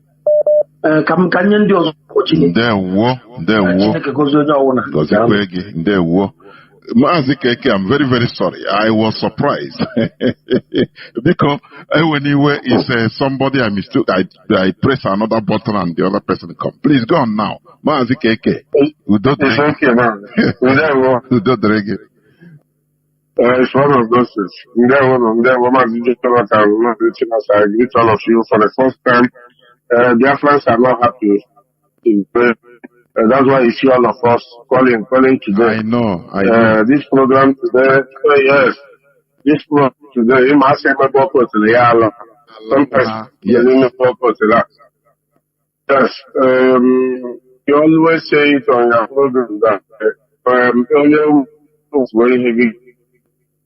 You always stop to take a lawyer to wear this IPOB. And I get you a lawyer support to wear.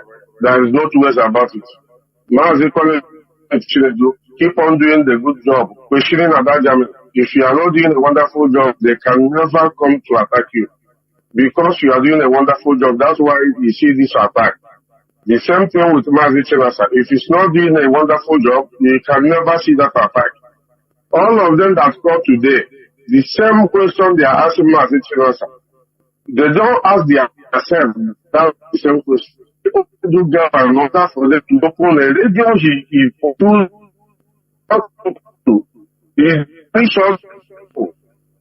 talk about this radio Biafra. I think you run the Biafra radio. You remove all of them, but you order according to them because we are here to hear from Mazi Nnamdi.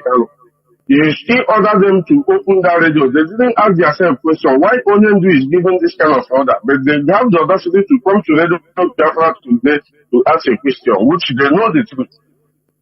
Mazi, I want to ask Biafra this question, not for Mazi Chinasa, just for Biafras.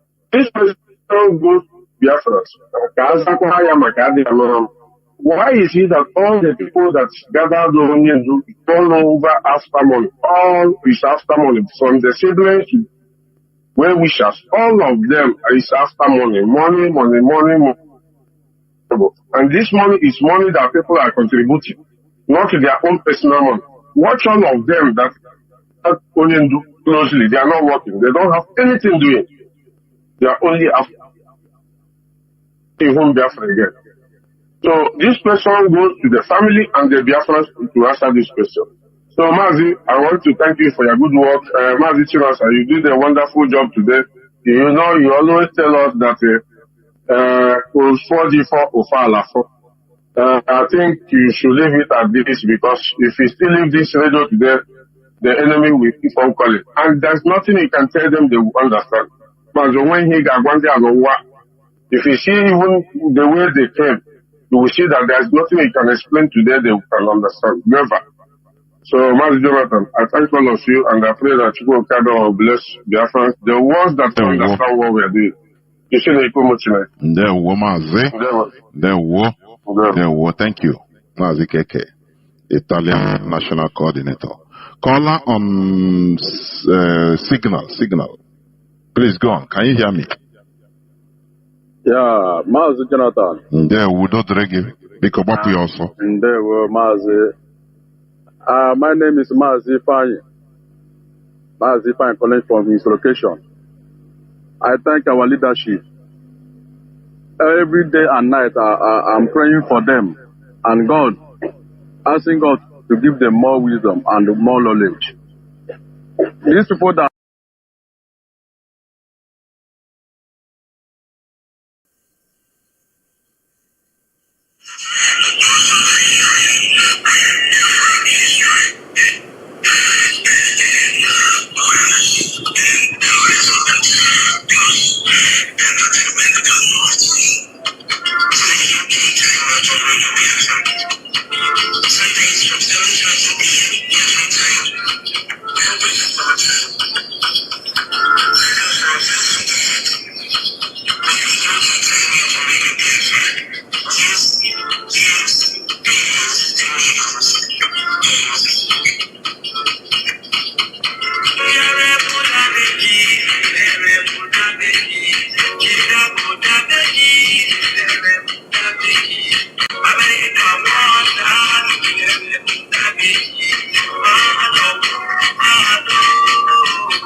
afternoon, good night, wherever you are.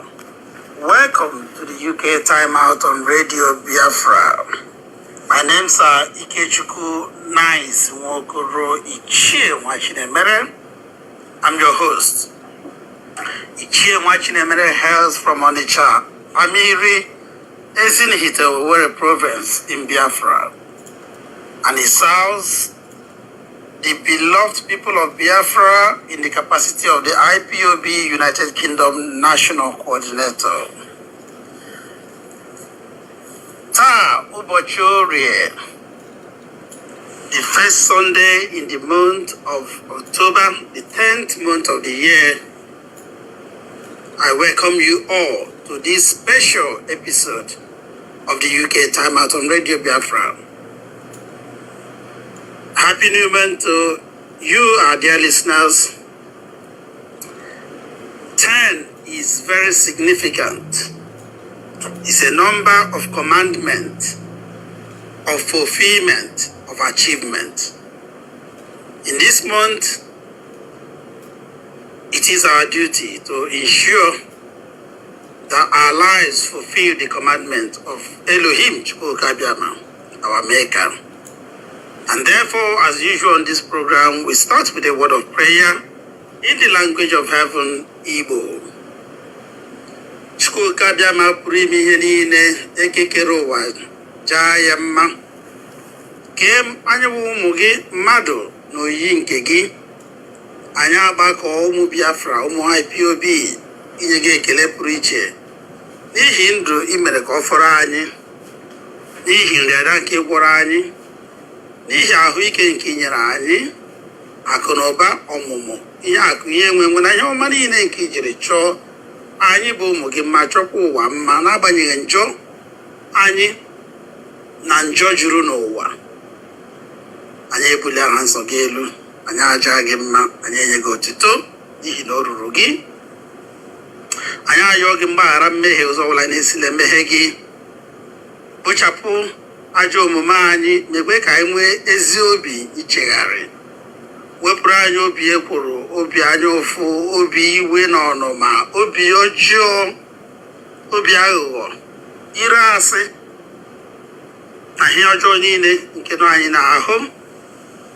Elekwala anya na njọ anyị na mmehie anyị eze, ma meere anyị amara gị bara anyị ụba. N'ihi amara gị nna, mee ka ihe ọma ndị nke anyị na-arịọkwa gị kwa ụbọchị, ụtụtụ, ehihie, abalị ruo anyị aka. Ekechasị nke ịkpọpụta oru gị nwoke Nnamdi Kanu n'ụlọ itiri ebe ọ nọ n'aka ndị ọjọọ, n'aka ndị iro, ọbụla dịka ha na-akpọpụtakwu ya na ụlọ ikpe n'izu ụka nke a n'abalị 3 na-abịa abịa. Eze bịa waa ikpe ziri ezi, tọpụ oru gị n'agbụ, meere ya ebere. Ekwe ka anyị nweta ihe nke anyị na-arịọ gị kacha anyị mkpa n'obi wụ nnwere onwe ala anyị Biafra. Ikpe ime ka ya wụ nkwa nke ikwere na mbụ, ala nke i nyere anyị nye nna nna anyị ha na-agbuo wee ruo anyị aka ka foto niile wee bụrụ nke gị. Ọṅụ abụrụ nke anyị wee zuo oke. Ihe ndị a na ihe ndị ọzọ nke juru m n'obi, juru ụmụ Biafra n'obi, nke ịmazụkwara nke anyị na-ohere na-aga ekwe ka anyị kwupụtacha ha niile na igwe okwu a n'oge uhuruchi a. Ka anyị na-arịọ gị eze, mezuru anyị karịa oke anyị rịọrọ. Arịọ m gị site n'aha nwa gị nwoke nke m kwenyere na ya, Yeshua HaMashiach, Yesu Kristi. Ise.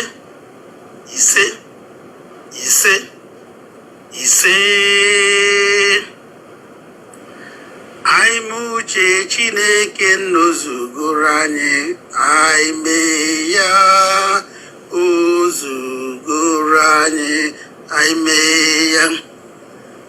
Ma uche Chineke n'ozugoro m, ma mee ya ozugoro m, ma mee ya.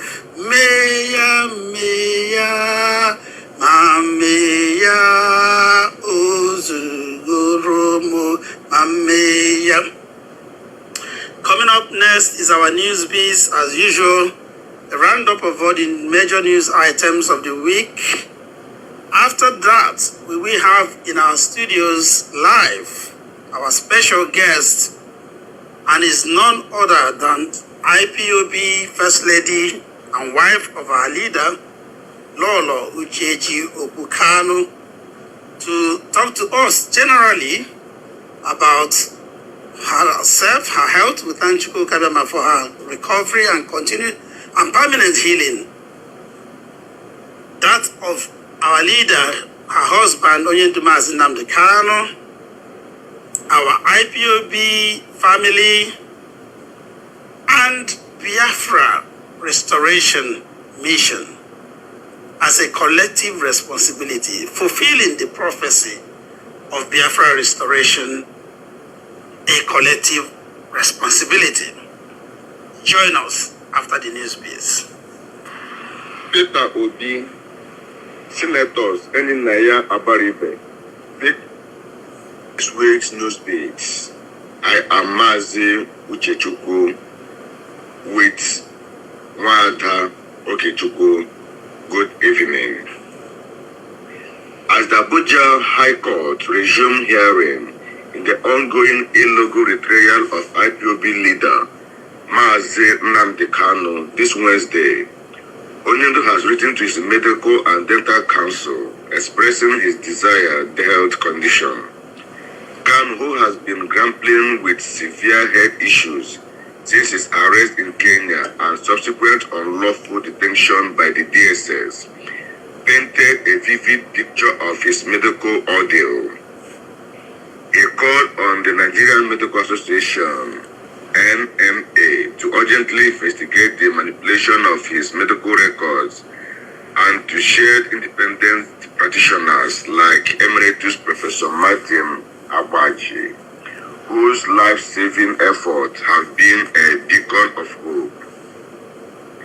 Mazi Nnamdi Kanu demanded the immediate release of a health assessment report ordered by the Federal High Court, warning that any delay could lead to a teleguided panel that might obscure the truth. He argued that the intimidation of independent physicians is a grave ethical violation, eroding patient care and public trust, highlighting the reckless disregard for his life by neglecting his ailments, including tinnitus and sleep deprivation. A member of Onyendu's legal team, Barrister Chidera, has accused President Tinubu of meddling in the judiciary, describing Tinubu's Independence Day speech as subjudice. Tinubu had, in his vile statements, made very inaccurate remarks, likening IPOB to notorious terrorist Boko Haram.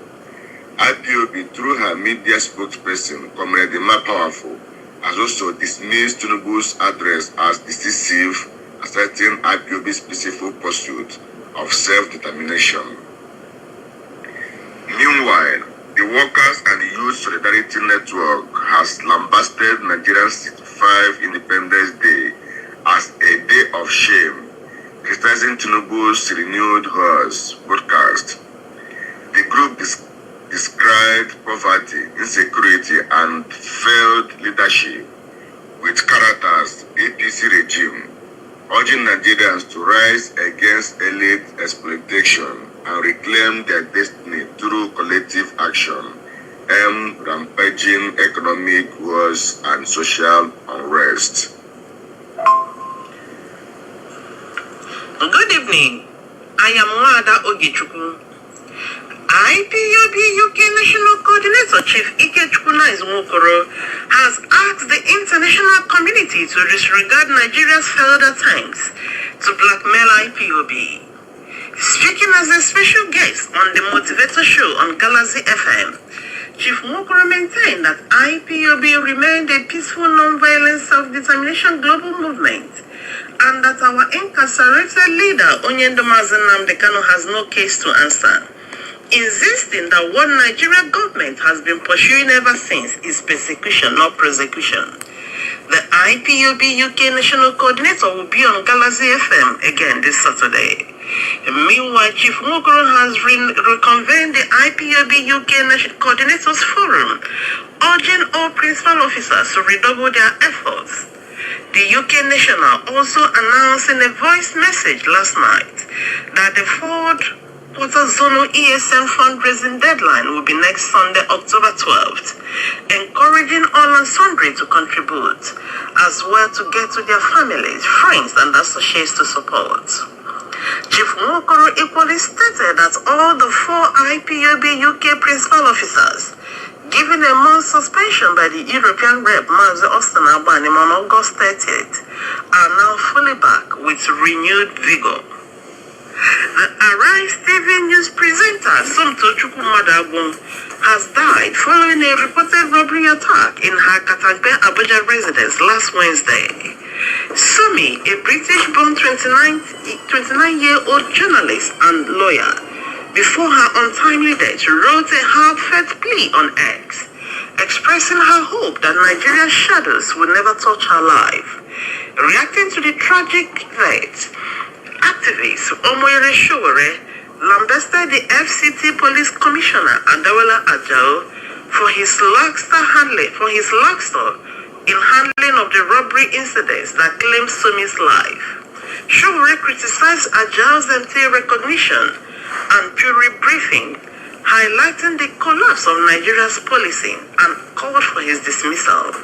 Sumi was refused emergency treatment because of an apparent delay in issuing a police report.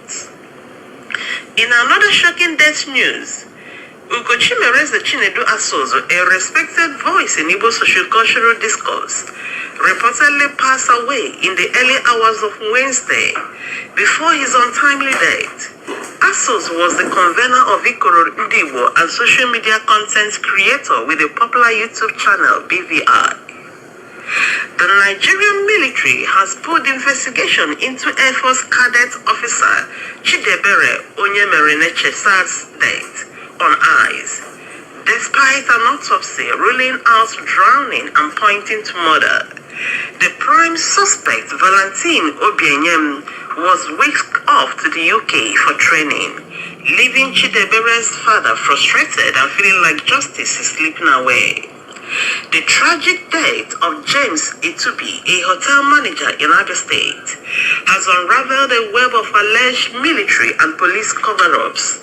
The family claims shoddy investigations, military interferences, and shielding of suspects, with the prime accused controversially commissioned into the Air Force Post UK training course. Peter Obi, Senators Eninaya Abaribe, Victor Ume, and other notable Igbo politicians have visited the demolished Asama market at the Lagos Trade Fair. Despite traders securing necessary approvals, the market plazas were bulldozed. Obi praised the traders' stoic resilience while spotlighting their plight. He urged government to act with compassion and justice, as many of the traders had invested heavily, often through loans, emphasizing that destroying people's legitimate investments is not only unjust, but also economically damaging.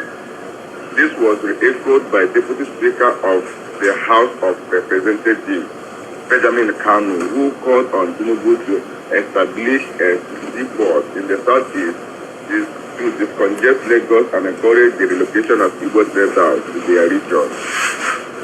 Former Speaker of the House of Representatives, Yakubu Dogara, has suggested that the torrent of violence and bloodshed in northern Nigeria represents a future misfortune over the region. Dogara boomed the pervasive insecurity and poverty plaguing the north, stressing that this crisis must now be regarded as a national emergency. The Christian Association of Nigeria, CAN, has said that despite the federal government's economic reform, many citizens are still facing hunger, insecurity, and joblessness. CAN warned that ethnic jingoists are steering the country's policies, threatening national unity while Nigeria at 65 remains a divided house with ethnic groups always at loggerheads. Former President of Nigeria, Goodluck Jonathan, has confirmed that Boko Haram once nominated the late Mohamed Buhari for peace talks. Yet this insurgency persisted under Buhari's rule. Jonathan, who said this at a book presentation by the former Chief of Defense Staff, retired General Lucky Irabo, last night, insisted that the terrorists at some point had more sophisticated ammunition than the Nigerian military, emphasizing the complicity of country's insecurity.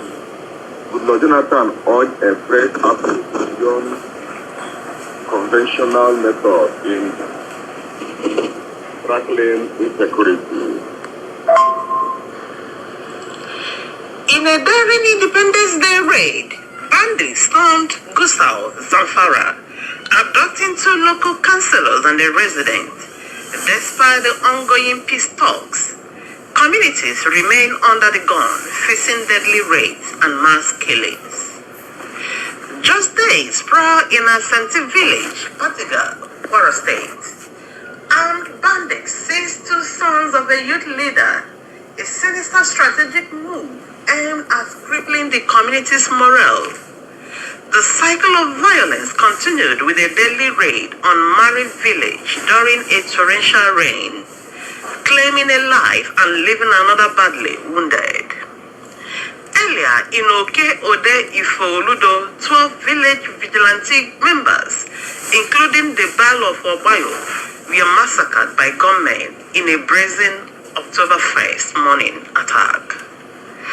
These are on the heels of an SOS from a Kwara farm, Ibrahim Toyi, CEO of Vesa Farms, who roundly criticized federal lawmakers for negligence amid escalating terrorist attacks, which threaten farms and livelihoods, warning of severe economic repercussion if urgent actions is not taken.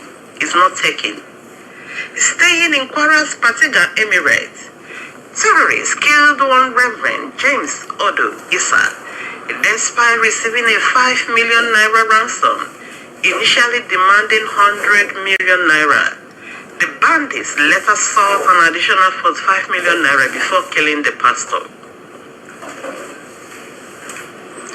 As the wave of insecurity sweeping across Kwara State intensified last week, bandits abducted 2 brothers from their cassava farm in Bokungi, Zambufo, Edo Council, igniting a widespread fear among farmers already grappling with the menace of recurring kidnappings. One victim, Mohammed, a notable community figure and former president of the National Association of Students, symbolizes the personal loss felt deeply within the local populace. In neighboring Kogi State, in a storm of insecurity, bandits cast a dark shadow over Yabo West, abducting a woman and her children near Senator Sunday Karimi's residence and seizing both passengers in a separate attack, which rendered the community in a ghost town as fear tightens its grip. Locals found themselves ensnared in another web of insecurity same night as the bandits stormed Bethel Farm, abducting 3 individuals. Yaba, once a vibrant town, now echoes in the silence of deserted homes due to an exodus prompted by the relentless terrorist attacks. Further north, bandits last week waved another tapestry of terror in the southern Kaduna, claiming lives and abducting souls. Communities like Kauran Fawa and Wake have been caught adrift in a sea of despair. Armed bandits cast a pall over southern Kaduna in a last attack, claiming 4 lives, including an NYSC member, and abducting many, while political interference and media restrictions keep these grim tears under wraps. Despite the Kaduna model, peace initiative, most southern Kaduna communities remain in the doldrums, yearning for intervention as insecurity looms large. Back southwest, Eko precisely, Lagos State National Council last Friday filed a petition against one Chibike Azubike for parading himself as Obi of Lagos.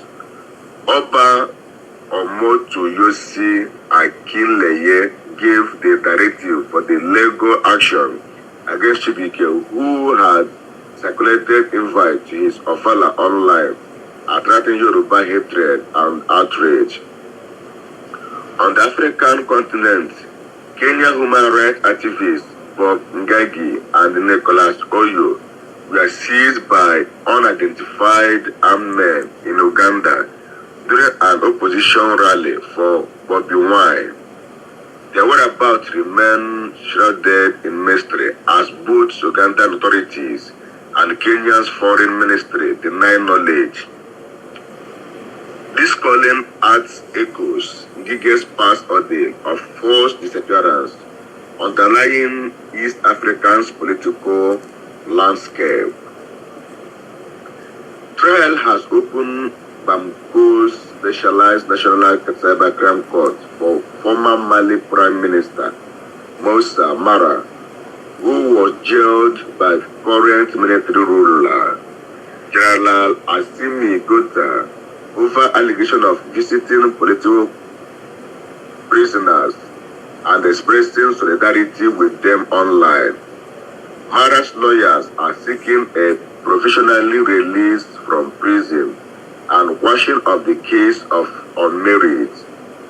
No verdict has been reached yet, with a ruling expected soon. A Canadian MP, Andrew Chair, has lambasted the international community for turning a blind eye to the systematic persecution of Christians in Nigeria by Boko Haram and allied militias, which has resulted in over 7,000 deaths and 3.5 million people displacement, less than 2 years. Another MP, Bill Maher, also criticized Western media for their silence, likening the ongoing violence in Nigeria to genocide, adding that the Nigerian government has been lying about the situation. A Republican senator has urged Secretary of State Marco Rubio to redesignate Nigeria as a country of particular concern under the IRFA due to ongoing violence against Christians, despite being removed in 2021.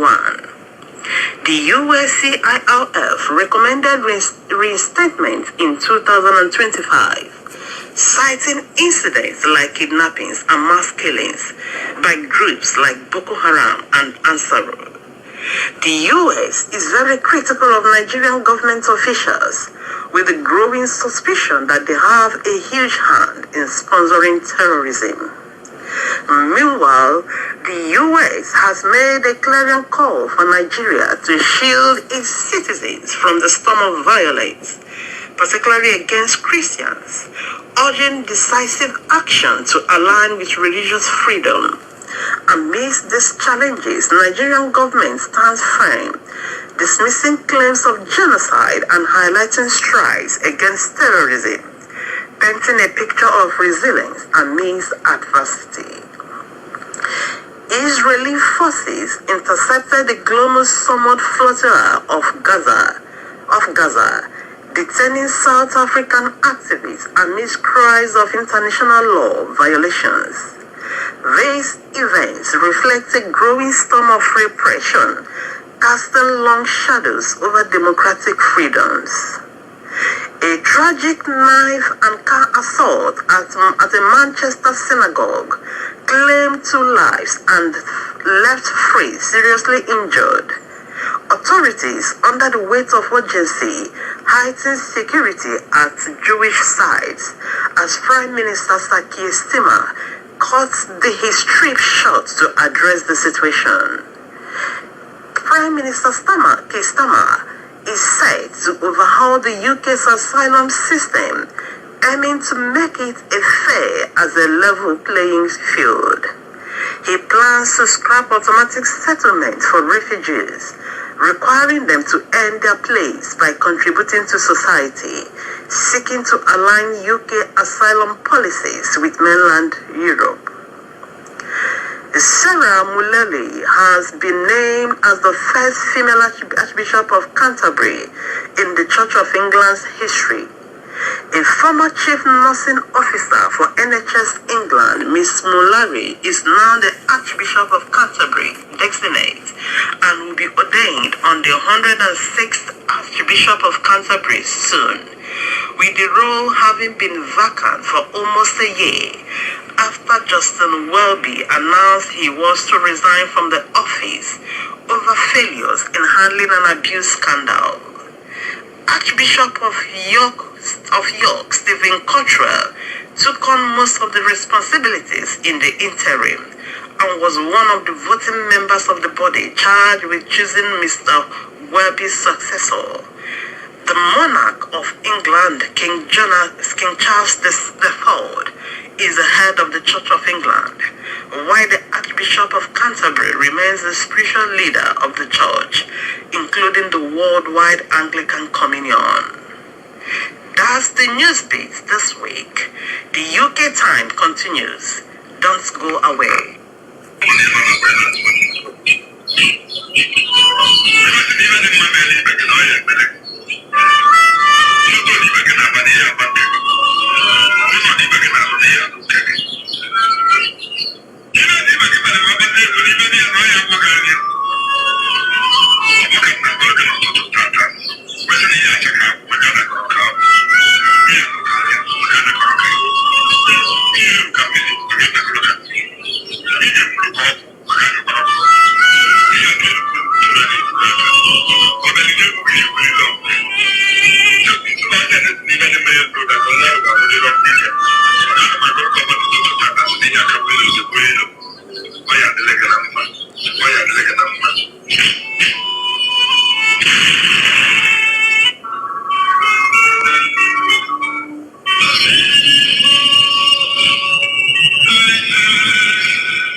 Welcome back to the UK Time Out on Radio Biafra. The autumn is upon us here in the United Kingdom. The days, the weeks and months of longer nights, early darkness is here. And Storm Amy is raging across the length and breadth of the UK. But we will survive everything. And we will survive all of them. Tonight on this program, this special autumn episode, we have in the studios as our special guest a very regular person, mother of this program, back on the program for the very first time after a period of trial, tribulation, and temptation. I'm talking about no other person than our own First Lady and wife of our leader, Lolo Uchechi Game Anyanwotutu Okukano. Lolo, you're most welcome to the UK Time Out on Radio Biafra. I call it your favorite radio program. And we are more than glad to have you tonight. In fact, we are surprised, I am in particular, that you bounced back so quickly and are in good health to make an appearance on this program. How are you doing, Ma? Hello, Mazi. Good evening, Mazi, and good evening to great Biafrans and lovers of freedom. Good morning, good afternoon, depending on where you're listening to us from today. I'm doing just about okay, Mazi. Not too great, but I'm holding up. Lola, welcome. Welcome back. Chukwukabiama is your strength. Thank you. We remain in prayers, in thanksgiving for your total healing, cure and care. We trust in the infinite mercies of Elohim to perfect your health. And we know that in no time you will be bouncing as usual. In fact, the IPOB worldwide family, when your pictures of hospitalization went viral on social media, went into a period of prayers immediately. I'm sure you received the love. We are still on it. And we are very, very confident that your recovery journey will reach a conclusive destination of celebration. How is Inna became and how is he coping with your, this current health care? Thank you, Mazi. To be honest, Nabikem has grown from a baby to a man. But that's what we want our sons to be, and our husbands and our relatives to be, in all honesty. He was quite disturbed at first, but as the days went by, we would speak on the phone. He would ask questions. Of course, he's into this body thing. He knows, he does all this, what's it called, anatomy. So he knows all the bones and all how the heart pumps and the rest of it. So when I first mentioned to him that I was having problems with my breathing, and I was feeling pain at the back of my underneath my shoulder. He said to me, "That's your lungs. That's not very good." And I thought it was a joke. And then the next day I had the blood clot, and I just couldn't breathe.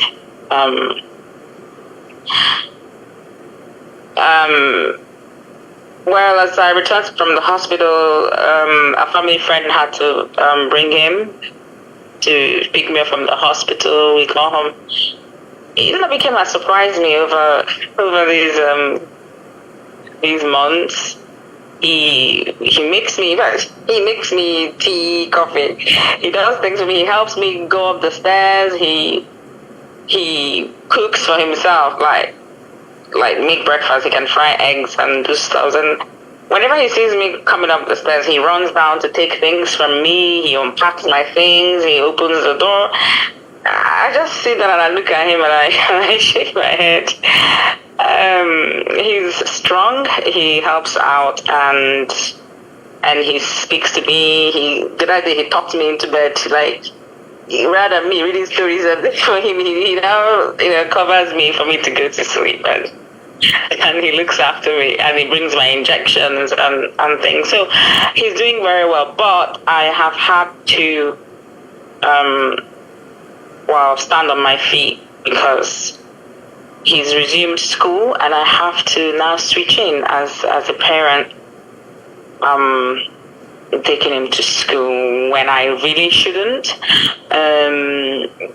Once in a while, he's a child. He's only 9, even though he behaves like an adult. So once in a while, he goes the baby way, and I get to talk when I shouldn't talk. It's not all food he can make. I try to fit in and cover where I am needed, or where his father is needed, as always anyway. So he's doing very well. He's taking it very well, and he's coping with the whole thing, and he's trying his best as well to make sure that we both cater for each other as it is now. That's quite touching. And as I said earlier on, here in the UK, the conditions could be atrocious, even for a couple to deal with situations like this, let alone where you are almost all by yourself with little or no help outside that's provided by young and dynamic Nabikem. This is quite touching. As I said, the good Lord is your strength, and we know for sure all that can happen to you are the best of things. Your recovery is guaranteed. I'm not a medical specialist, but my humble advice from experience as well is to avoid stress, avoid anything that, as you rightly said, that you shouldn't be doing, as advised by the medical professionals. Sometimes it's very hard to resist getting engaged or involved in things, but try your level best, please, ma. Let us do the ones we can do as human. Surely, Chukwuka Biama will do the ultimate, which he's already doing. My heart bleeds that while you're going through this health challenge, we also hear about our leader, Oyenduma Nnamdi health care that actually got most of us, if not all Biafrans and lovers of freedom, doubly worried. Every day, our thoughts, our prayers are with you and Oyendu. And I know you may not want to divulge more than the information you've already given in this intro regarding your personal health. We respect that privacy. We also have heard about Oyendu's pre-existing health conditions, and they are quite worrisome. Earlier this summer, Oyendu openly stated he was poisoned in Kenya. I'm wondering, did you know about this? Did he share anything like this with you? Particularly when you and Nabikem visited him last year, August, in Abuja.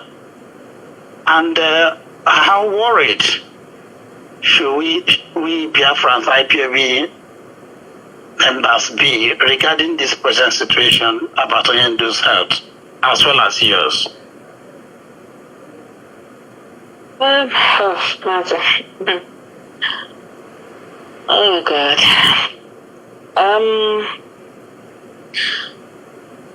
You know, as the saying goes, that life is I mean, in the BC, life is wealth. But being healthy is actually the pillar of life, because if you're alive and not unhealthy, then there's a problem. You're not actually living, and then a lot of things are limited. Things that you can do are limited, and you become not a burden, but you become a factor that would overwhelm people who are very close to you. Onyendu's health, as we know, Onyendu has quite a number of health issues, which we have been managing. If you recall, the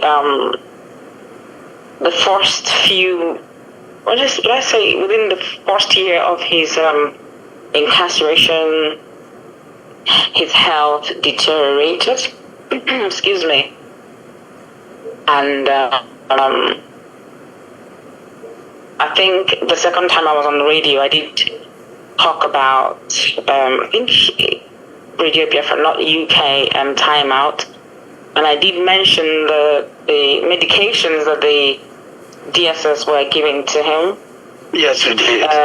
I did, yes. So these medications were alternating his potassium level. The other one will take it up, the other one will bring it up. So that can cause someone to have a heart attack. So they weren't giving him the accurate drugs. Probably were just drugging him to make him more ill than he already were before, or than he already were, rather. In terms of poison, I can't say what I'm not certain if he was poisoned in Kenya, or where the poison started, disease in Kenya, or was it there in DSS? Because if they're giving him those drugs that are not okay for him, I don't know what would have precipitated from that action. What I worry about his health as well is the fact that the DSS, especially the what's his name, Nasiru Mohammed. So he's the DSS appointed doctor. He oftentimes had falsified Onyendu's potassium test results and ignored critical symptoms like chest pain, fainting, and lightheadedness. But what remains is the fact that they think it is okay to doctor his health report. They don't understand why you need to say that someone's health result speaks of a sudden ailment, but you doctor it to make it look like the person is okay. I don't understand why they need to do that. And another worrying thing is the doctor is a professor, Martin Ahaji, who's done his what is it called? A medical investigation of Onyendu, through analysis, and he identified issues. Is it tinnitus or tinnitus? What is the earring and stuff? Tinnitus. He got from the kidnappers in Kenya. Then the dangerous low potassium, which of course can cause hypertension, and he has this palpitations. Of course, I'm not in the medical field, but I know that when one starts to have these palpitations, it has to do with blood pressure. So all of these are untreated. So there has been a doctor before now. There was a doctor that came after Barrister Jaffor left the case. This very doctor was intimidated in his office because I started requesting for Onyendu's health results, I started chasing this person for the health result. In fact, I had to send one of the lawyers to go and pick it up whilst myself and Nabi Kemu were in Abuja, I think. Yeah. And this man gave a different result. Quite different from what we had initially. And I started to ask a question, and I said, what is this result? It says exactly different. I mean, it's very different from the initial result of Onyendu. How come your result says that Onyendu is perfectly fine? There is nothing wrong with him. Everything seems okay.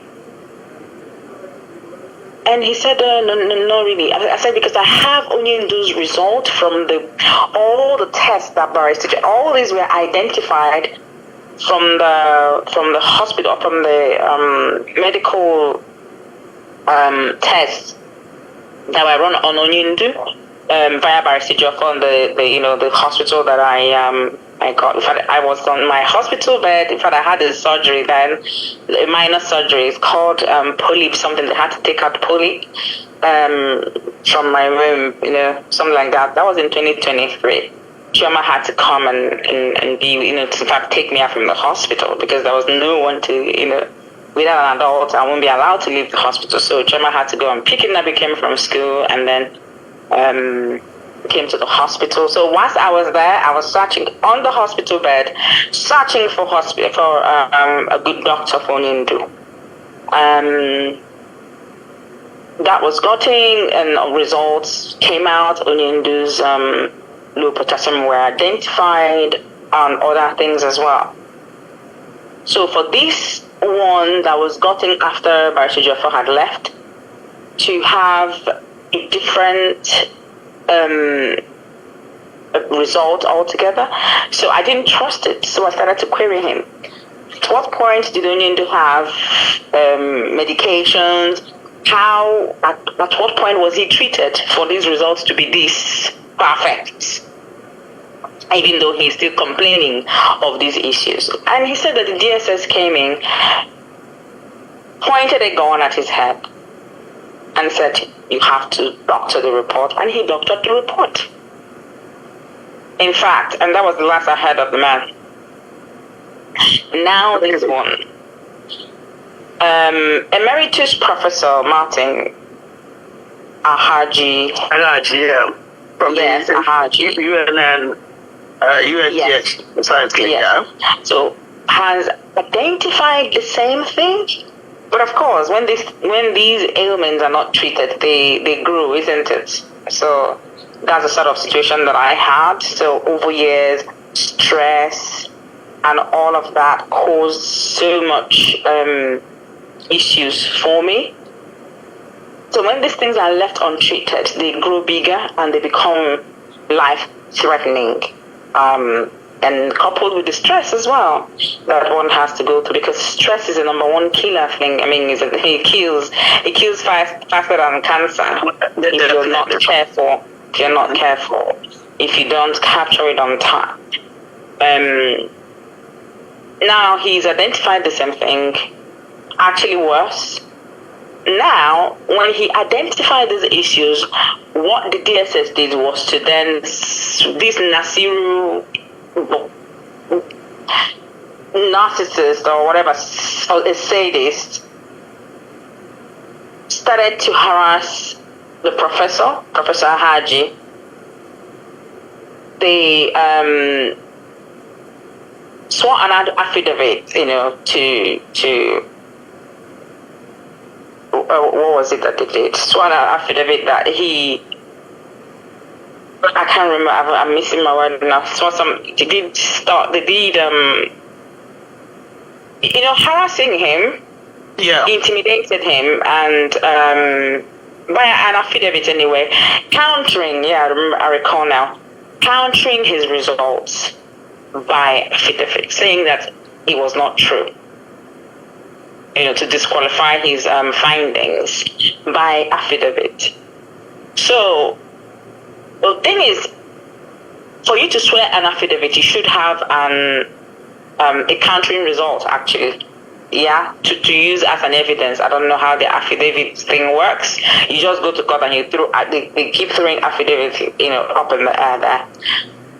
So then they send the NMA, a few of them, to come. They took a test. They ran tests on Onyendu before the 26th of September, before that very last court that they attended. So what is worrying is that they had taken the test, and that was the Tuesday before the Friday, I remember. Yes. Yeah. So I posted something on that, because they ought to have released the test before even the test, the court day, before the 26th of September. But they did not. So that's where we need to worry. We need to worry on the issue. We need to worry. Sorry, Mazi, just give me a second. Oh, sorry. I'm a little bit in pain, yeah, so sorry. Yeah, take your time. So they, what we need to worry about is this knack for this penchant chase for Nyindu to have a good health result. Yes, so that's where I worry about. I worry about how a government cannot have some sort of dignity and shame to sit where to sit on a chair without a taint, to allow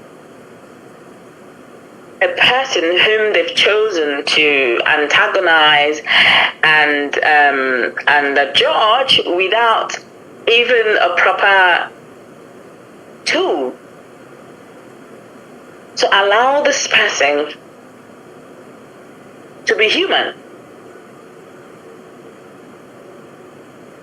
They keep chasing his test result, they keep twisting their charges, they keep changing charges and doing a lot of things. Just allow the natural flow of things. No.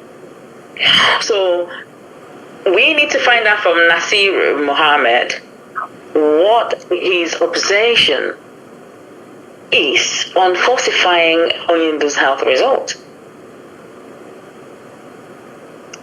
So why does he think he's healthy, and why he must make sure that his health results or his test results are shown as healthy?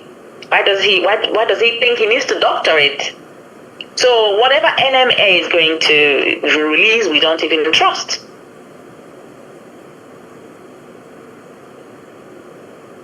Yes, Mazi. So I think I've yeah, absolutely. They have something. Some skeletons or two in their cupboard. They are hiding something. They know what they've done right from Kenya. When Onyindu talked about that poisoning. In fact, his narration, which only was released recently, we read, according to some of the legal team members who spoke to say this is from Onyindu, and we take it on face value. Was quite frightening, really. I mean, you could imagine having some strange substances injected into your system. Yes. All the way back from the 19th, 20th of June 2021 to date. You know, how much harm or damage they could have done to the bloodstream and the whole biosystems. All this over 4 years. And the letter we read last week, Onyindu sent to the Nigerian Medical Association, insisting,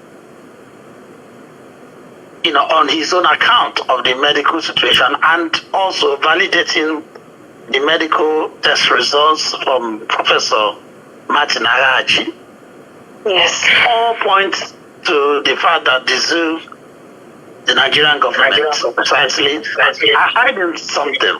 And what worries me, like you said, Lolo, is that apart from what they are doing in the secret, they have come now in the open to legalize it by getting Justice Omotosho to negate all the test results you mentioned, the one that Onyindu himself and the barristers alluded to, and now forcing the High Court judge, to constitute a committee of the NMA to do their own bidding. Why a committee? So this is now a political medical report that we're expecting. Absolutely. It is quite worrisome. It is worrisome, but one thing they should understand is that Onyendu is not one on our process. They need to understand that. So if they are sending 8 to 10 member panel to go and run a test, how about the one they picked? How about the test they ran few days before the 26th of September? That's number one. Number two, there must be an independent medical practitioner for Onyendu to be in that on that very panel. Absolutely. You cannot. Yes, you can't just run it. You can't. We refuse, Mazi. And we have rejected their 8 to 10 panel. And Justice or Motos or whatever his name is, of course, he's never really been a truthful person. But if he also decides to, which he has already done, to negate the reports of Onyendu's medical status, present medical status, then he is biased, and well, let him be ready for whatever he hears. That's how I can put it. But biased, he is. Corrupted, of course, he is. Because I don't see why he would place 8 to 10 man member or 10-year member on a medical panel to identify what is wrong with Onyendu without the said professor who actually was present or was harassed by the same DSS. So the fact that the DSS harassed this person should have been brought to the judge. So to be honest, Mazi, there are gaps that could have been averted, or so to say. Very, very wide gap, and every day it seems to be widening the more. Lolo, as you said, we need to be awake and alive to these games that they are playing. Many Biafrans, IPOB members, have asked why the legal team, knowing Onyendu's precarious health condition, did not seek his release on medical grounds, or at least reinstatement of his bail much earlier than now.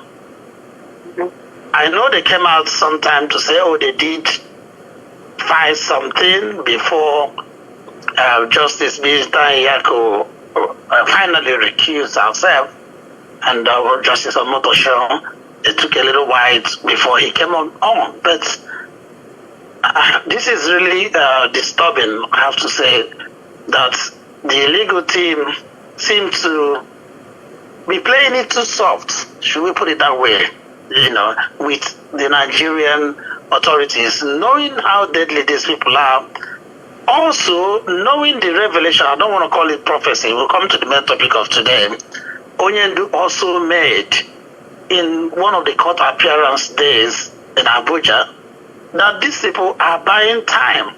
They are just taking the time, waiting for the time his health will get to the point where his heart is about to pack up and they will release him to go and die. He said this himself.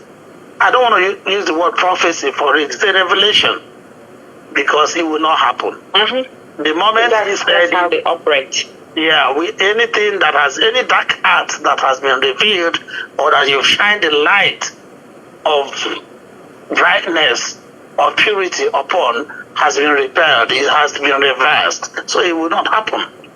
But my concern is the legal team, as the custodians of Onyendu's custody and liberty at the same time, should have a duty of care to at least insist on his release on medical grounds. After all, they keep saying it's only the living that can stand trial.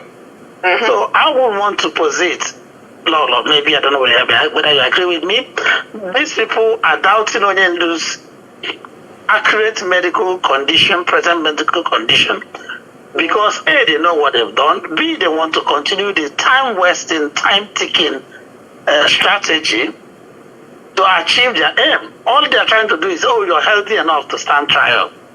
And therefore... Which they are going to manipulate the health results.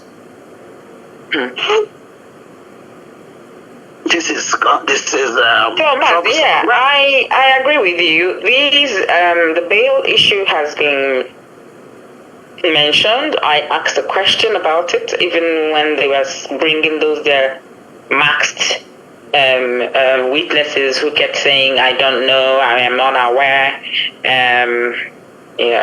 People who never were very close or knew anything, or were even working as DSS, they just were maxed. And they kept saying, I am unaware, I don't know, they didn't know anything, they were coached. So even Nigerian government do not know, or even the so-called judge also, or pretends, of course, pretends not to know that for you to coach a witness is a crime, isn't it? Yeah, because you don't coach them. So DSS has done that, bringing in their maxed criminals, coaching them. Someone who doesn't know anything about a witness comes to tell you something about them and tells you right there that they are unaware of most of the questions thrown at them. Yet you want to try the case based on a prima facie. These people, that's why Onyendu tells them that they don't know anything, and they think it's an insult, but it isn't. Yeah, we'll come briefly to the illegal retrial. Just as you said in the BC, Agarando back, and it's the health of yourself, Onyendu, and entire family that I'm really, really focused on. This request for Onyendu to be transferred to the Abuja National Hospital, a place I describe as death trap. I did a personal survey of prominent Igbos, the Igbo in particular, of Biafrans who have died in that hospital since APC took over this their rogue came to power. It does appear to me that place is a death sentence of its own. And I wondered why the legal team convinced Onyendu to seek, or rather request, a transfer to such a facility. Were you aware of it? Did I know you said sometime this particular legal team, particularly Barrister Loy and co., have been very, very recalcitrant and very, very uncooperative with you. Are you aware of that decision to transfer to Abuja Hospital? No, it hasn't even happened, but I still have at the back of my mind that they're going there. No, Mazi, they can't. Nigerian government, they are the same people who went to tip off that nonsense to say Onyendu will be taken to national work. That if he's going to be taken there, they shouldn't mention it. So that's a breach of they're breaching that security protocol. Maybe that's just the name they intend to give. That is one. Two, to answer your question, yes, I was aware of the information, but like I said, that's not you cannot be at the national hospital, Abuja. That is not possible. So you can see how much of security they bring to their court. So that should tell you. It's something that someone can easily work out. Yeah. They can't. put Onyendu there, but I got the message. Yeah, at a point, I was very upset. I will digress a little bit. I do get some messages asking, why do this, this lawyer and all that. I need our people to understand something. I've said this before, and I will say it again. Onyendu is not incommunicado. Onyendu is the one making his decisions, and he is not a child. He knows what he's doing and why he's doing what he's doing. It may not sit well with me, but I can only advise him, and it's left for him to take it. So, like I have said earlier, sometimes we don't say too much to the public. Sometimes we don't speak in a certain way because it is not the right time. When the right time comes, I will say a lot of things, but this is not the right time because I understand time and sequence. I understand energy and when to speak and when not to speak, and what to say at the right time. If Onyendu was not incommunicado, I would have sacked I will sack these ones, they will clear off because this is not how I operate. But because Onyendu is he's in communication with everybody. You can send the message, you can reach out to him. Like I said, I will digress a little bit. In 2016, when the lawyer brought by Uchemefa, we were all working together. There was no issue. I am someone who believes in teamwork.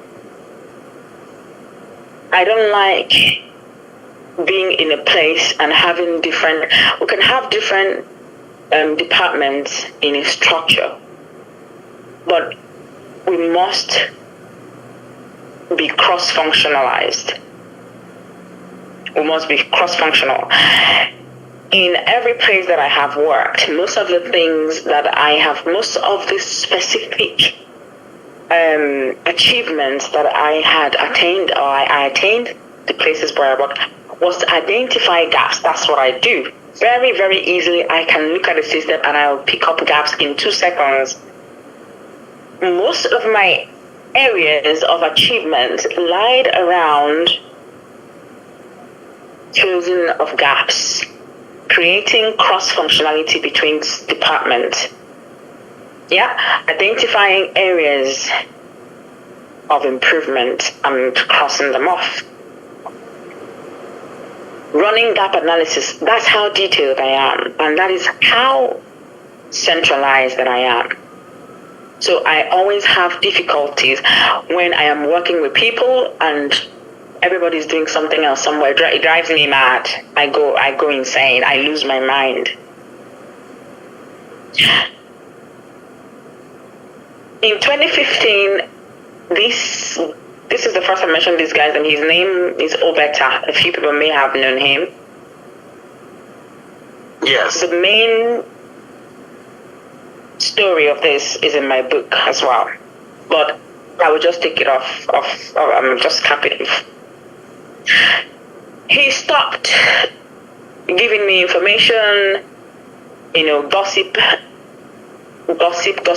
I have no reason to I had no issues with anybody. I was pregnant within Nabichem, almost lost in Nabichem. Onyendu was taking.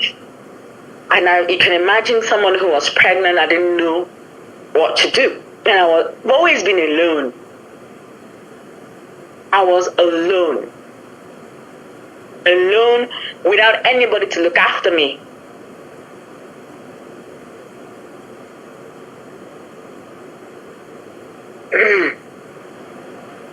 And all I needed was to know how my husband was faring. And there was this energy all over the place. Oh, not to speak to me, not to, nonsense. Narcissistic, toxic behavior. And this lawyer stopped giving me information all of a sudden, just like that. And then he started to say, oh, I was told by your husband's people not to do this, not to do that. I'm saying it here because I've kept quiet for years. And sometimes we might be trying to manage our situations, but the people we're dealing with do not help matters. Very sensitive. And they cause certain limitations. So this lawyer stopped giving me information and was very rude to me. So I said to him, you're no longer professional. Regardless how he was behaving, I still wanted him to work. But, you know, for him to actually respond to me and then do a threat in the court, you know, in Abuja, and somebody heard it and then told my father. And I said to my father, something is not right. I can sense my husband. Mazi, I am someone who is well gifted. I'm not going to count my gift here. I can sense things from where I am. And truly, Onyendu was very sick, and this lawyer was not visiting Onyendu, but he would come on camera and say, I just saw Nnamdi. He's drinking NBC water. He's doing this. They're looking after him. And then the FCDO office went there and found that he was sleeping on the floor. It was just going, I almost lost it. There was nobody that did not call me on my phone, insulting me, saying all sorts of nonsense. But I said, this man, I am the wife of Nnamdi Kanu. Any day I am no longer married to Nnamdi Kanu, I have no issues with it. Any other person can make any decision because they are the ones that will feel the pain. But as long as I am in this very situation within Nnamdi Kanu and I'm bearing the brunt directly, I can make decisions for what is right for us. So I wanted that lawyer to step aside. And that was how all hell broke loose. It was my father who found Barrister Jofo. I spoke to him on the phone and my spirit accepted him. And I said, you take over. There was no threat that I did not get. There was no insult that I did not get. I almost lost in that weekend. But I have kept quiet for years. I haven't said anything. The imbecile in Germany that ties bedspread on his head kept calling my name. I've never met that man before. I don't know him. And I made my decision that I wanted that lawyer out. And I gave him notice to step aside. He first said to me, oh, if you were going to tell your husband what is going on, then I will step aside. And I said, yes, you need to step aside. He wouldn't step aside. He would go and have meetings with Uche Mefo would have. Now, that's the thing. I will touch this a little bit. The DOS at that time were having meetings. They said to Uche Mefo, this woman, Mazunyindu Nnamdi Kanu's wife, has laid a complaint and she wants this lawyer to step aside. In fact, I'd wanted the lawyer to work with other lawyers. It's just all about pushing Uchechi away to have some sort of, I have no issues with anybody making any decision, but every single person who is involved in the situation must be brought together, centralized. So this lawyer refused to step aside, which he refused to do the right thing that he was meant to do. And I gave Barrister Jofo power of attorney, and that was how he came into this case. So, me working with lawyers, I have no issue whatsoever. You are here to defend Nnamdi Kanu. You must defend him in truth and honesty, and work with every other person around him as one, centralized. So if Onyendu was not in communication with everybody making the decision, I would be the one making the decision, and there is nothing anybody could have done about it. So me not having information, I tried to get it through one of them lawyers, sent message to Onyendu, and he sent it back to me. I am bearing too much brunt. But I am not a very emotional woman. I try to be as logical as I can be. I try to make room for certain behaviors. But sometimes things can actually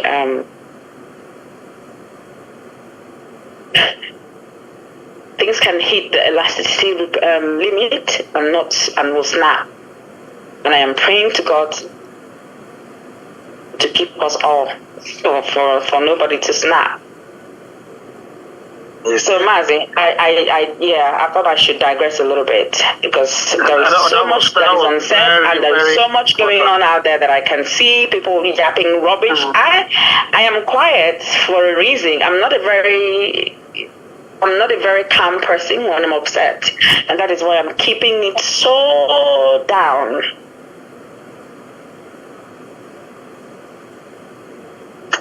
Right, thank you, Lolo, for that very, very important information that's quite revealing in terms of laying the background for even what is happening now.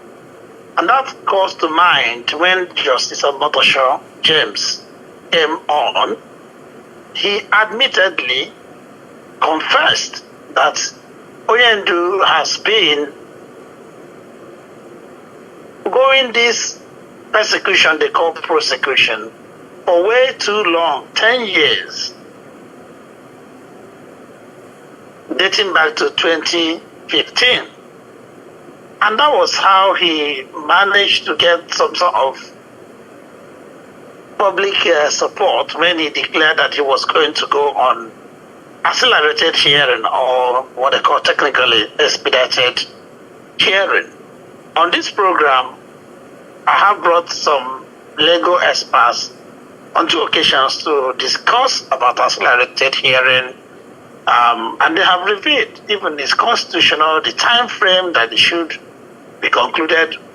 But lo and behold, the James Omotosho, we all know that he's just a political judge in this instance, has now deviated from the accelerated hearing, and they've all started dancing their usual dance of delaying.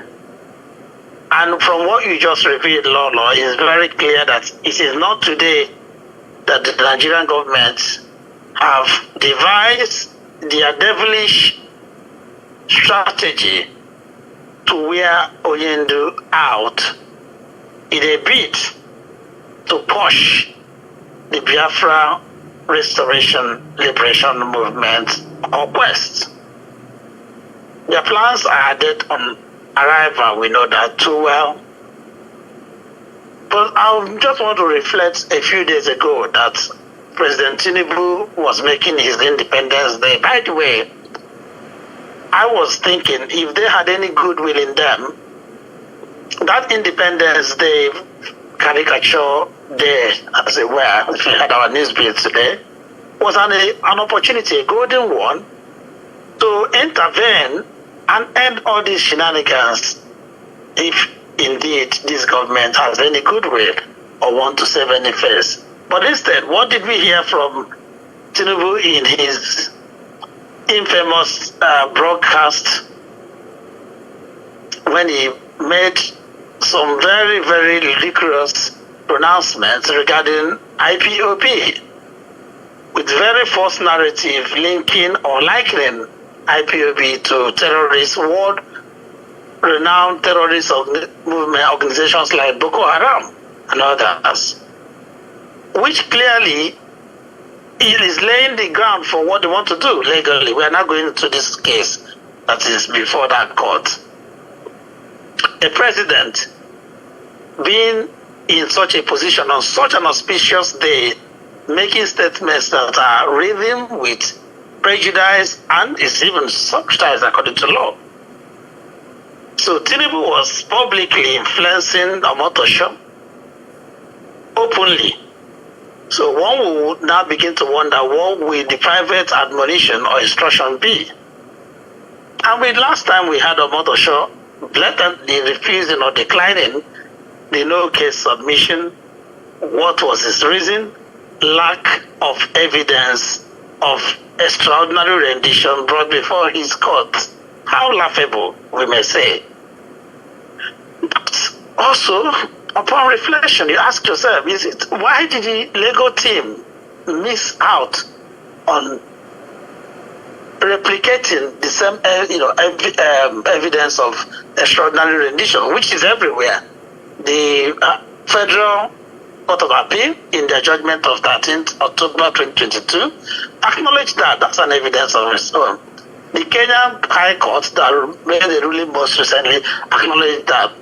Then other courts, Omai and the rest of them, and even the United Nations Working Group on Human Rights have acknowledged that. They wouldn't have acknowledged it if surely they must do their due diligence. They must carry out some sort of investigation before they make such a judgment or pronouncement. But Zoo, being typical of who they are, threw all that overboard and continue this political rigmarole or Lego process. They are back in the court on Wednesday, as they say in Lolo. I don't know. What are your expectations? And how do you react to that rejection by Amotosho of the defense no case submission, especially citing the lack of evidence of extraordinary rendition? I can't get my head around it. Mazi, to be honest with you, one can only expect the worst from the Nigerian court, considering how they see things, how they interpret their law, how they understand their law, and how they twist their law. Most especially, one can actually misunderstand the English language. You would see the misunderstanding of the language. You would see how it is applied, and how they may have misconstrued it. But you cannot neglect the fact that they actually twist their law. It is rather in one's face. So what Omotoso did was to establish a prima facie case against Onyendu, determined by the evidence presented, by the prosecution, the 5 masked witnesses. Based on the nonsense dispute, the Onyendu has to offer explanations regarding those charges or evidence or witness. So the reasoning behind the ruling is that, well, establishment of a prima facie case, which is, well, the prima facie is, well, of course, is one which evidence is legally sufficient. But there is nothing sufficient there, to be honest, to establish a fact or a case, even. And another reason, that the witnesses or the lies or what I don't know, and I am unaware that the dispute in court needs explanation. How do you explain that? I don't know. And that will give opportunity for a fair hearing. How is that a fair hearing when you cannot even establish the fact that these people do not? I don't go too far, because I had kept saying that this is what it is. You don't have jurisdiction to even try out the case. If there was anything, what they would have done was to apply for expedition. Everything would have been expedited. So had there been any form of iota of truth to whatever they are alleging, but they did not. Yeah, or they may have tried and they told them no, that there was nothing for them to expedite him on. So the only way they could get him was to kidnap him. So the outcome of the court, Mazi, on that day was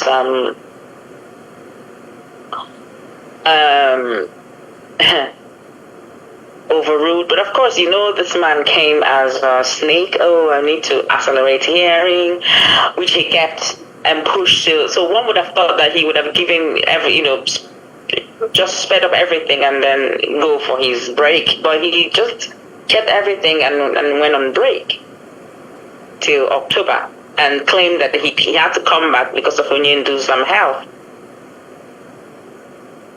Right, so on coming Wednesday, I don't know, to be honest, Mazi, but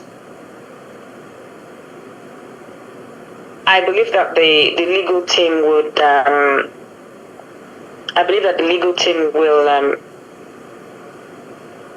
will present every required document needed to. It's a shame, Mazi, that Anyway, in such. For me, one take away or two rather from the judgment of the 26th of September, or rather the ruling that Omotosho pronounced, was the fact that he was running away from the inevitable, because once it's established that, of course, there is an extraordinary rendition that renders him a nullity in the sense that he has no jurisdiction, as rightly pointed out, to try the case, which was the basis of the discharge and acquitted of October 2022, which 3 years on now. Yeah. So he's just running away from it. But thankfully, he did say two things, as I said. He wants a medical report from their committee of Nigerian Medical Association to reach him before Wednesday.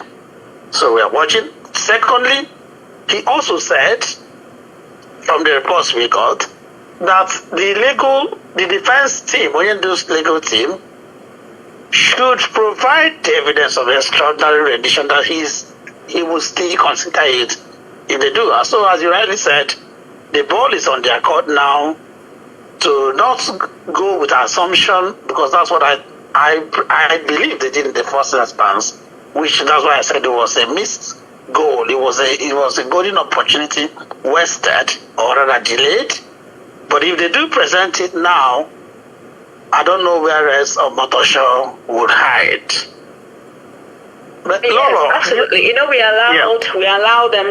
We actually allow them to provide their so-called witnesses. One would have thought that they would have provided some sort of evidence that will be mind-blowing and or even credible witnesses. Those were witnesses. Absolutely. So one would have thought that so it felt like maybe we were running away. So they brought their witness, and it's absolutely rubbish. And all the things that they're talking about is their repealed law. They can't trial Onyendu on repealed law. That's even number 2.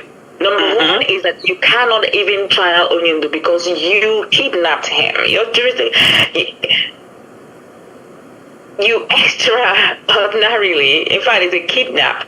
What they needed to do was to apply for extradition, to extradite him, but they did not. So they need to go back to do that. And as you rightly put out, Omotosho, with his 3 point, actually get his health to see if he's fit for trial, which the other 2 buffoons, the Amolowo, who is the prosecuting son, and Nasiru Mohammed, the DSS doctor. These 2 people, they need to, I was going to say step aside. Step aside. Well, they need to be marked by the defense counsel, That is 1. 2, they need to also determine if their medical facility is suitable for you to sit and get treatment. They are mad. These people are unwell. They're not. I don't know how someone just wakes up and sleeps at night thinking in this way. I don't see any, even some local government chairman or whatever, but people who are of certain class in Nigeria do not get treated in Nigeria. They don't go for their medical checkup in Nigeria. They all travel out of the country. Even the DSS people, they go outside the country. They travel outside of the country for their medical treatment. So I don't understand how they want to certify that the DSS facility is okay for Nyindu to be treated.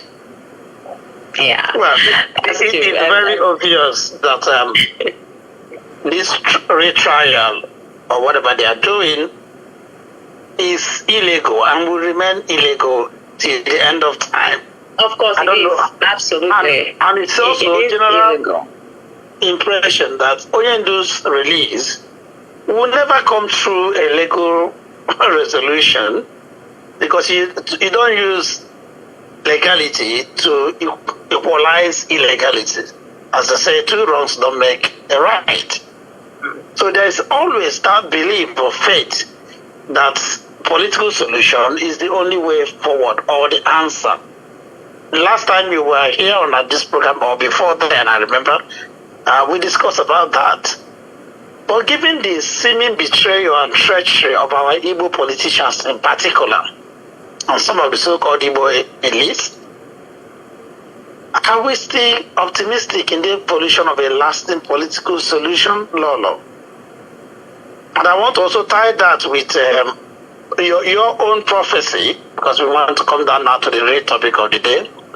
On our program, last Christmas edition, one of the callers did ask you, and you prophesied clearly that Onyendu will come out this year, then it was incoming year, now this year, 2025. Are you still very confident in your prophecy? Even this seemingly endless Lego, rigmarole, and dribbling Maradonic nonsense that Zizu keep on doing. Absolutely, Mazi. I am certain that Onyendu will be released. I may not be all-knowing. I am not all-knowing. I am not God. It is only God and Him alone knows the date that Onyendu will be released. But it is certain that Onyendu will be released, of course. And as you rightly mentioned, I've said that before. Something may not be too pedantic about, keep pressing on something, but usually I would know where something will come from. And the prophecy still stands, Onyendu will be released. But we are praying that his health does not deteriorate so badly as to the level they want it to go. Just as Onyendu said in court, they're looking forward to have his health all, spiked down and then they let him go. That apart, the political solution that I once mentioned is what it is. So what is, somebody said that I said political solution is in the elite. So some people don't know when you're talking and you're cutting it short, your sentences. The comments and the demands people are making, everybody on this, is that not political? This is it is a political process. Yeah, absolutely, and it has really gone up the ante recently. Quite a lot of people, Igbos all over the world, everybody has ramped it up. The demand for him to release every day. Yes, absolutely. You can sense it. You can see it. Absolutely. So, but if you notice as well, the last time I went home when it came up again. So some of these are like theatrics. Some of them do theatrics. Some of them do play around. In the public, but it's actually being pushed currently. It's always been pushed, Mazi. Some people have gone on to, some people have gone to their different, through their different paths to speak for Onyendu. And I think I'll leave it at that. But Onyendu will be released.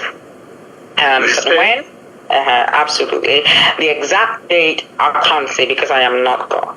But this is something that God has revealed, and it's being worked on. You know how Abraham and Sarah got their prophecy and the promise from God, and how long it took before that prophecy. I'm not saying that that's how long it will take us, but when a prophecy comes or when a revelation comes, it's just for you to know that God has heard your prayer and that which you seek would happen just. Absolutely. Absolutely. You will not know the exact time. Yes. I key into that renewal of your own prophecy, Lolo, to say Onyendu will come out this year of our Lord 2025, whether the enemy likes it or not. It may be the 11th hour miracle, he will come out. By hook or crook, he's going to come out. So the Lego team had better be more agile. Wake up, smell the copy, put everything necessary to ensure there's ample evidence in your submission bundle against Wednesday for starters. All Biafrans, Igbos worldwide, especially those in diaspora, had better wake up now. I commend those who have woken up already. We must appreciate. Before tonight's program, I had some meetings with prominent Igbo leaders here in the UK on a different level. And this matter of Onyendu was extensively discussed, and I got some, positive reassurances of what people will do beyond rhetoric, beyond talking. And people are also working behind the scene, outside of IPOB, outside of the Biafra flag. People are working because injustice to one is injustice to all. Everybody has acknowledged that. What is going on with Onyendu is not even a case of IPOB or Biafra again. This is a case of injustice against humanity, illegality of the highest order, and impunity of a devilish proportion. And that wickedness must come to an end. It will this year. Lord, I put you down on that as a prophet.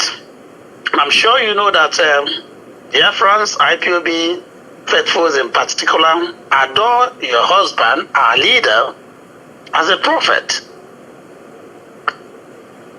He even prophesied about his own ordeals, trials and tribulations that he's going through now. I was listening to some of the old broadcasts, and it was quite prophetic of what is going to happen. Before he was kidnapped in Kenya, he prophesied it in the very last two broadcasts. If you listen to him ardently in the spirit, you will get those hints of the prophecy of even what is going on now. So, generally speaking, are some of the manifestations of a prophecy, or how do I put this? What are some of the manifestations of prophecy, as you will say, from your experience, Lolo? And will you recall some other Onyendu prophecies that you know have come to pass? In fact, we believe that all he said has come to pass. The only outstanding one is the restoration of Biafra, which we are on the way to get. Absolutely. Yeah, absolutely, Mazi. I mean, even the enemies are testifying that everything Onyendu has ever said has come to pass. Even Boko Haram is now taking over the whole of Kwara State. And the Yorubas are now playing Onyendu's broadcast. Kwara State. Anyway, I'm not laughing. I'm quite upset. But Mazi, yes, like I said, everyone knows everything that Onyendu had said regarding Boko Haram, regarding 8 years before Tinubu became a president, Oyindu did say that Tinubu will be president.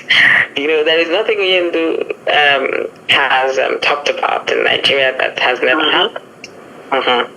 So, he talked about removal of fuel subsidy and how all the economic suffering that will come about this time. Yes, will skyrocket through it. So that is the gift that God has given to Onyindu to be able to understand a place such as this, such as Nigeria, how they play, how they do their things. And Onyindu understands the rooted systemic twist when it comes to us as a people, as Igbo, as Biafrans. And he knows too well how an Igbo person can behave. Having said that, prophecy is something that depends on how it is viewed. Once you say prophecy, some person, the first thing that goes to someone's mind is God and religion. But prophecy can be underlined in different patterns, can be underscored in different patterns, can be identified in different patterns. When you run analysis of things, that is, in its term, is forecast. It's called forecast. And you can, based on the sequence or algorithm of things, most of these things as well. So in the places that I've worked with forecast, and you use the past, for example, you use the past events and the current event to analyze and interpret what the forecast. So you can now forecast. So for example, if you sold X amount of bitter cola last month, and then 2 months ago, or you run by a year or 6 months or 18 months, and then you're looking at your current sales, you're able to forecast for next month, you're able to forecast for next 6 months. So even when you do your reconciliation of forecast or variation rather, you won't be anything off of below 80%. In fact, if things just drastically go bad, you could be hitting 80% accuracy. Yeah. So based on that, a lot of spiritual prophecies as well had come through Onyindu.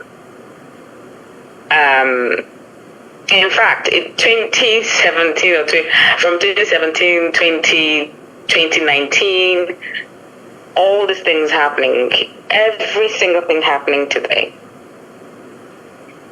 I did mention Onyindu. I told Onyindu every single thing that has happened in this, every single thing. In fact, Operation Python Dance, it was in 2014, and it happened in 2017. How many years later?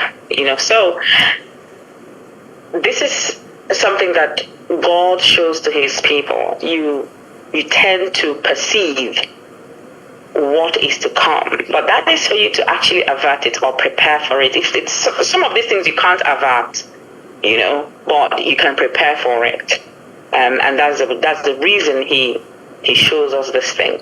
So for that prophecy to identify, or I can't remember how you put the question, but how I understand it is that when prophecy is given, things begin to happen. Yeah, some of the manifestations that we can. Yes, yeah. So the manifestations. So for the manifestations, once the prophecy is released, there are some prophecies that are meant to be released not immediately. So depending on the energy level of that prophecy and the person it is meant for, and the person that it was given, and the people surrounding the person that the prophecy is for, and the person that has been prophesied upon, the person's purpose determines the manifestations of that prophecy. Some prophecy, you release them and dark energies begin to go against it, begin to come after it. Then there are some prophecies that you release them, they get delayed because dark energies have picked them up. Some you release it, dark energies will use them to work faster, and work faster and become faster than they should be.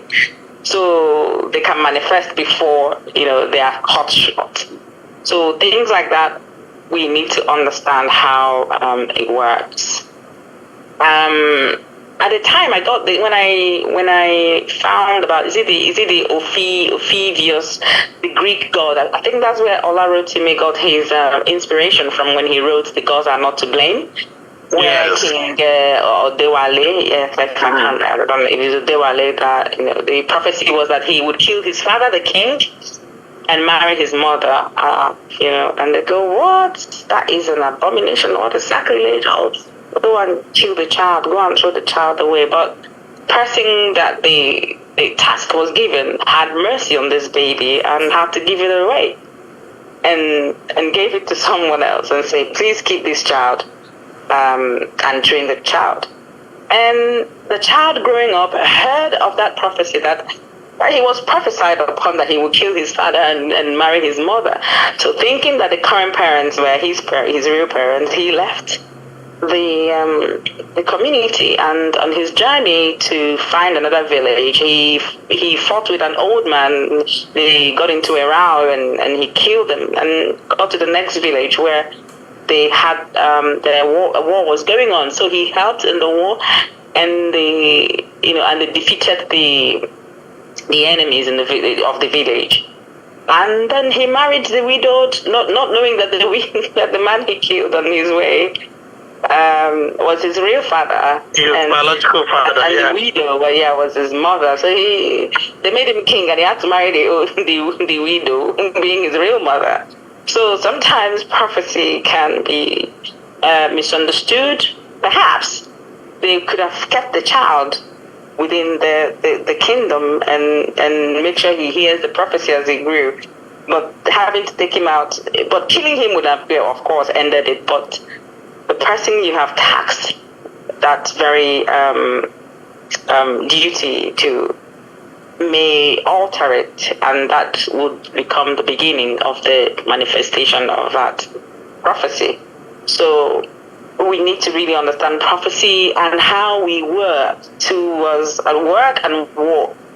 towards the manifestation of this prophecy. So sometimes we're given prophecies and we don't really attune or tune into it.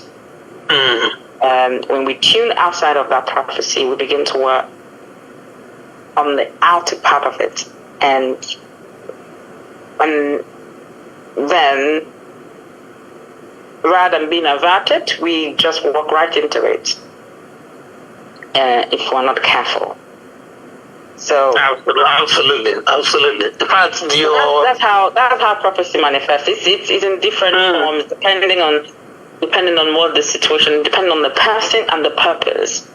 So it's very important to understand purpose and then know how to work with prophecies when they are given, and the person who it is giving to understand what the prophecy is for. Yes. In fact, the page you lifted out of Olarotimi's "The Gods Are Not to Blame" is quite apt in this particular description. We also need to understand the similarities and differences between prophecy, dreams, vision. Sometimes we confuse all of them, but I know that is for another day. Yeah, that's for. I don't know if I go there, maybe we will not sleep tonight. That's for another day. For the purpose of tonight, we are looking at fulfilling the Biafra restoration prophecy, which Onyendu gave. A collective responsibility. Often when the shepherd is incapacitated, let alone incarcerated, as in the case of our leader Onyendu Nnamdi Kanu, the sheep tend to scatter. To your tents, O Israel. This age-long maxim may arguably have applied following Onyendu's prolonged illegal detention and other deprivation. Many of his followers have gone astray, we can't deny that. Some have followed somebody they don't know. Others have stopped. Some have built an imaginary fence they are sitting and standing on and folded their arm to say until Onyendu comes out. Some have completely packed up and locked up their liberation shops, literally. But not Ezigbo Muchineke, under the leadership and guidance of the IPOP Directorate of State. This is where it's very important to examine and establish the working relationship between the prophet as a vision bearer and the followers, particularly the lieutenants as partners. How can that be possible, Lolo? I know trust is a big issue. In the case of, you said something about Onyendu not being incommunicado. Onyendu, even in this present horrendous conditions, find himself still having the mental capacity to make decisions, whether they are informed or wise decisions, that is for another day. But he's able to make his own choices and decisions, even in these conditions. Now, he has lieutenants which are headed by the DOS. In fulfilling a prophecy as a collective responsibility, how important is this? There's a good working relationship between the vision bearer, the prophet, and these lieutenants. And of course, the larger body that represents or the vision bearer or the purpose, as rightly said, of the prophecy. I don't know if it makes sense. Did you say examine it? How did you put it?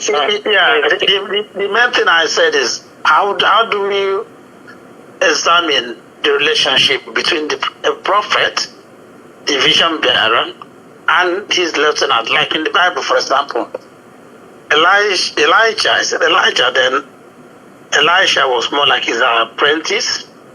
So, and he was always following.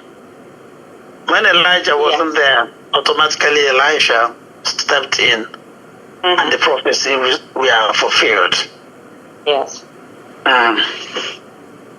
Okay. So,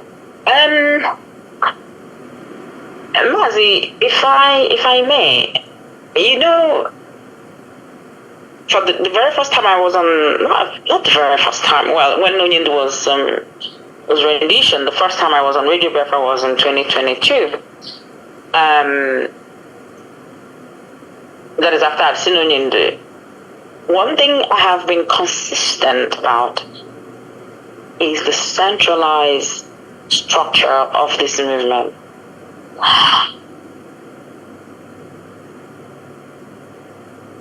In a movement such as this, where the leader is incarcerated, of course, the onus falls on the lieutenants, to call them, the DOS, to take over and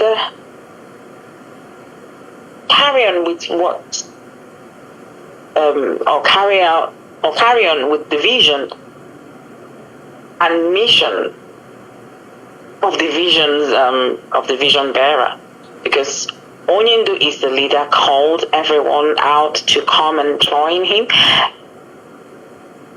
We all found reason, heard his voice, and understood the importance of what he was saying, and joined Onyendu. Because this is not something one person could get. As in Igwebike, so is the unity. So they've come together, and Onyendu mapped out. There was something I wrote some time ago, and it was regarding the United Irishmen organization. in 1789. I'm not a very good student of history, but I try. I don't think there's a history that Onyendu does not know. He knows a lot. Now, before the establishment of the Northern Ireland, this group called the United Irishmen Organization, they experienced a significant scathing that when their leader was taken, their top figures like the Shears brothers, and the subsequent lack of leadership led to the uprising. So when these top guys were taken, the organization scattered, all the sheep everywhere. Wherever there was uncoordinated outbreaks, there were so many forces all over the place. And what they sought was to unite the Irishmen all over their region, religion and backgrounds, different religion, different backgrounds coming together. That was their intention. However, the structure of that very organization, as big as it was just based on local cells, small cells in different local areas. There was no centralized structure, Mazi. And that proved vulnerable when the key leaders were captured. Okay, so that rebellion in 1798 ultimately failed.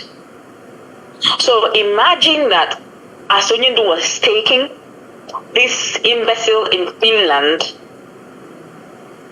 not just him, some other group would jump out from wherever and start shouting, working for them. The other one would say, he's his disciple. The other one would say, he's cactus. And the other one would say, I'm his son. The other one would say, I'm his spiritual son. The other one would say, I'm his the ordained to what nonsense. So that is how you would have had different mouthpiece speaking and causing confusion.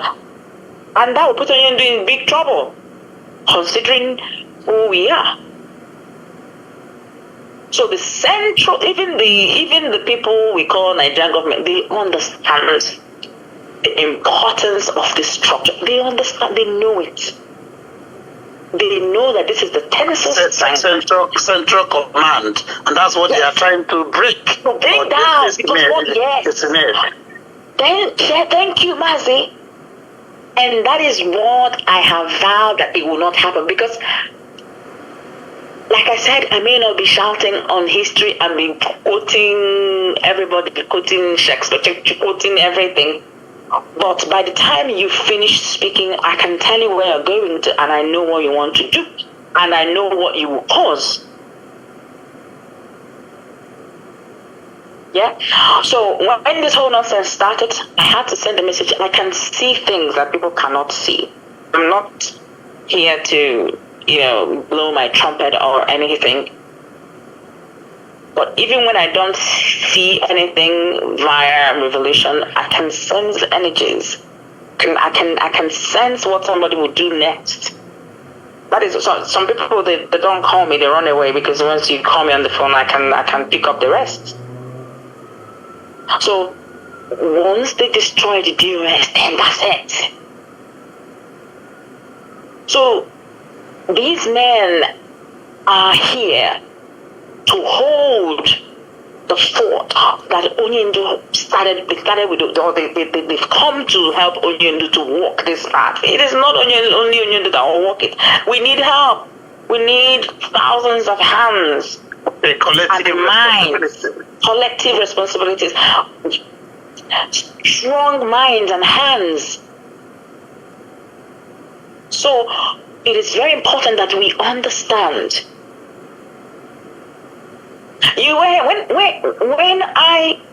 When they thought that I am their obstacle or whatever, what did they come? They wanted to. What did they say? That I am an ex-wife, that I don't speak for Onyendu. What do they want to do? They want to invalidate or make null my importance in Onyendu's life. They want to cripple it.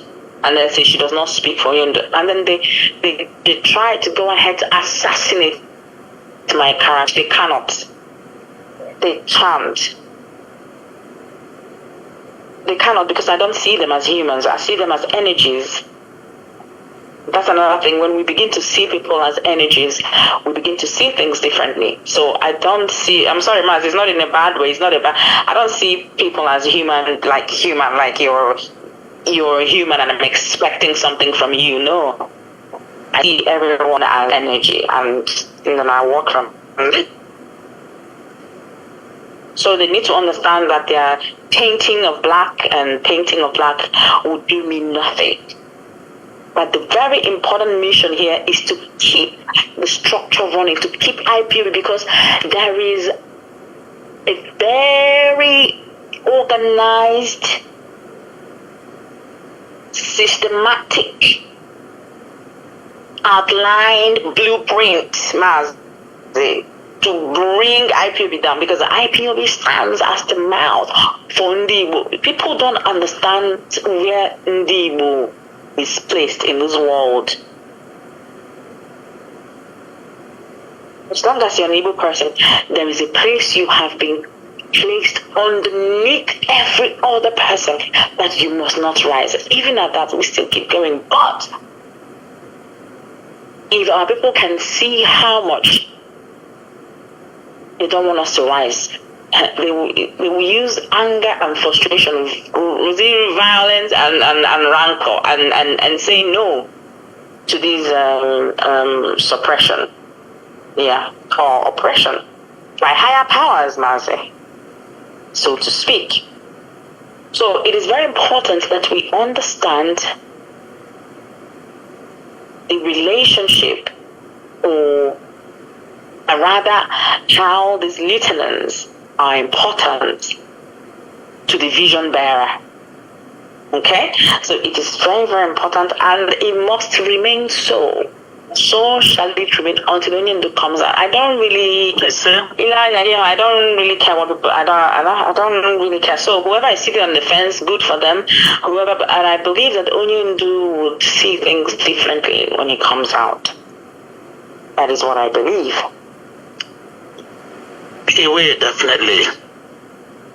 One noticeable phenomenon within the movement, IPOB itself, I have to say this on air, in the absence of Onyendu, has been the nascent lack of trust and indiscipline as well.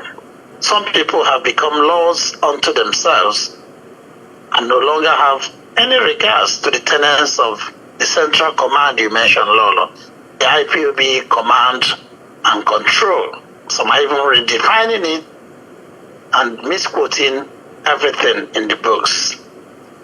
This borders on trust, which I asked earlier on, how important trust is in ensuring that fulfillment of a prophecy is a collective responsibility. And also, Lolo, from what you see from afar, the energy you can absorb, have there been occasions you felt trust have been broken, particularly since the assassination attempt of Operation Python Dance on the 14th of September 2017? You mentioned it earlier on. Of course, man, trust is a big issue, but I think I think you've given, it's about 3 questions or 2 questions. I'm struggling to pick which. What's the question? There are basically 2, Lolo, and they are related. One is the importance of trust, how it can be sustained in the absence of the vision bearer, as you said. And also, have there been occasions, these are lessons we now need to learn, especially from the time of the assassination attempt, Operation Python Dance 2. Yes, man, they trust. But most of the things that happen are most of the things that are happening are bordering around trust. Trust is a very important factor in everyday dealings with people.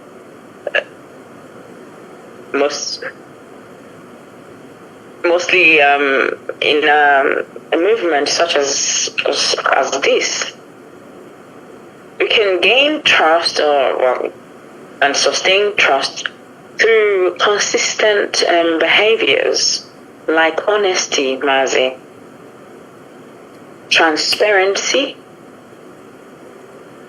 consistency, and accountability coupled with empathy,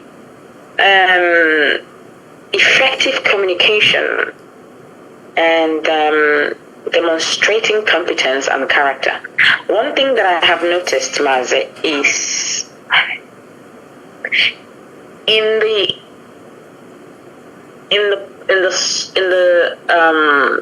the vault of insulting the leadership and all the things that you mentioned.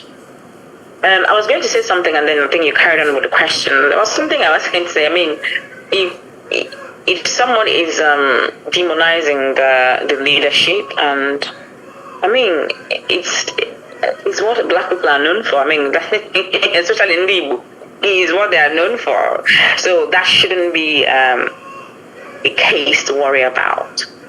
They should be given, I don't know who they are, so the leadership would know what to do with such people if they hold any position in the movement, and figure out how to deal with such indisciplined behavior. Yeah.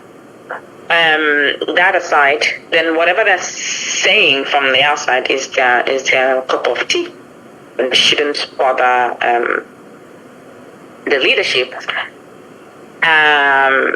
For those on the fence, let them keep sitting on the fence. That is also about trust, because you sit on the fence because you don't trust whatever it is you think you're in. Yeah. So to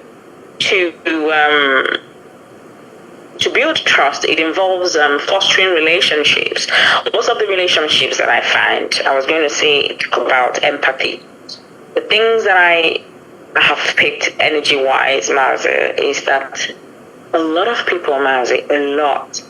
In fact, in their even within themselves, within their coven and within their families and within there is no empathy. That is something that I have underlined. People don't have empathy, true empathy.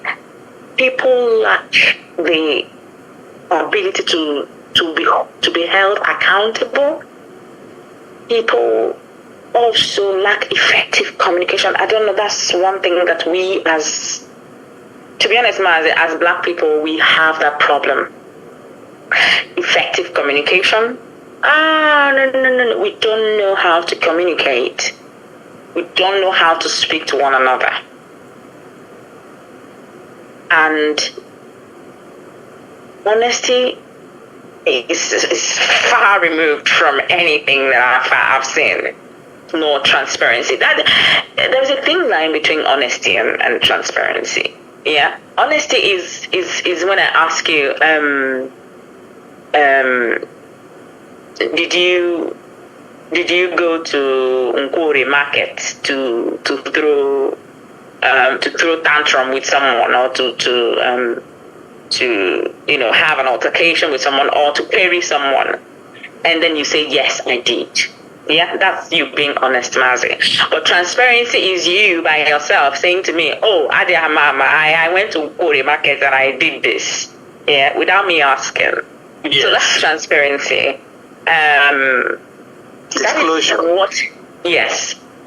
These are the things that it takes to earn trust. Yes. To earn trust and then to sustain it. To sustain it. To sustain trust, it fosters, you have to foster a relationship. You have to admit mistakes.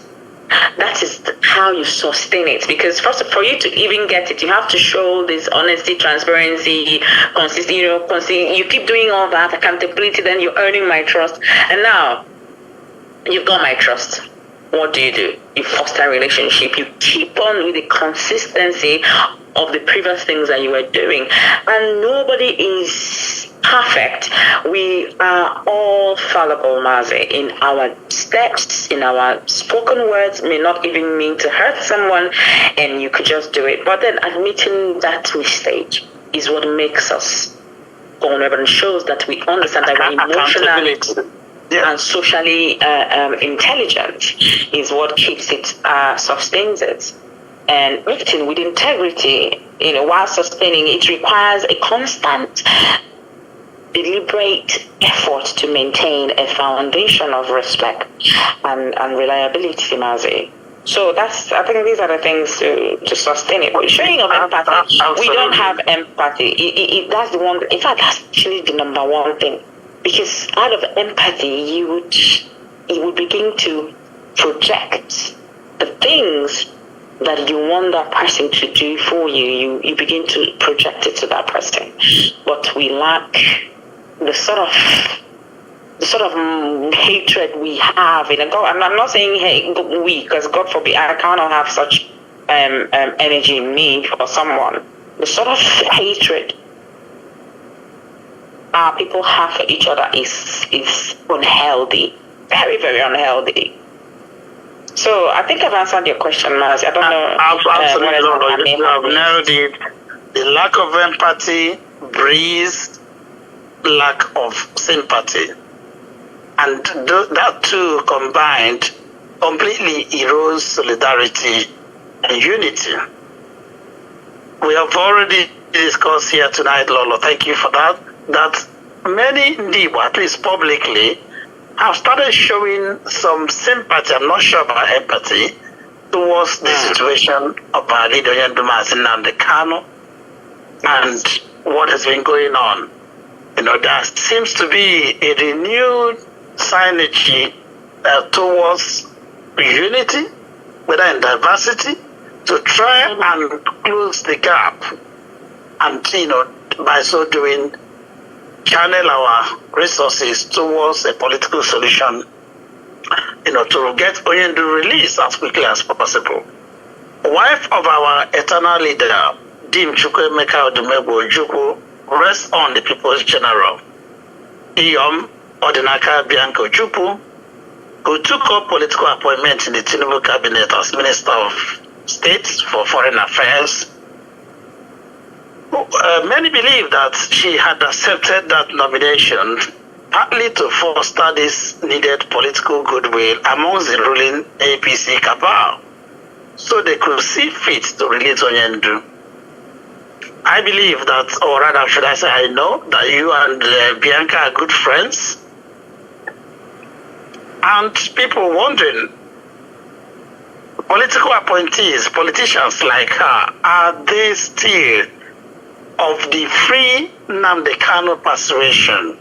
I ask this because I know Igolo Bianca herself is a firm believer in Biafra restoration, that I know. At least prior to her latest appointment, I have shared podium with her and we've exchanged ideas, and I know how passionate she is, following in the footsteps of her late husband. But in the murky waters of Nigerian politics, things can go down south or get drowned easily. Many Igbo politicians in Nigeria have been inactive in the pursuit of Onyendu's freedom. Let's forget the occasional public soundbites of rehearsed speeches echoing political correctness. But in the last court appearance on the 26th, Honorable Obi Agocha, the representative of Omaya Federal Constituency in the House of Reps, and also Onyendu's former schoolmate and friend, voiced in anger his disappointments and frustrations about the quietness of his compatriots and colleagues in the National Assembly. I was very annoyed myself. And it's part of what I said today. I was discussing with some Igbo leaders about this apathy lack of empathy you mentioned, Lolo. How possible is it for us, or why is this situation, to start with, Lolo, you're thinking, and how possible is it for us as Igbo right now to establish this unity of purpose as well as sincerity of purpose to pursue freedom, whether they like Nnamdi Kanu as a person or not, or IPOB, or even the word Biafra, at least to pursue our freedom and sovereignty, given what the mess we find ourselves in Nigeria and not even worldwide. Can we count on people like Bianca, the politicians? What role can they play? Positive role at this juncture?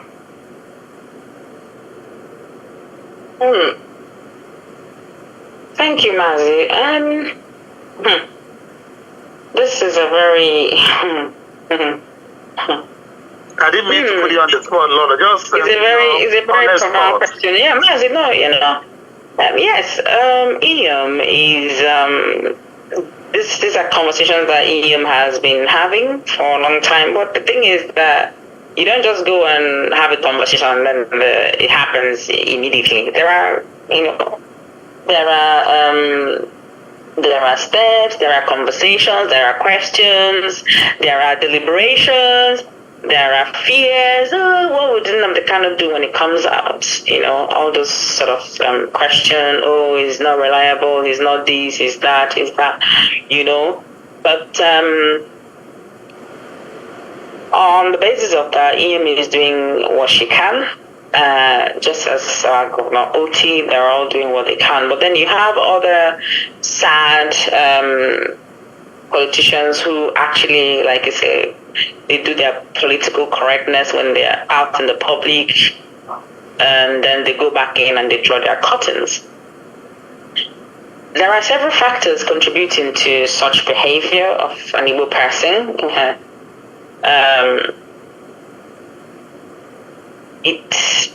It depends on exactly which of them. Some of them, exactly one that we have been calling, which our has mentioned. In fact, that one pays heavily for Onyendu not to be released. Yeah, that one goes and tells them every day, just remind them how, what's his name? Goes and reminds them how to keep Mazi Onyendu and not have him released. While some of them are just on the side and not really saying much. Some don't even want to be, they're not sure what how they will be seen, and some of them are actually speaking. Sorry, Mazi, did you say something? No, not really. I think the voice came up maybe from the studios. Just go ahead. Yeah, so Mazi, that's on that bit. I don't know what other. Yeah, that's fine. I just wanted to get your thoughts on that, and that question also came about giving what some people think that this onerous task of restoring Biafra or achieving freedom for Igbo is the exclusive reserve of Mazi Nnamdi Kanu and his IPOB, so they don't want to be involved. How erroneous that thinking is anyway. Some others feel very less concerned, pretending, as you rightly said, it's none of their business, despite all the hate towards Igbo. Now, nobody. Absolutely, but Mazi, the typical, like I said, Onyendu or not. Sorry, yeah. So, like I said, Onyendu knows exactly how an average Igbo man thinks in their mind. So, some of them are, why is it Nnamdi Kanu? Why is it not me? Why is it not this? Why is it not? Our people are just not. They're very funny. I used to hear about Lower Niger Congress. I don't know what they are called, LLNC or LLCN, whatever they are called, by one of our brothers called Tony Nadi or something. Yeah. So there were these three witches, I don't know what to call them, that Onyendu they were sacked from IPOB. Once somebody is sacked, they pinch their tent and put their microphone, like, we're not killing you.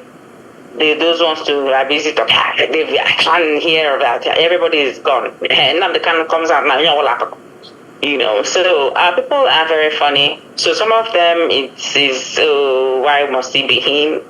I know how it is, for whatever. And some of them just not sure, cold, they're not cold, they're not hot. They just don't know what to make out of it. And just,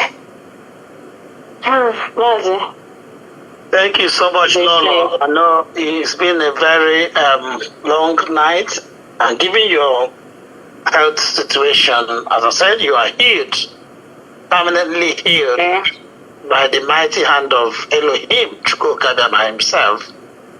It's wonderful that you are able to engage. 2 hours now on the trot. Can't believe it. I didn't plan for us to have you going on for that long, but you've done wonderfully well. We'll be bringing it, I'll be wrapping it up on the home stretch. And I have a few people in the studio who want to say their goodwill messages to you. I will invite them shortly, but just let's look at a few things that we know going on. Insecurity in particular. It has become almost a norm, a way of life, or even a